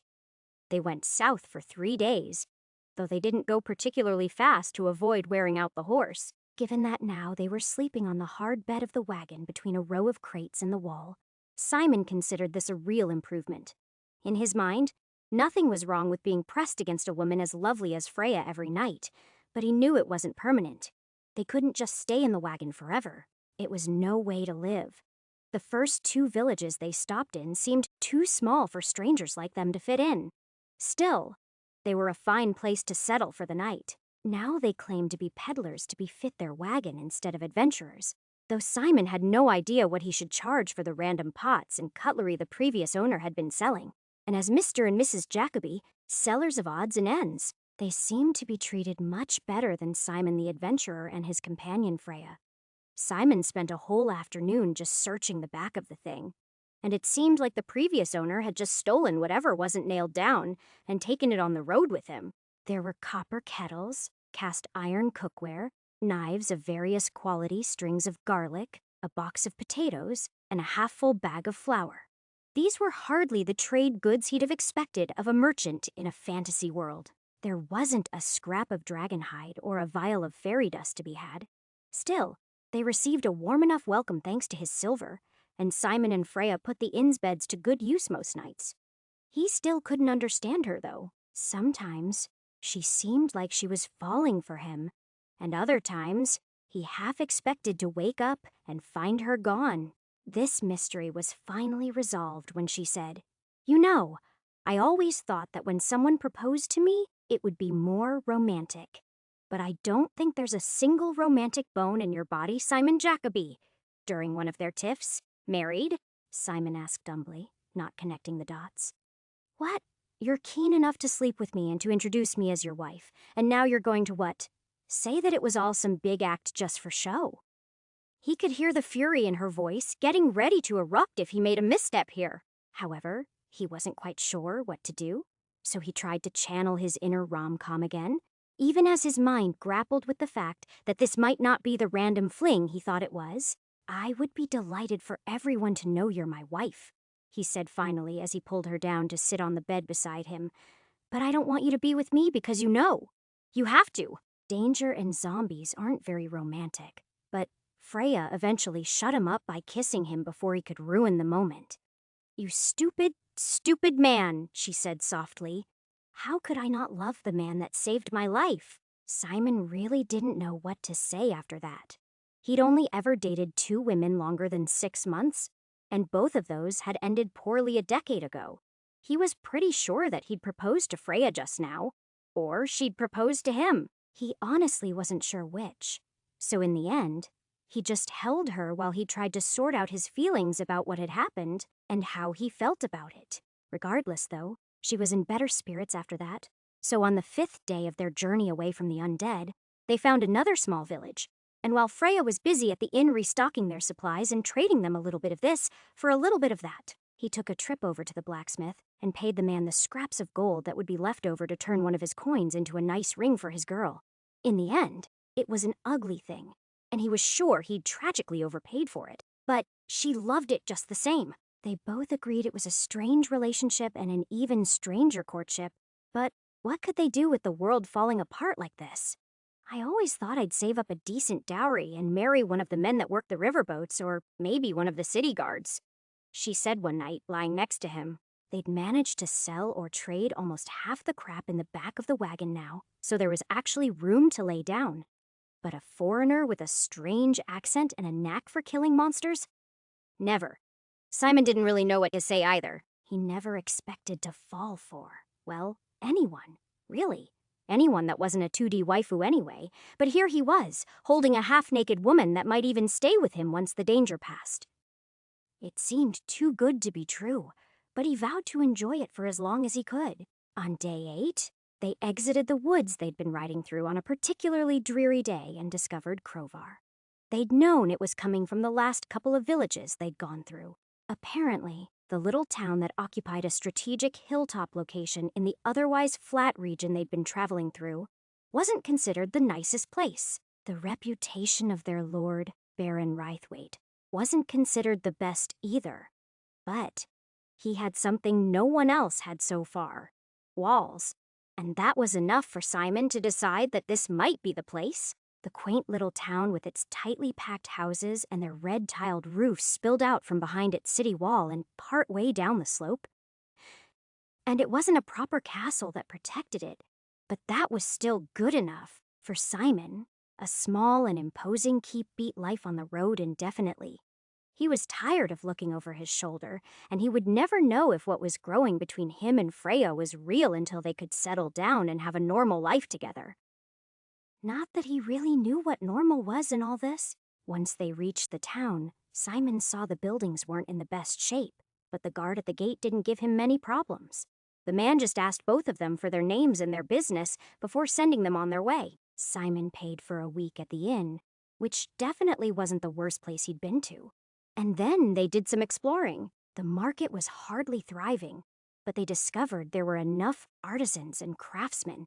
They'd be able to get his needs addressed regarding armor and a new backpack, which he didn't really need, but desperately wanted. Well, he asked Freya after they'd finished wandering around the place in a few hours, could you see yourself staying here a while? Simon had explained his desire to find somewhere defensible, and she'd agreed with that. But despite the lovely chapel and the reasonably friendly people, she didn't seem convinced. I mean, it's nice enough, she said, holding his hand. But it's hard to think of any place as home when I don't speak the local tongue. Simon swallowed hard. He hadn't realized that they'd transitioned to a new region or country or whatever, and he had no idea that he'd switched languages at some point. He'd wanted to ask her when exactly it was that he stopped speaking Northern and started speaking Southern, but he really didn't want to explain one more strange thing about him just yet. Instead, he said, "That's fair. I understand." Her answer was good enough for him, though, and first thing in the morning, he decided to see if Lord Rythwaite was receiving visitors, so he went to talk to the man's guards. As it turned out, the answer was rarely. But when he explained that he was a mercenary that could be useful if trouble made it this far south, they told him they would see if there was any need for his services. Simon honestly didn't think he'd be hearing from the Baron and set about trying to find a cottage that they could buy, or how it was that you got one built in the era before DIY and general contractors. But he didn't have much luck there either. That was when the Baron's messenger arrived. "My lord would welcome both of you to dinner tonight at 6, the haughty young man said with a sniff. "Please wear something appropriate if that's possible." It wasn't. Really. Freya had spent much of the week sewing a new outfit after he'd bought her a few bolts of cloth. But for the moment, neither of them had anything but the clothes on their back. Still, they showed up. The worst thing that could happen was that they'd be told to leave. And though Simon liked this spot, he was sure there would be other places to go, and they could find another instead if they needed to. Dinner turned out to be roasted suckling pig with the elderly man and his 2 sons. While Baron Rythwaite wasn't quite out of villain central casting, his gray hair and high cheekbones certainly made it possible that he was the villain in some horror movie. The room that they ate in didn't make things any better. It was a large room that wasn't quite a dining hall, flanked by 2 very large fireplaces, and the southern wall was covered in weapons and trophies of various victories. Still, he was nice enough to them both, though. And once Simon name-dropped Baron Corwin, the man became almost warm. "Gregor is a good man, though it has been an age since we've been able to meet with all the recent troubles," Lord Rythwaite said with a small toast of his glass. None of that affected his son's attitude toward them.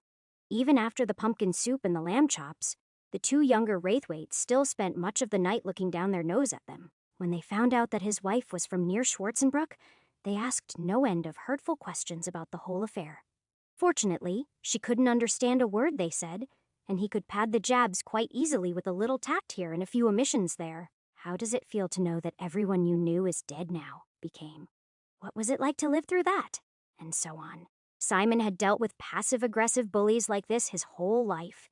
It was the reason he dropped out of school, but he was long past caring what strangers thought about him. He had a beautiful woman that loved him and a couple spells up his sleeve, and it would have been the easiest thing in the world to burn every asshole at this table alive. Instead, he just held Freya's hand under the table, a little tighter, and tried to smile while he told them all about their harrowing and completely fictional escape from a city full of zombies. You two must have been together for a long time then, if you were together when Schwarzenbruck was actually overrun then. That was years ago, the younger son, Eric, said. You'd better start trying for children sooner rather than later. Your bride is getting a little long in the tooth. Eric snickered at his own awful joke even though it earned him a rebuke from his father. But Simon was too distracted by what the man had just said to be offended. Years. Had it really been so long since the city had fallen? And the problem still wasn't completely resolved. Did that mean the gateways were in time as well as space? Was that what Helids had meant when she talked about the pit so long ago? It was hard to say for sure, but it seemed likely. If so, it was a shocking revelation. Unfortunately, it wasn't exactly something he could discuss with anyone. Please forgive my son's rude behavior, the Baron said, snapping him out of his reverie. Of course, Simon said, pretending to be gracious instead of oblivious. I think I might be able to find you the accommodation you're looking for, though I don't expect that the zombie hordes will ever get this far south again. There are always good reasons to keep a few cell swords around, just in case, the Baron said with a cruel smile as he steepled his fingers in front of him. Of course, I'll have to see if you can actually fight first. Chapter 49. Simon hadn't been quite sure of what to make of the man's words. He thought that maybe he'd come back and spar with a couple of the Baron's guards tomorrow or something. Instead, once they'd all finished eating dinner, the servants moved the trestle tables aside to clear space in the large room. The way that they did so with such practiced ease made Simon think this was not the first time this sort of after-dinner entertainment had been arranged either. What? Here? Now? Simon asked, suddenly regretting his third glass of wine. Why not? The Baron asked with a smile. I could do with some entertainment. Now would you like to do the honors, Vartan, or should I pick one of the guards to test his mettle? Simon breathed. A sigh of relief when the Baron turned to his eldest son. He was a slender man who'd been somewhat reserved all night. Not only would he not be much of a challenge compared to some of the burly men Simon had seen around the sprawling home, but Simon was certain the Baron wouldn't endanger his own heir with some kind of blood sport. He was completely surprised when the boy drew a heavy saber already on his hip and held it up dramatically, letting the light dance along its razor's edge before he pointed it at Simon. That was the moment he knew they'd planned all of this from the start. Of all the men at the table, Vartan was the only one wearing a weapon, and the only one with the look of a killer in his eye. As if I would ever turn down a challenge, father, he answered with a sneer before walking toward Simon. But my weapon and armor are at the inn, my lord, Simon said, trying to think of a way out of this. Nonsense. This is just a quick exhibition, so to speak. To the blood or the yield, as it were. You may pick from any blade in the room, the Baron said, gesturing widely to the trophies displayed on the south wall. Thank you, my lord, Simon said, quickly explaining what was going to happen to Freya as he rose from his seat. There was worry in her eyes and a quick shake of her head. She knew that he shouldn't do this, and he agreed with her. But there was no way out of this short of preparing to leave the city now, and he wasn't willing to do that. The man might be perverse, but he valued the life of his heir, so he was sure that he wouldn't let things get too out of hand with Simon. Simon's first instinct had been that the weapons on the wall had been nothing but display weapons, and he'd been right. Most of them were pretty decrepit. The shields were sundered, and the blades were chipped or worse. Simon picked up several before deciding they might not last for even one good parry before putting them back. Eventually, he selected a small steel shield that was much smaller than what he was used to fighting with.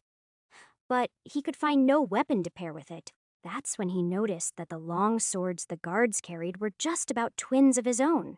Simon walked to the guard with a nasty scar across his forehead at the nearest door and said, "Your blade, sir?" The guard looked to the Baron for approval, but after a quick nod, he handed it to Simon Hilt first. The long, straight blade would do nicely. he decided as he turned to face his foe. Simon had never fought a saber before, or anyone taller than him, and Vartan's reach was nullified by Simon's longer blade, so he could be fine. But he felt like there was something here he still wasn't getting as he walked toward the center of the room to face off against the other man. So how do you want to? Simon had barely opened his mouth to speak when his opponent lashed out with his blade. The man certainly didn't seem to be pulling any punches and almost put out his eye before he managed to step back. He lashed out with a wide swing of his sword just to force the other man back, though he easily avoided it. After that, the battle was joined. Over the space of the next several seconds, they exchanged half a dozen blows. Steel clashed with steel. And though Simon was on the defensive the whole time, he didn't have another near miss at least. His opponent was faster and less concerned about hurting a stranger, whereas Simon had a shield but was worried he might accidentally strike the young man fatally if he went all out. He had very little experience fighting people for sport compared to the amount of time he'd spent killing monsters, while the other man had obviously spent all of his time in duels. "You're not so bad for a fat man," Vartan said softly as he moved close to Simon for another exchange. "Your footwork is abysmal, though. You can't expect to beat me like that." Simon tried to slam his shield into the other man to make him pay for the insult, but obviously his opponent had been expecting that, so the blow never connected. Instead, Simon found himself being shoved, and then he was falling backward, though he wasn't quite sure how. It was only when he hit the ground that he realized that Vartan had slipped his foot behind Simon's, tripping him even as he toppled him. "Where to leave you the mark of my favor?" Vartan said, standing over his defeated enemy. Simon had been worried the man might actually try to kill him, but he could see his game now. He'd noticed that almost every guard in the place had some kind of obvious scar. But in his mind, that just meant that Lord Rythwaite had a penchant for blooded veterans. He had no idea that it was some sick game that this family liked to play where they marked their territory. Even with that revelation, Simon stayed perfectly still, waiting for just the right moment as the fingers of his shield hand grabbed a handful of the throw rug that his opponent was standing on. It was only when Vartan drew back his sword to strike that Simon put all of his strength into it and yanked the rug hard, momentarily throwing the other man off balance, and giving Simon a chance to kick the legs out from under the cocky duelist. After that, they both struggled to their feet, but Simon had tossed his blade aside, and instead of trying to match him with blades, he was going to put his weight to better use and pin the man beneath him. Vartan tried to pull a dagger with his offhand, but Simon grabbed his wrist and twisted hard enough to make him drop it. "Do you yield?" Simon gasped, half out of breath. Vartan ignored the request and continued to struggle fruitlessly to bring his blade around and run Simon through. Simon ignored that and released the other man's left hand long enough to pick up the dropped knife and bring it to Vartan's throat. "I said, do you why? That will be quite enough of that?" "I think," Lord Wraithwaite called from the far end of the hall. "You will have to forgive my son. He is not used to losing. You may be able to do this family good service yet, I think." Simon was a little surprised that he'd won, but even more than that, he was wary of letting go of the other man since he hadn't actually yielded. But in the end, when Simon stood and backed away quickly, his opponent didn't try to run him through a second time, and only looked at Simon sourly as he returned the dagger. As they sat down to a dessert of brandy and walnut-encrusted sweetbread, the Duke complimented him on both his choice of weapons and on his unorthodox finale. "Never accept the obvious, and certainly never fight your enemy where they are strongest. These are the exact behaviors I look for in my men," he said with a smile. They left with the promise that in the morning, Vartan would show them to their new home, where they could stay as long as they were in the Wraithwaite family's service. That night, Freya alternated between being angry at him for doing such a foolish thing and being proud of him for winning in the end.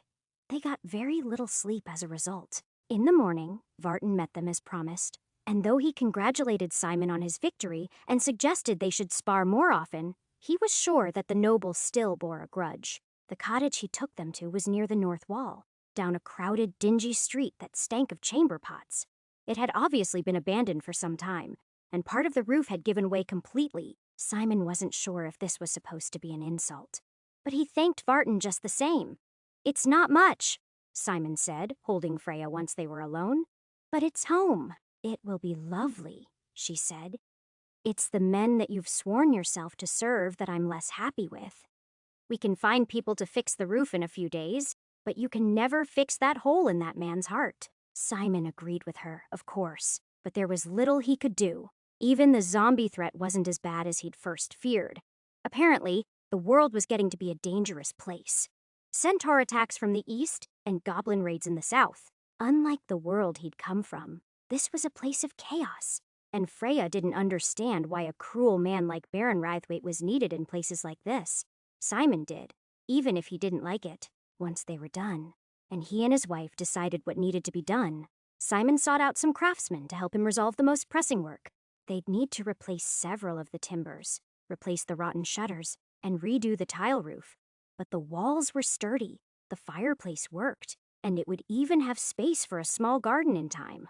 For now, they continued sleeping at the inn. Simon wasn't in any danger of running out of money anytime soon. And it wasn't like he could just pop down to IKEA to handle the whole no furniture problem. Eventually, though, he had to leave these things in his wife's capable hands. Because his end of the deal was coming due, some of the farms under the Baron's control had been burned out by goblins.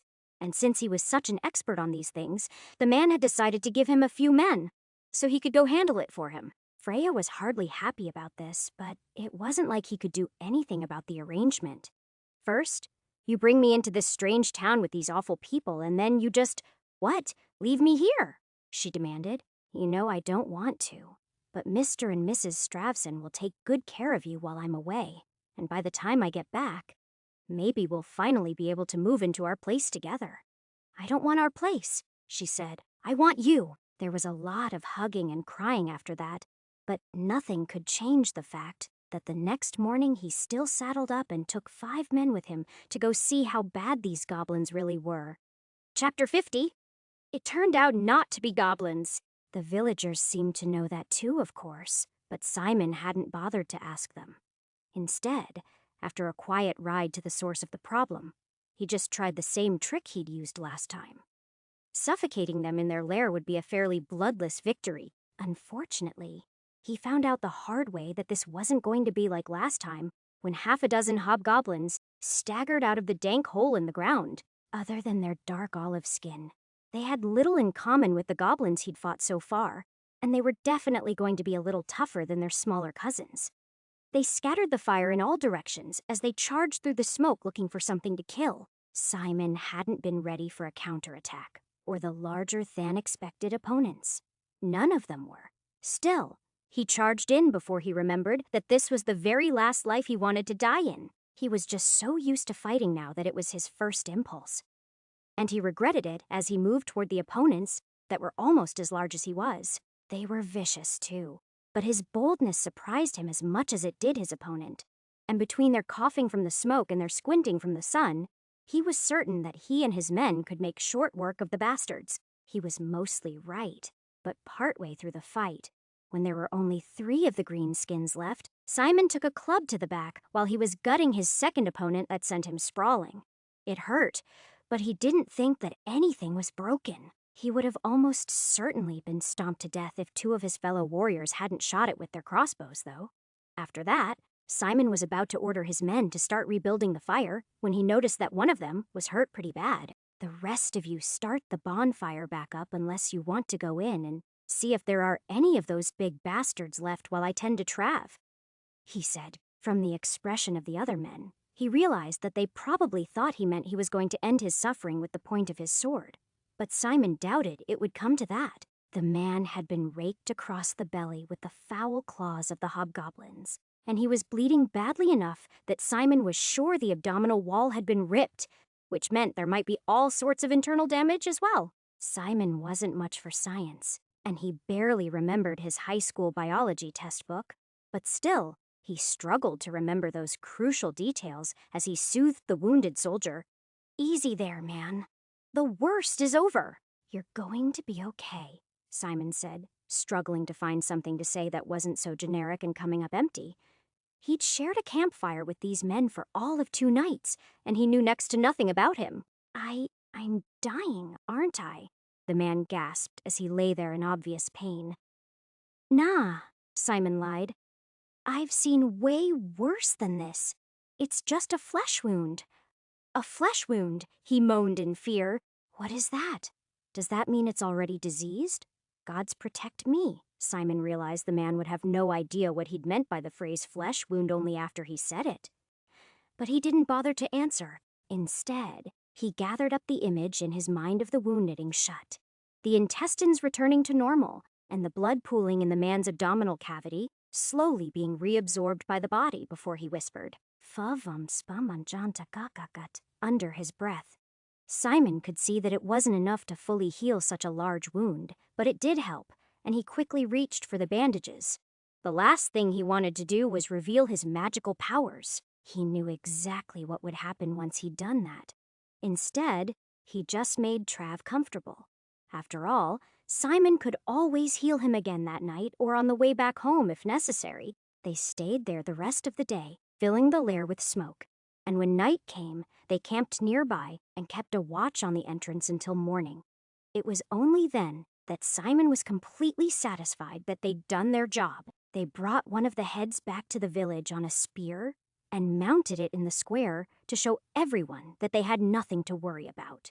And that night, a feast was held in their honor. The village wasn't rich, so the food was meager, but Simon still enjoyed the crude folk music and the amusing medieval dances that he had no idea how to perform. Before the end of the night, he was all but propositioned by one of the women there. Please allow me to show you my gratitude properly. She'd breathed into his ear when she brought him another beer. Simon politely declined. But the whole thing just made him miss Freya more.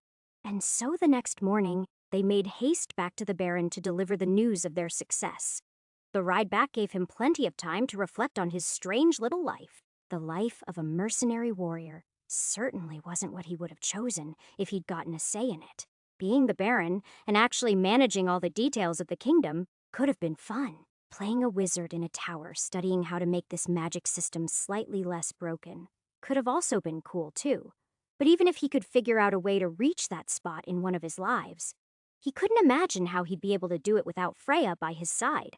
And that was more important than anything else. The trip back was uneventful, and Simon made his report only very briefly before he went to find his wife. Even that brief stopover was enough to chill him when the Baron's eldest said, Hobgoblins, you say? Are you sure? I had no idea. Is it possible fighting goblins might not be as simple as you claim it to be? He'd actually laughed at that, and it had taken every ounce of Simon's willpower not to draw his weapon. The man had known that they were being sent out against something a lot tougher, and he'd lied to him. Even so, the Baron stepped in to smooth things over. You managed to deal with the problem and come back unharmed. Excellent work. Well, not unharmed, Simon corrected him, but I think that Trav will pull through. Yes, I had heard something about that, the old man said. Apparently, in addition to your other talents, you are a gifted healer. Simon just shrugged, not sure what to say, and after a little more discussion, he left. His next stop was the inn, but Freya wasn't there. So he tried their home and was pleased to find her cleaning up their little hovel. When he first saw her, she seemed upset, and he thought he was about to get yelled at. But as soon as the door creaked and she turned, she ran to him and hugged him like she was afraid he was going to vanish at any moment. What's wrong? He asked. I heard that someone came back from your little adventure and was hurt pretty bad. I feared the worst, and her words dissolved into tears as she beat her hand impotently against his chest. How could you think any of this is okay? What if you died? What if you'd left me in this strange place already a widow? It's going to be okay, Simon said, trying to soothe her by stroking her hair. Everything is going to be just fine. I mean, look at this lovely home. The gods can take it for all I care, she spat. We could leave tonight. We still have the wagon. What happened here? Simon asked, noticing the small bandage on her arm. For a moment, he had a flashback of the time Brenna had hidden a wound and then turned into a zombie and bitten him. He felt the sudden impulse to undo the bandage and check to make sure it wasn't a bite, but he suppressed it. Oh, I just cut myself in here while I was cleaning up. She looked like she was on the verge of tears again, and Simon didn't understand. But he did his best to make her feel safe. Freya clung to him all night, except for when she was cooking over the low fire he'd made with some of the cutlery they'd saved from their trip. "I believe someone called all this junk," she said, smiling. Simon didn't care about the dig. He just cared that it was the first time she'd really looked happy all day. That night, he told her about the fight and about the man that had almost died under his command. He blamed the Baron for sending him without the proper information and the people of the region for not warning them. But as he drifted off to sleep, he knew the truth. It had been his fault for not investigating more before he'd sought out the confrontation. They could have watched and waited or done some scouting and asked around to figure out that they needed to prepare more. They didn't, though, because he'd been so certain it wasn't going to be a challenge. He was going to have to work on that. The rest of the week they spent cleaning and building. Simon used an axe to make some new posts for their fence, and he hired a carpenter to fix their doors and shutters, so the place should be less drafty. But by the time he was called away again, almost 2 weeks later, their house was finally starting to look like a home, and that brought him a measure of joy and peace that was almost indescribable. The last conversation he had with his wife was about what they should plant in their garden in the spring, and then he was off on the road again, dreaming about a herb garden and perhaps a nice spinning wheel for her if he could find one. This second mission was against the centaurs that had been raiding villages and herds to the east. Centaurs were rare creatures in games, so Simon hadn't had much experience with them, but the reality was fairly terrifying when he saw one for the first time. The creatures were huge and bestial. They were taller than him at the shoulder, and they had huge sharp teeth and dead eyes that made them look more like animals than men. It turned out that the creatures favored short bows that they could fire while they ran at speed, which made them almost impossible to fight or capture. Simon was shot twice in their first encounter and was forced to lay there in pain for most of the day until he could get enough privacy to heal himself. Thereafter, he was more careful. They retreated and spent a day practicing with whatever the men had on them, be it a long bow, a crossbow, or a sling. And after that, they recruited a shepherd in one of the dangerous areas and used him as bait. Then they waited among the rocks and the sheep for the centaurs to reappear. As the 9 of them galloped toward the shepherd, kicking up a trail of dust in their wake, the man drove his flock back further into the rough ground, and when the centaurs moved to follow, Simon and the dozen men he'd brought with him sprang from their hiding places and took down several of the monsters before the centaurs even knew they were endangered. This time, Simon was not able to bring his men back unscathed, but after a few minutes of fierce fighting, only 3 centaurs were left to retreat, and all but 2 of Simon's men had survived the encounter. This time, there would be no celebration because their survival had been a near thing. If Simon had met them on an open field of battle to put the fear of House Wraithwaite in them. As the Baron had suggested, Simon was quite sure they'd all be dead by now. No, this time, all he wanted to do was go home and kiss his beautiful wife and appreciate that he'd survived.